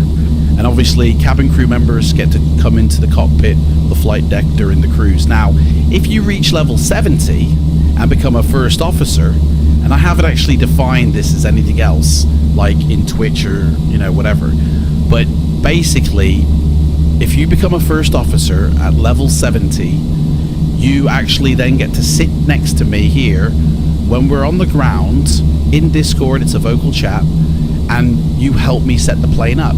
You run through the checklists, and I action what's on screen. So it's kind of like having almost, you know, well, it is like having a co-pilot in the flight deck. You're obviously watching me on your computer. You're not, you know, you don't have to have a flight sim PC like this P3D program to be here. You're just watching me off YouTube or Twitch or whatever it is, and we're going through the procedures together, so through Discord. So, but it's like having a co-pilot, you know. And obviously co-pilots take care of like certain navigational duties, you know. But I don't know if that would work, I don't know. But once you reach that level 70, you're a first officer. And of course, once you reach level 81, you become a captain. And now this is reserved, this spot here, for people in my Discord who want to become admin or moderators, okay? You can become an admin or a moderator when you hit captain, or you can actually apply to do that right now, okay? It doesn't mean you become captain, though, by becoming a moderator or admin. Or maybe it does. I haven't really thought about that, to be fair. But as soon as you do hit this captain level, we actually do shared cockpit. So that is kind of reserved to people who have got P3D, who have got the specific plane and the ability to set up a shared cockpit. But that's what we do. We do shared cockpit flights when you reach that captain. So that's when I think that's when it'll really start to get fun, when I'm able to do a shared cockpit with somebody. It'll probably be in the Dash 8, to be honest, because that's got a simple shared cockpit scenario. But obviously you've got to have P3D version 5, you've got to have the plane if you do a shared cockpit. I don't know if the PMDGs are capable of shared cockpit. I'll have to look that up. I'm going to sort a Twitch account now. No worries, Ralph. You sort that out, mate.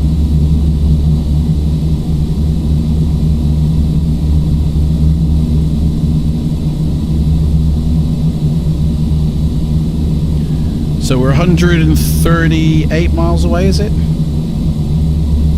138? 130, yeah, it was 138. 137 now. So we are coming in nicely, basically. 100. So we're probably. This is. So we've... Hang on a sec. 11320. We've passed that. We've passed that point. So we're somewhere around here, maybe. 126. Yeah, we just literally passed that point. If we're 136 nautical miles, actually, no. Because that's 120... Oh, no. That's... Yeah. I don't get that. I don't know where we are. We're somewhere around here. But we must have passed that already.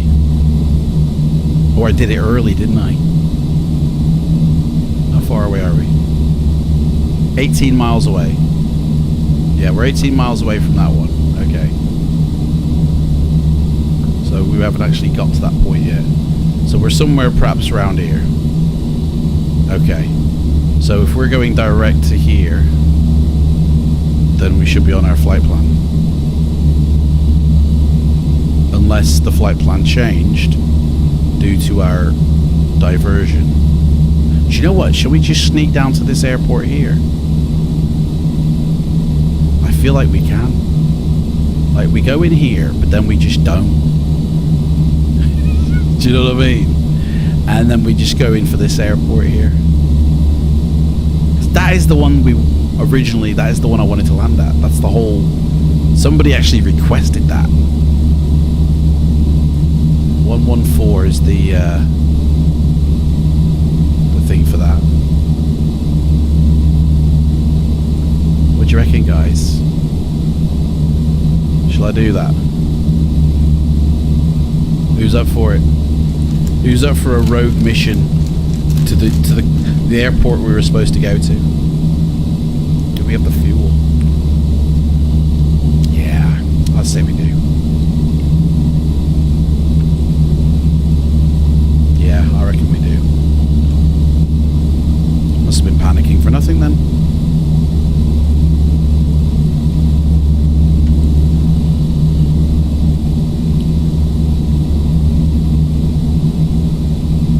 Let's have a little wander around the cabin, shall we?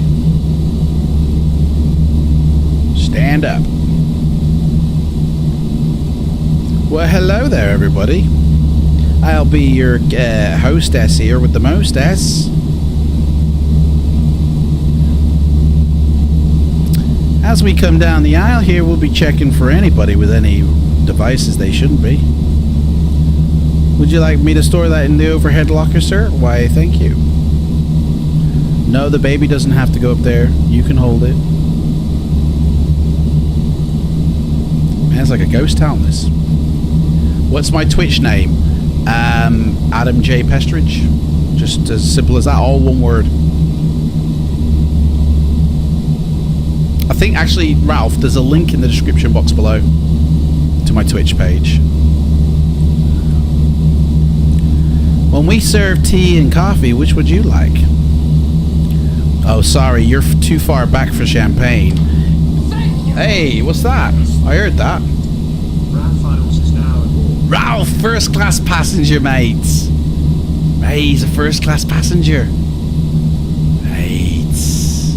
Let's get in there and change that now. I mean, Ralph's already... he's already greased in, to be fair, as a YouTube subscriber. But now, he's a first class passenger. So, hey, Ralph, would you like the colour of your name tag here?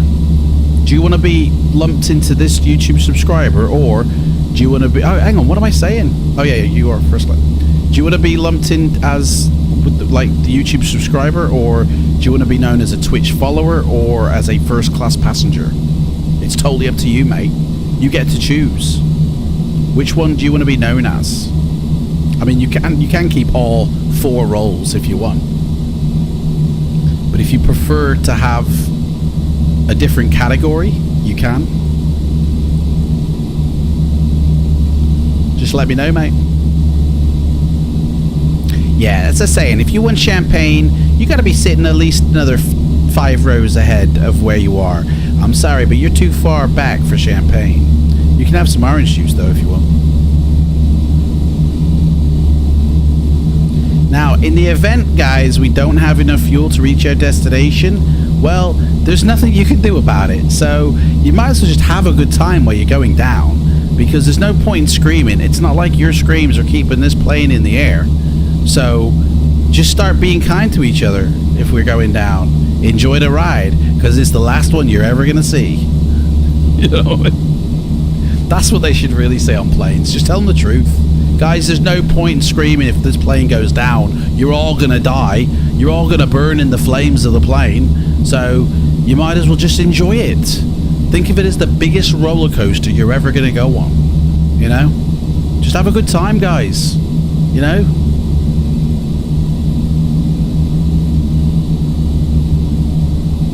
Hell, if I was on board and a plane was going down, I'm with my missus, I'd turn to her and say, let's get jiggy with it, because it's the last time we're gonna, and it'd probably be better, like, at the height we're at, traveling down, bombing to the earth, like, that's gonna heighten it, surely. So, what do you say? You don't mind? First class passenger would be nice. Okay. So, first class passenger, basically just take off them two. There you go. You're now first class passenger. Now that does decrease your ranking, by the way, by doing that. So like, your rank will have actually gone down rather than up. But if you have Amazon Prime and you use your Amazon Prime, you'll actually shoot up to cabin crew status. And if you did that now, you could literally jump in the Discord channel with me and we could have a chat.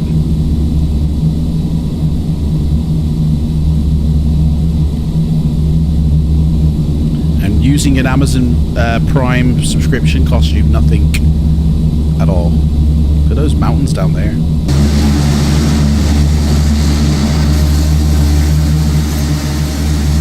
Ghostly. Ooh, ghostly. 117 nautical miles. That's where we are. I imagine soon we're going to get some sort of approach going on. Like, they need to tell me my approach, don't they? Can we kickstart that? I mean, I think I need to start descending, to be fair. I don't know. There's no approach. I can't do an approach.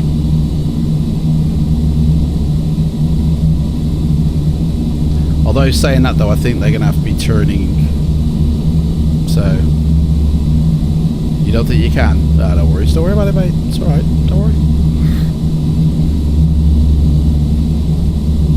If you just get jiggy with it, Ralph, in the Discord channel, you know, talking to people, posting pictures, chatting, you will level up naturally, yeah? And eventually you will hit that cabin crew status. And then that's it, you're greased in. If you just keep going in here and checking out what level you're at, like, let's have a look at people's levels here. Level 5, level 4. I mean, if you literally don't chat at all or don't do anything, then you won't get leveled up, you know. So like, so here's an idea. From the 6th, is that 4th of June or the 6th of April? I don't know. Either since June or April, when you last checked, here you're at level 0. Okay. No, it was June the 4th. Okay, so on June the 4th, you were level 0. Not you. Yeah, you were level 0. You were ranked 35. And if you literally check now, I mean, you've been checking quite regularly. But if you check now, well, the last time you checked was today, actually. So you're level 2. So in the course of a month, you've ranked up a level. Basically.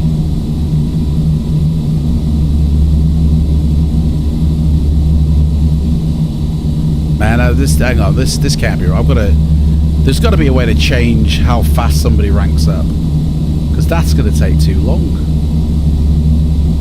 Can I change the system here? Let's have a look here.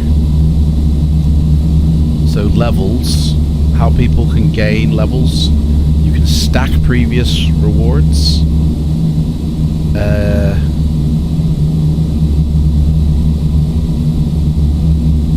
Rewards that will be automatically given to a player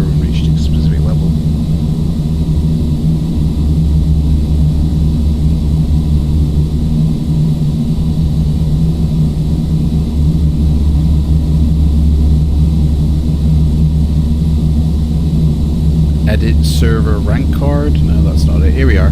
Change the level. Oh, it's a premium function. Change the difficulty level by tweaking the rate at which your members will gain XP. And at the moment, it's done at 1 times. So it's I can't set it. If I wanted it to double it, if I want to double it, basically, it's a premium feature, and it's going to cost me. Why can't I select that one? It's either going to cost me 35 quid a year, or like £3 a month, which that's fine, but I don't think I can't select it. Oh, I can. Yeah. Right. Well, let's see if we can change that then.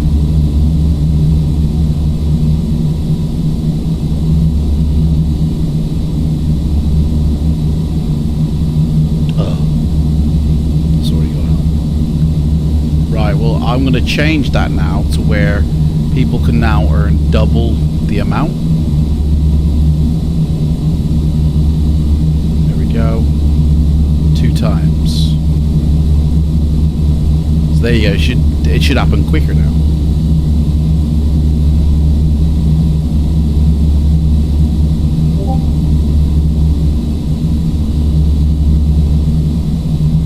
So there you go. Look, this Nib here.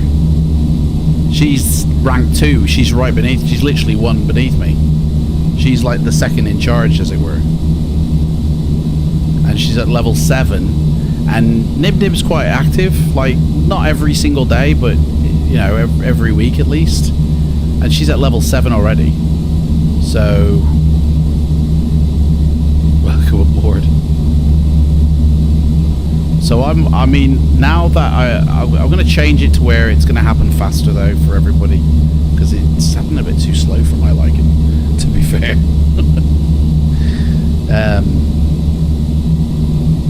Or I could just change the ranking, but I don't really want to do that.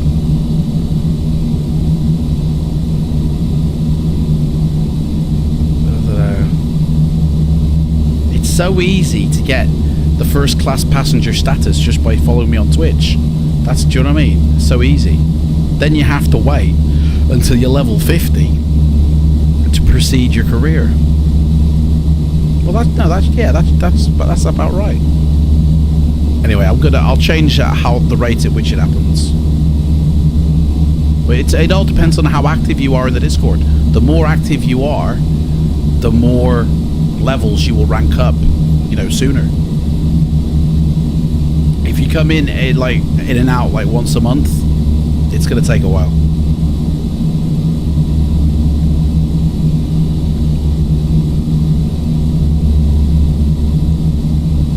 I mean, I'm in it near enough every day. I'm only on level 11. But I'm gonna see how fast it changes now, how fast that moves. You know what I mean? If you don't swear while driving, you're not paying enough attention to the road.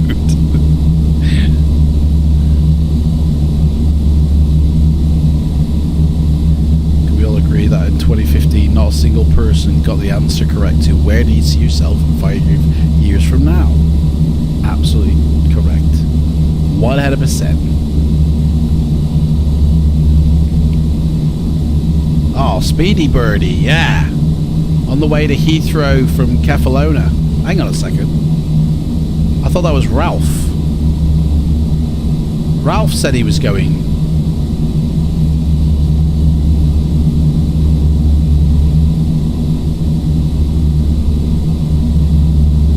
No, he didn't.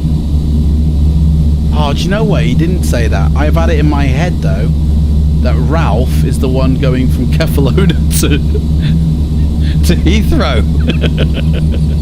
But it's not. It's Speedy Birdie. Sorry, mate. Honestly. Right. Because I thought your PC got nuked mid-flight. Right. Ralph has made a movie, in fact. Let's have a watch of this. One of your recent recordings. Nice plane, mate. Oh, sweet. It's a landing. Oh, yeah. It's in Discord, guys. Go check it out. Ooh, nice. That is... butter. Hey, spreading that butter, mate. Oh, yes, please. Look at that. Now, that's the landing I had last night when I attempted my commercial pilot's license, and I got -221. And I'm like, you can't get smoother than that. Like, when I did the landing, I literally could not get it any smoother. So, I think I might have to alter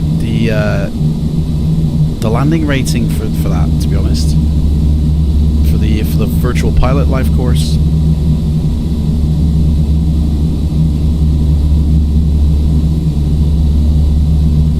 We're 91 nautical miles out. We're too high to see anything decent.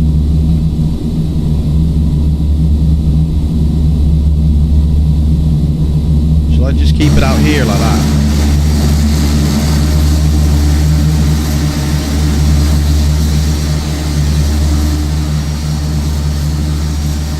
Although that's not real. I don't like that. I've never been a big fan of like doing stuff like that. Although we could put it into cinematic mode. That's fair enough, isn't it? How do you do that? Just push C. Is that it? There you go.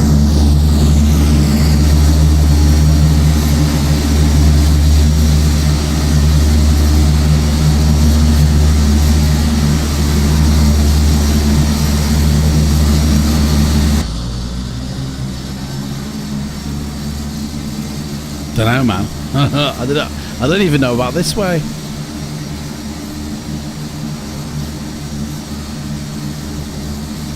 What happened to that depth of like? You used to be able to change the depth of field, didn't you?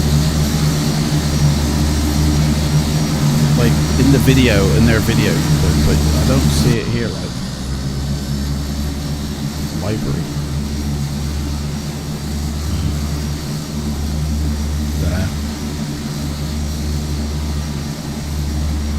Select the presets you want to include in your cinematics. They'll be chosen at random during the cinematic sequence. Well, we want all the outside ones, don't we, then? Yeah. But, I mean, I choose cinematics, so I don't choose them, actually, because you want something different, don't you? That's why you choose it. So why would you want to incorporate your camera views in it? I guess the option's there if you want it. Fade to black. No depth of field, changing it. Here we go. Flyby. Nice.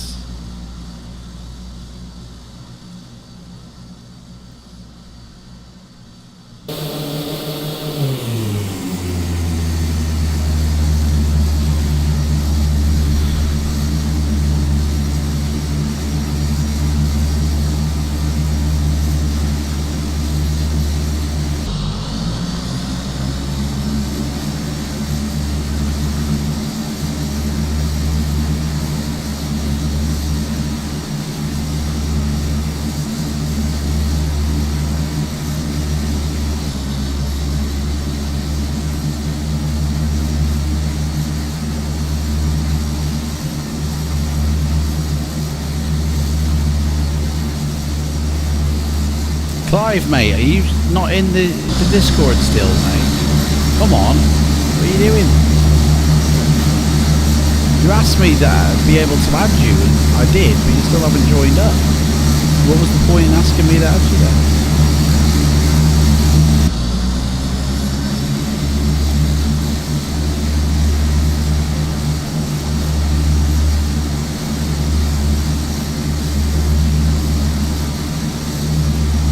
I don't know why I would.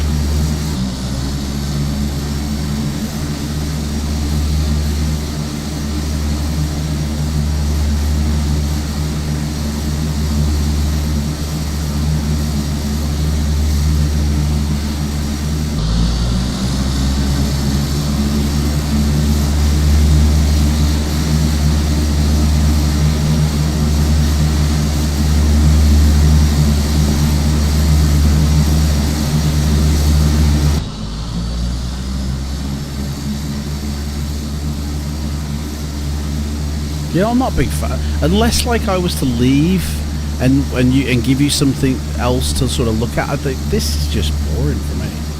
I don't know about you guys, but that's just a lot of shit. Like, I'd much rather be, as a pilot, making sure everything's A-okay here, like checking out the displays and managing the cockpit rather than looking at the scenery outside, like from seeing the airplane. Sorry, it's like, for me, that's not realistic. Pilots even don't get that. Oh, I don't mind doing this though, to see things outside. That's like cool. Look at that, that's beautiful.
We got ocean down here.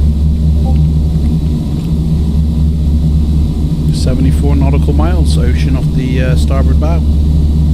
Or is it port? I don't know. We've got land down here, I think. Yeah, land down there. So we're flying along the coast. Okay. So our airport is either dead ahead or off to the right, I feel. I think it's dead ahead though. So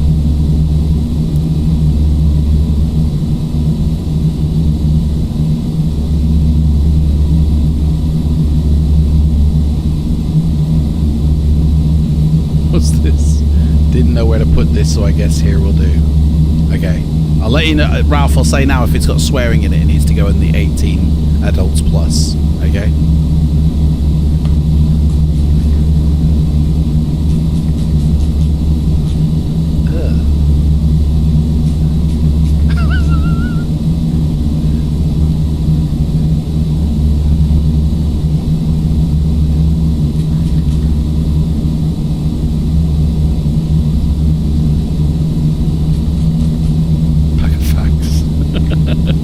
So he's basically sanitizing everything. That's, hang on, if you just put alcohol on that, mate, you're gonna light it. It blows himself up. I had a feeling that was coming. It's COVID, man, isn't it?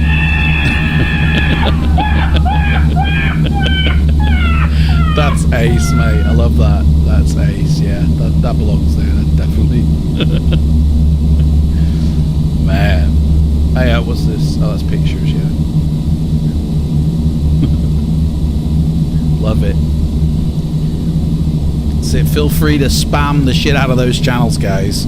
Put in pictures, videos, whatever you want. As long as it's appropriate to the you know, the channel name. I don't care.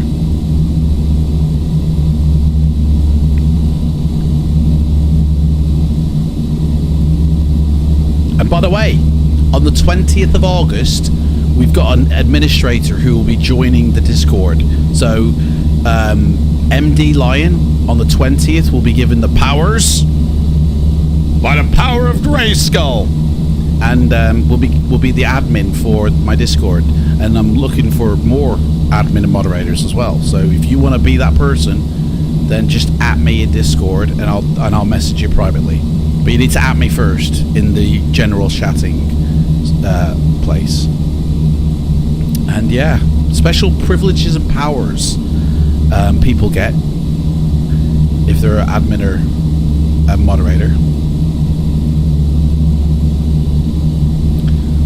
So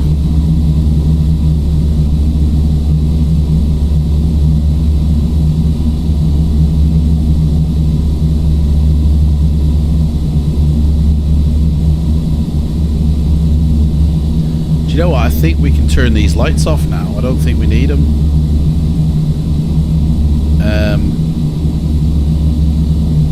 Maybe keep on the...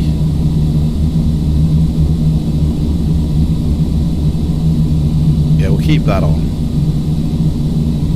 Keep on the instrumentation stuff.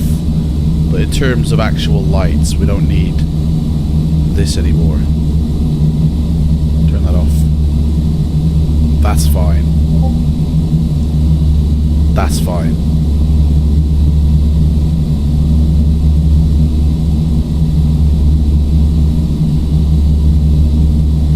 Speedy Birdie, my wife asked me to pass her lip balm. Instead, I gave her super glue by mistake. She's still not talking to me. I like that one. I like that one. Oh, have I got any I can... Let me see here. I've got loads, but I gotta find out if they're appropriate. Hang on. I mean, I've got more videos to put in, guys, but some of them are a bit scary and a bit, you know, I'm a bit nervous about putting them in, even the 18 plus channel, you know what I mean? Let's see here what we got.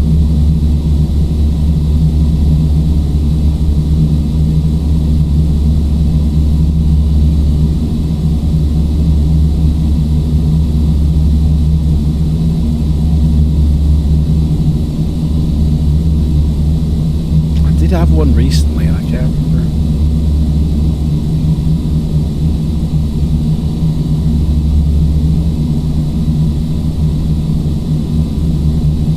Oh, I'm going to put that one in the 18 plus because that's just appropriate to what I've just said.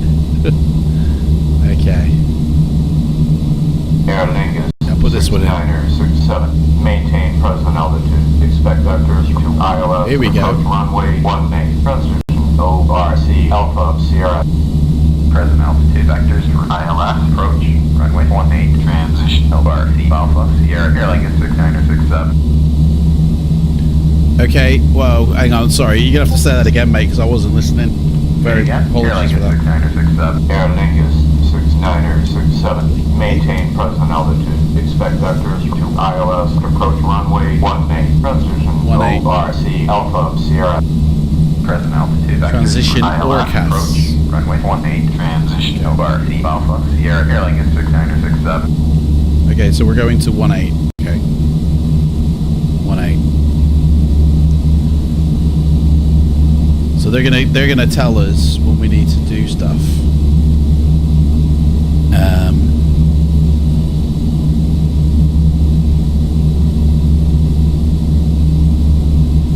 Do you know what we it's 3 o'clock. I've only got an hour left. Do you know what? Yeah. To be honest, I don't even think we're going to be able to make it in the time I've got left. I don't think I'm going to be able to even get down to this airport in time. So it will be landing at this airport as we are planned to. Oh, hello. What's this? I definitely need to get some Mexico scenery, I think. I mean, this is Orbex. Right here we're looking at. But I don't know if they cover Mexico, do they? That's supposed to be Orbex, you know, the land class. That looks like shit. Yeah, I'm going to sort out Mexico, I think. That'll be my next project, I feel. Because if that's Orbex, hey, that's rubbish. In fact, we can see the plane now. What's that? Hey, Sheldon, how's it going, mates? Just seeing you there. What's up? The sim's looking good, thank you very much. Hi, in fact, we can see the plane now. In the light, yeah! There's the plane. But the down here looks like pants. That looks graceful, that does. I'm embarrassed to show that, to be honest. Descent to flight level 17,000. Right on. Altitude select. Vertical speed. Descend me down. 800 feet per minute. No, 1,000.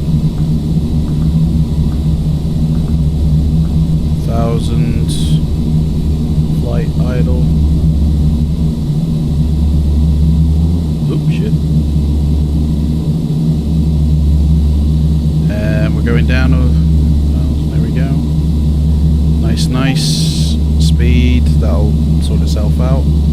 I think we've got to go to the power setting of takeoff in it.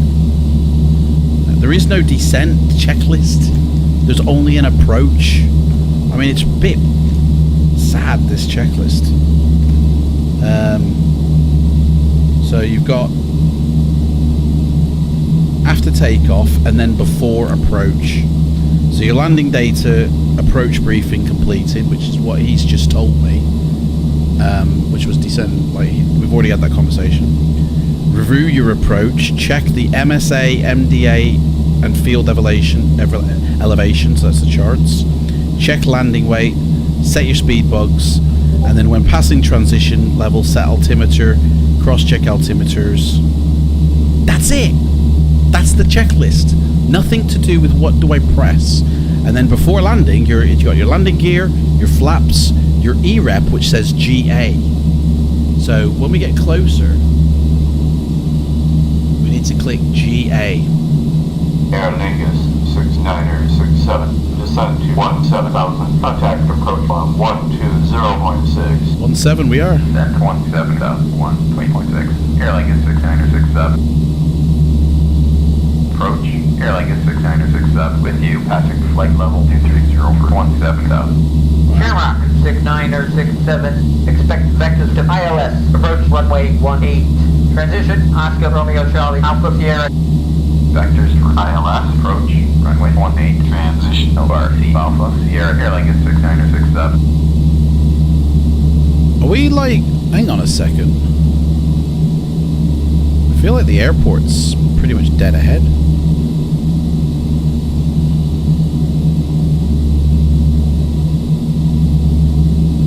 I don't know. I'm sure it'll all become apparent.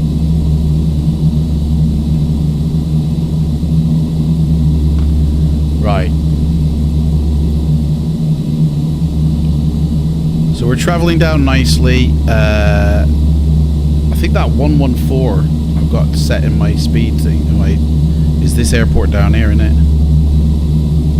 Yeah, so we don't need to worry about that. Okay. Don't actually need this anymore. Get rid of it.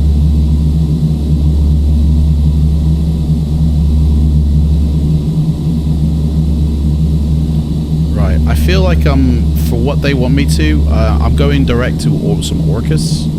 I think we're gonna do the heading way now.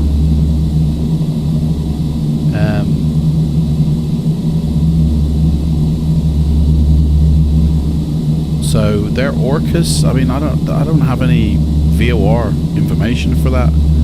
So I've literally got to either fly to what they tell me, or kind of use the GPS. Shamrock 6967, send to 1000, altimeter 29.84. Descent to 1,000, altimeter 29.84. 2984 altimeter. 2984. 2984. There we go, set. Altimeter set. 20,000 feet. Everything's still set for that. Can't think of anything else I need to do here. We're going to be coming in. I'm going to start FS flight control just because I want to see what my landing rating will be. I'm just kind of curious. It's just for fun.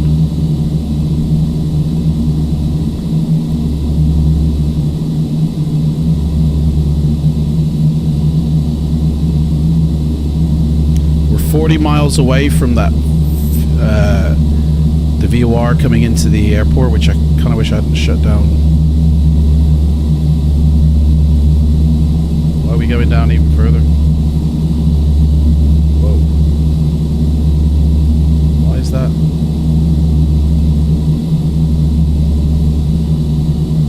That's weird. Right, we need to put the flight plan in. Oh, actually we can't. Because the flight plan's changed.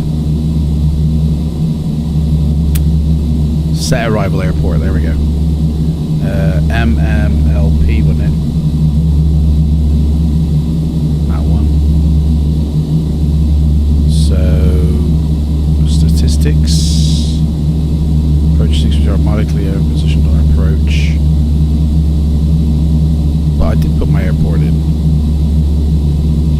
do know it there, runway 18.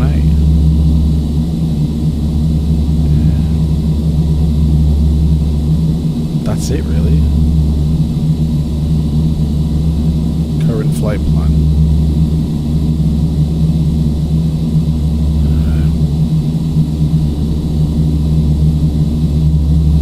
That's where we are. That's our airport. There we go. So we actually do need to... I think he's going to slide us around like that. I don't think this is going to give me what I want.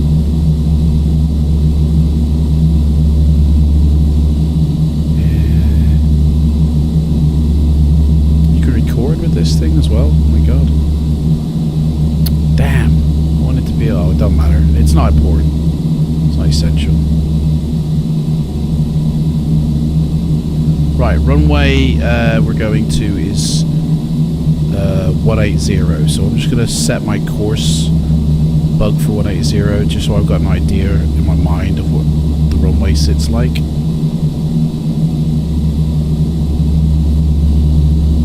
Which should be somewhere around here.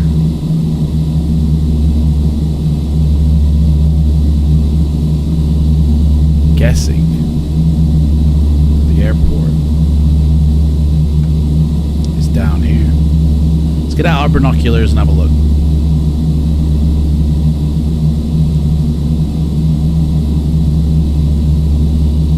I don't see an airport. Probably not rendered in yet. Guys, I'm gonna get some scenery for this because this is not up to my standard. This is Orbex, this is. Does Orbex cover New Mexico in their South America or North America scenery? Because I kind of feel like this almost looks like default.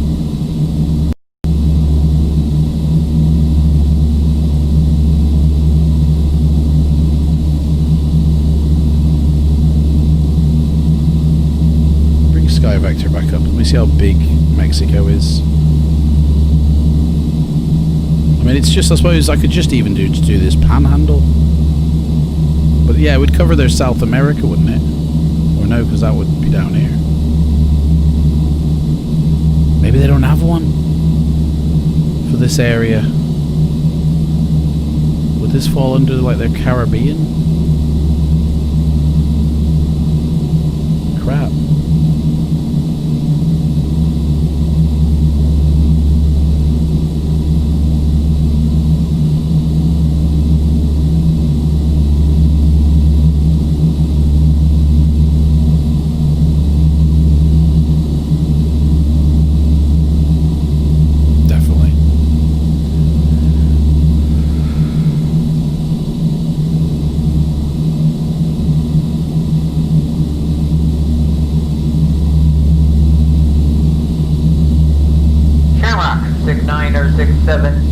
Descend to 10,000. Descend to 10,000. Airline is 6967.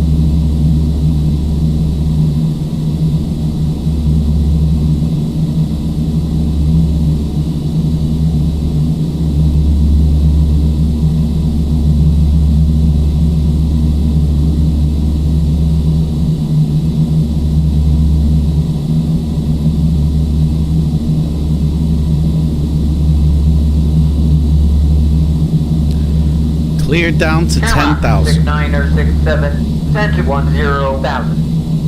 Descend to 10,000. Cleared ILS, approach, runway 18, transition over the Alpha, Sierra, airline is 6967. Right, so, I mean, I don't have... Oh, hang on, let's put this on map. How do I extend the range on this? Is that a possibility?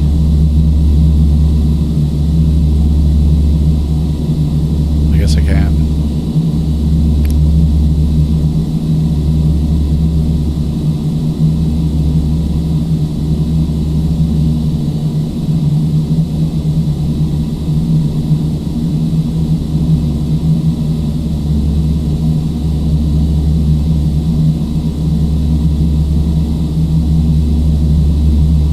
So I have a feeling they're going to get us to come in and then turn like that, and the airport should be somewhere. Oops. Should be somewhere over here in this region. 69er 67, send to 5,000. 5,000? Send to 5,000. Airlink is 69er 67. I mean, we're still 13,000 feet, man. Right, so I think we're need to keep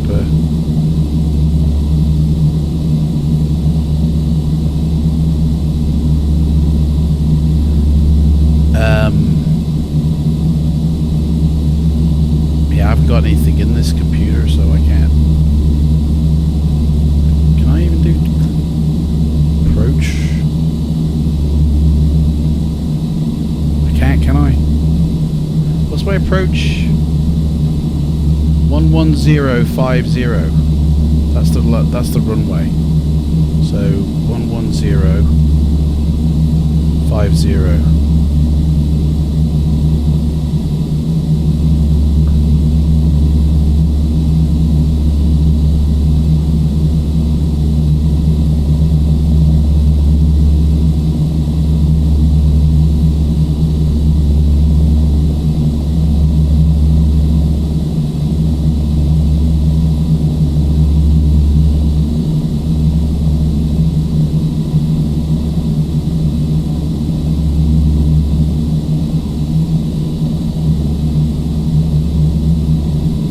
Whatevers.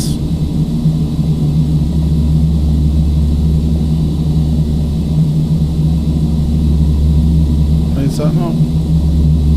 Oh, whatever. Put that back to 180.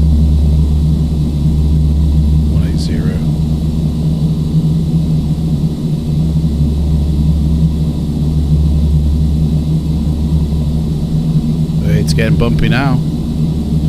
We need to think about. Right, I'm going to go to GA on that.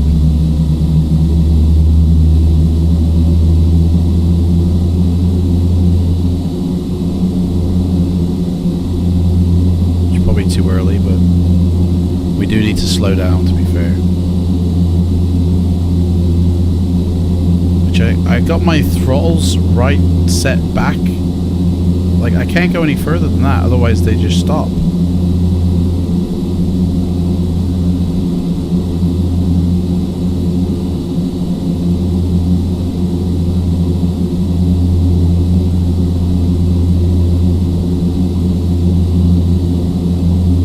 Do need to slow down. 10,000 feet, so that's landing lights on. Slowing our descent now to 800 feet.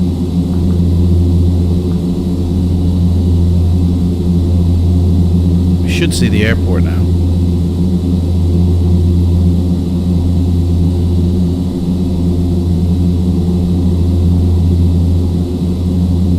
I don't see no airport. Oh, is that it there? That's it, there it is. There it is.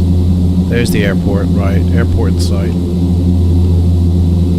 Right, let's do a turn then. Let's get do a turn to get on our heading.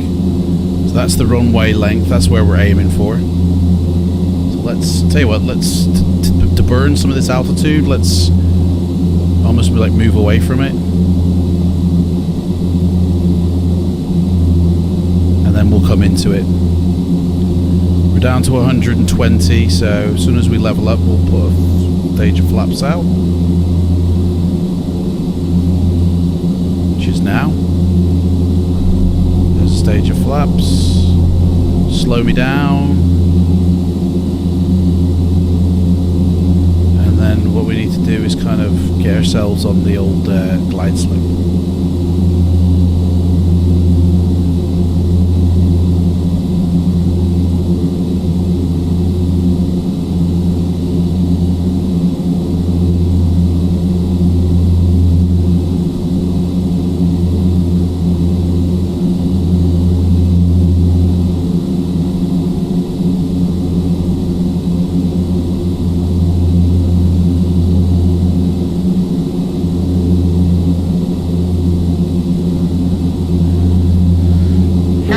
6967, send to 3000, speed 2250. 250 speed? Speed 250, airline What? 6967. He's having a laugh.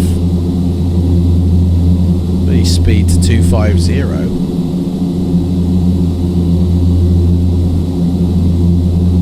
Although I will increase my throttles a bit.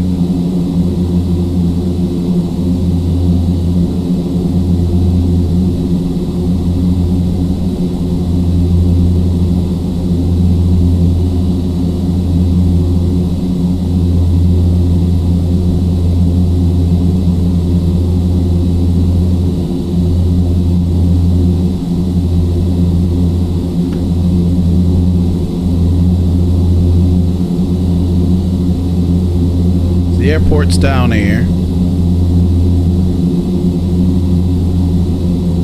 We're almost kind of like coming to that point where we can actually, let's turn a bit more out.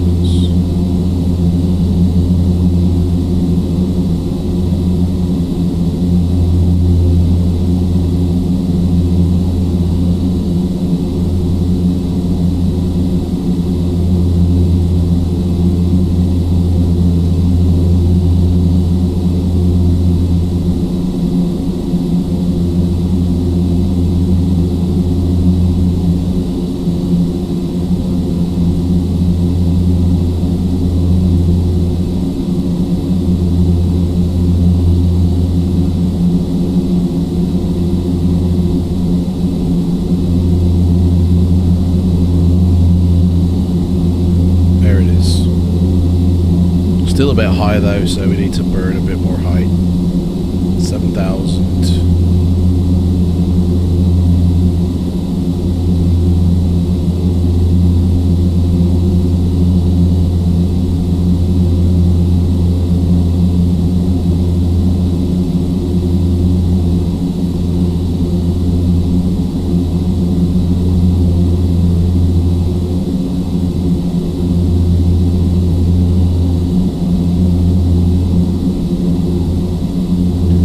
Speed 140. Whoa, that's a bit fast. Right, let's sort out our mixture.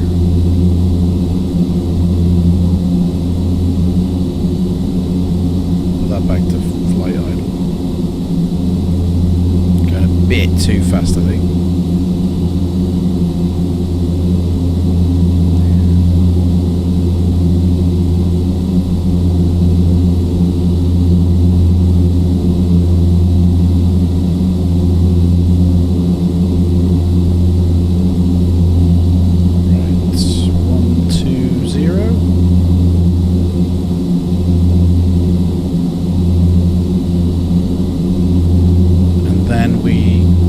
Turning on to in a moment.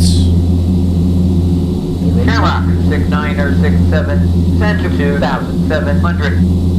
Descend 2,700, cleared for final tower at the mark 118.1. Airline is 6967. Clear for final approach.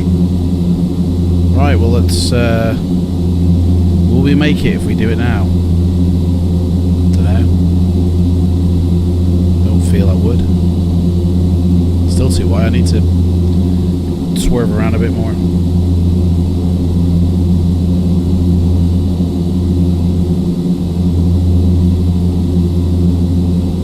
I'm 11 miles away from the ILS. 11 miles, descending at 800 feet. 5,700. Yeah, that'll actually work. Okay.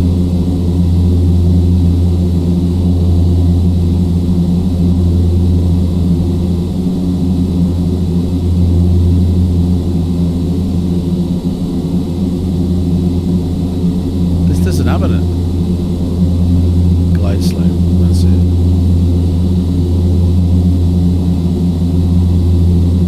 That's the glide slope there, isn't it? We're way high above it. Right, I'm turning in. Wait, whoa, whoa.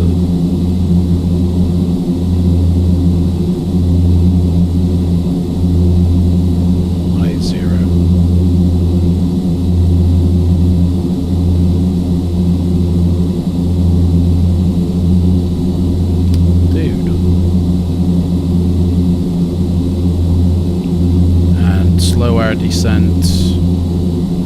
Tower, airlink is 6967 on final. Airlink on 6967. Speed to 100. There's the runway. Altimeter 29.84. Clear to land runway 18.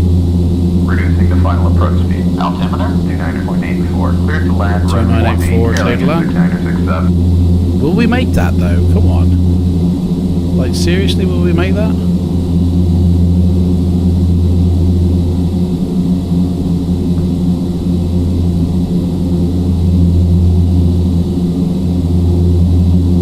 That ain't gonna help. Do you know what? Autopilot off. I've got control. He says.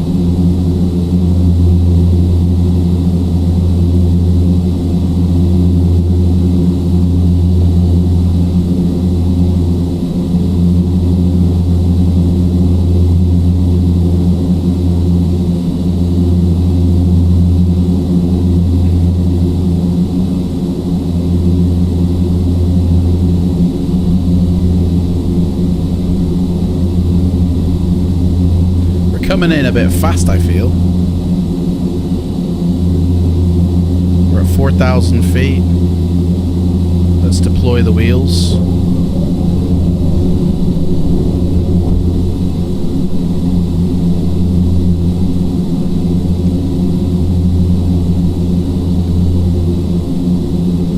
Another stage of flaps. We're descending quite nicely. If we make it or not, I don't know. This is it, guys. Get your landing ratings in now. Do or die time. Not that I'll know what the landing rating is.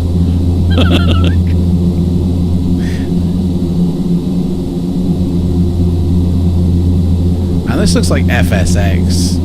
I've really got to sort this area of the world out. Guys, the next time we take off from here, it's going to look different. I'm going to have downloaded satellite data. It's going to look amazing. I don't know if there's any airport available for MMLP. If anybody knows of one, please let me know. And I'll try and sort it out for next week. But this is going to look different the next time we do this, I promise.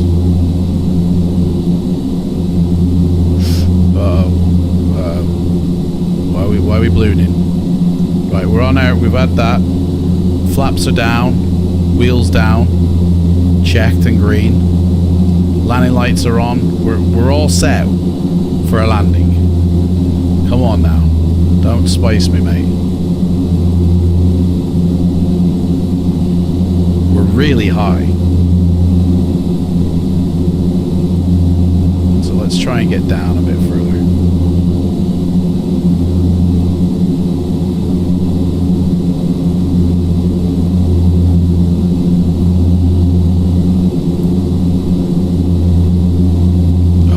This wind.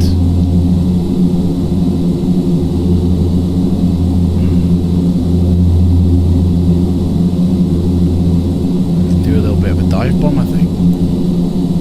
And my throttle is idle. Like I can't put it down any further. I can use my reversers. I can get the propellers to move the other way, but I can't honestly. This approach is a bit of a stiff one. So what would happen if I did my reversers now? There you go. Hey, that steadies it a bit. Slows me right down. And we pick up that speed again with a bit of descent lift, like descending. 1200. Continue. Mate, I'm coming down with engines reversed. London City approach. Mate, this airport looks like Microsoft replacing.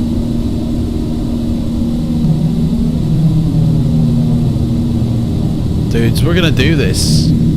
I just need, I don't know, 500. We're coming in. I feel like another stage of flaps is needed, just to give us that. Take rate. Yeah, we need to pull up. Right, come on. Sink rate. Oh man. Sink rate. Here we go, boys. Full feathered flap, whatever you want to call it. Dudes, we're gonna do this, and then we're down. Boom! Oh yeah! Give me that butter, dudes. Look at that! Contact ground on 118.8. We haven't got any auto brakes, have we? Airline gets 69 or 67.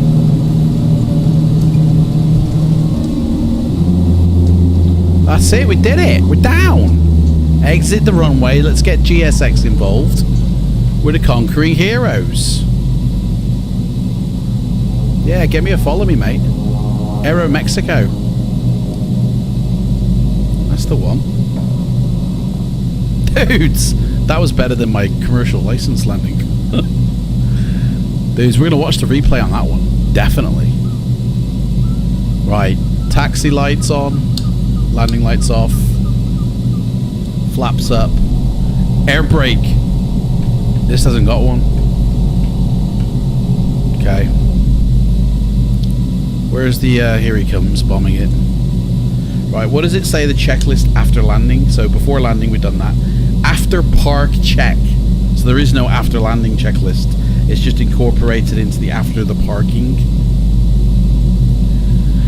Here he comes. Come on, mate. Let's go. Whee.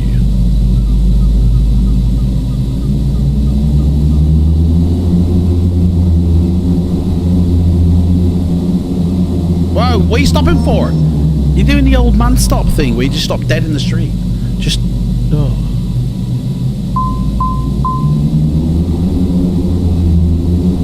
He just needs to carry on, and I'll follow you, mate. Don't you worry.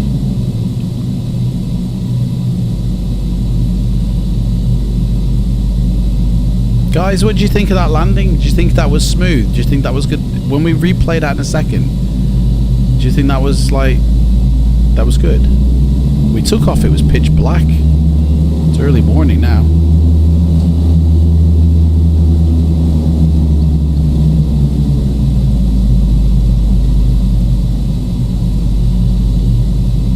I think this plane did its job. Yeah. So when we take off, we'll take off in this plane again, right? We'll do like another 2 flights with this in the world tour, and then by then we might be able to get into a jet, you know? Although some locations we won't want a jet, to be fair, because some locations will need like small planes. Like around the Bahamas, I feel jets are a bit... How much fuel you got left? Good question, Ralph. We're gonna have a look at that. Remember, we were meant to go to another airport, but I reckon it's like 1.5 or something. Like 1,500 kilograms left, which would have got us to our destination, I feel. Right. Here we go.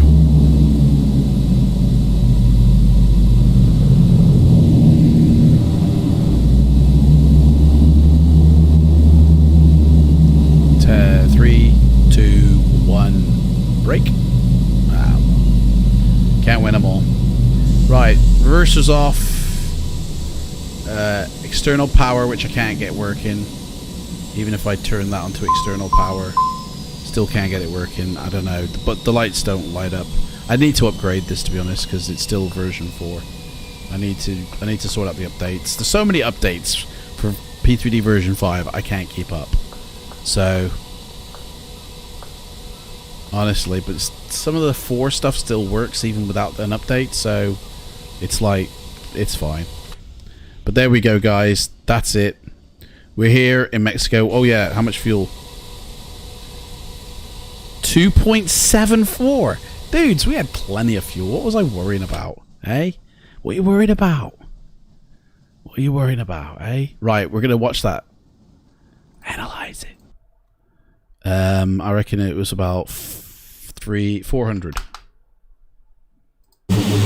Here we go.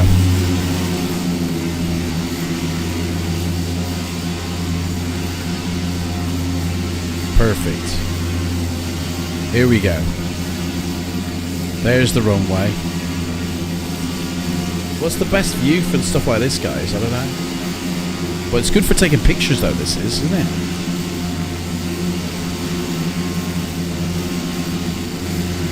Get some screenshots, like.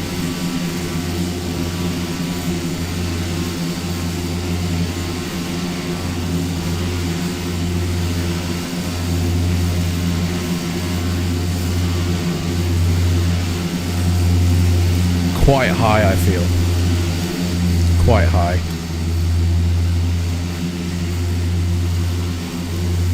Try and get us level.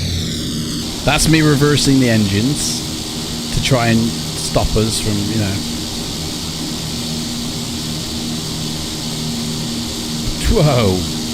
Look at this, man. It's like an elevator ride.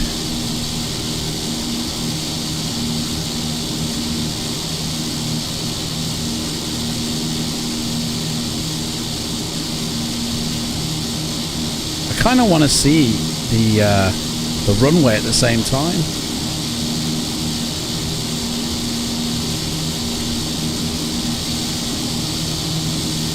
There we go.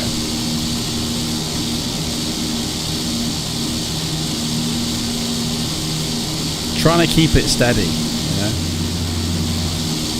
500. I don't remember it being that wild a ride. Think rate. Think.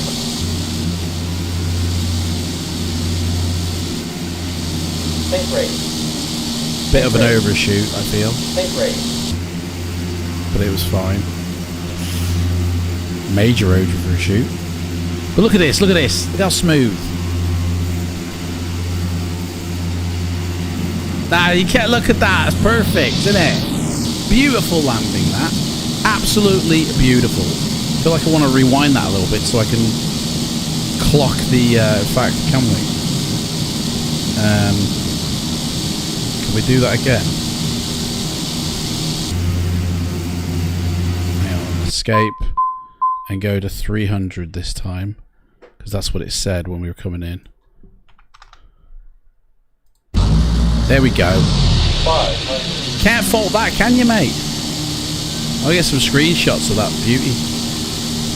I mean, the approach was wonky as hell, and I admit that. But this was creamier than butter. Like, it just suddenly locks, you know? Like, right here. And then it's just,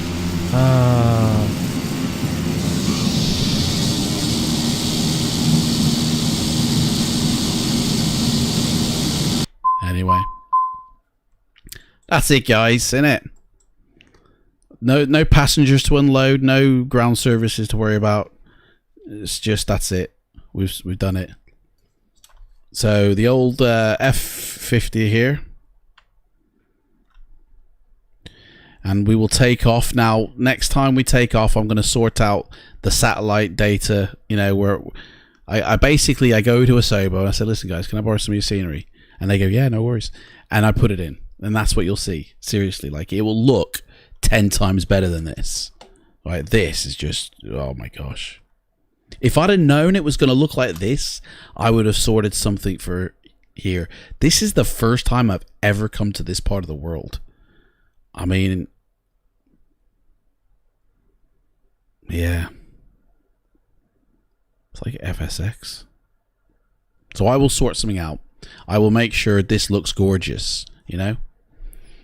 So when we take off, I mean, I don't need to do it for everywhere. I'll probably literally just do this bottom half of this like thing, this panhandle here. And then when we go, I suppose we're going to the next one. Where is it? Oh man, I had Google Earth running the whole time. Look at that.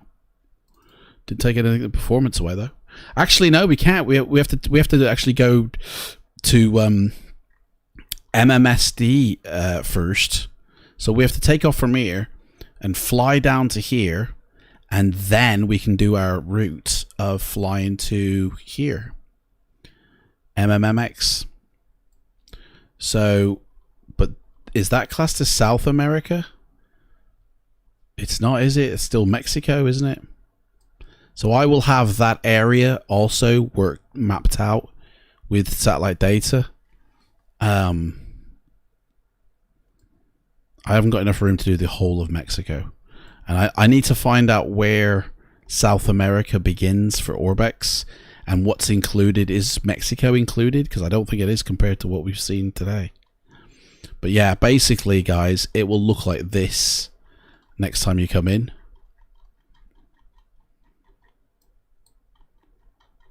It'll look like this, guys, next time we're in.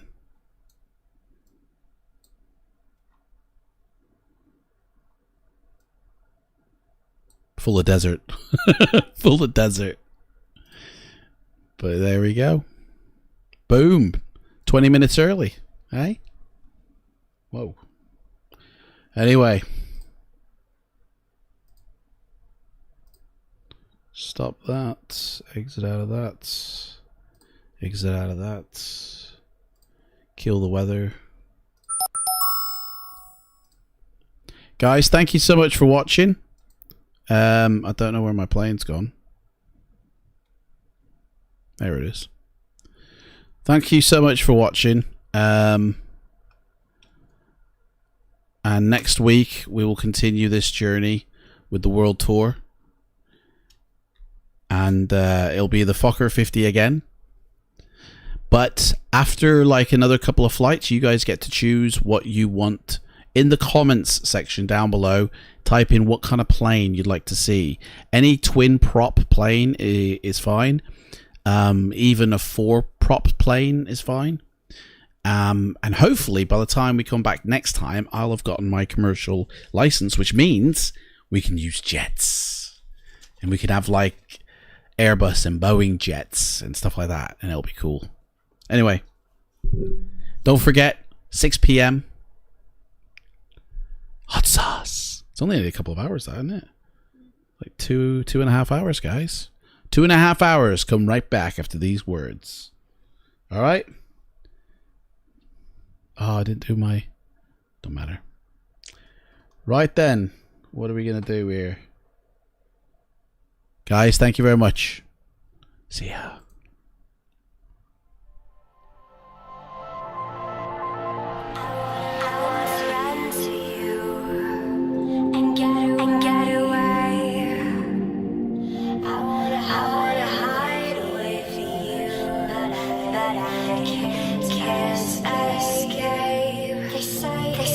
It's your own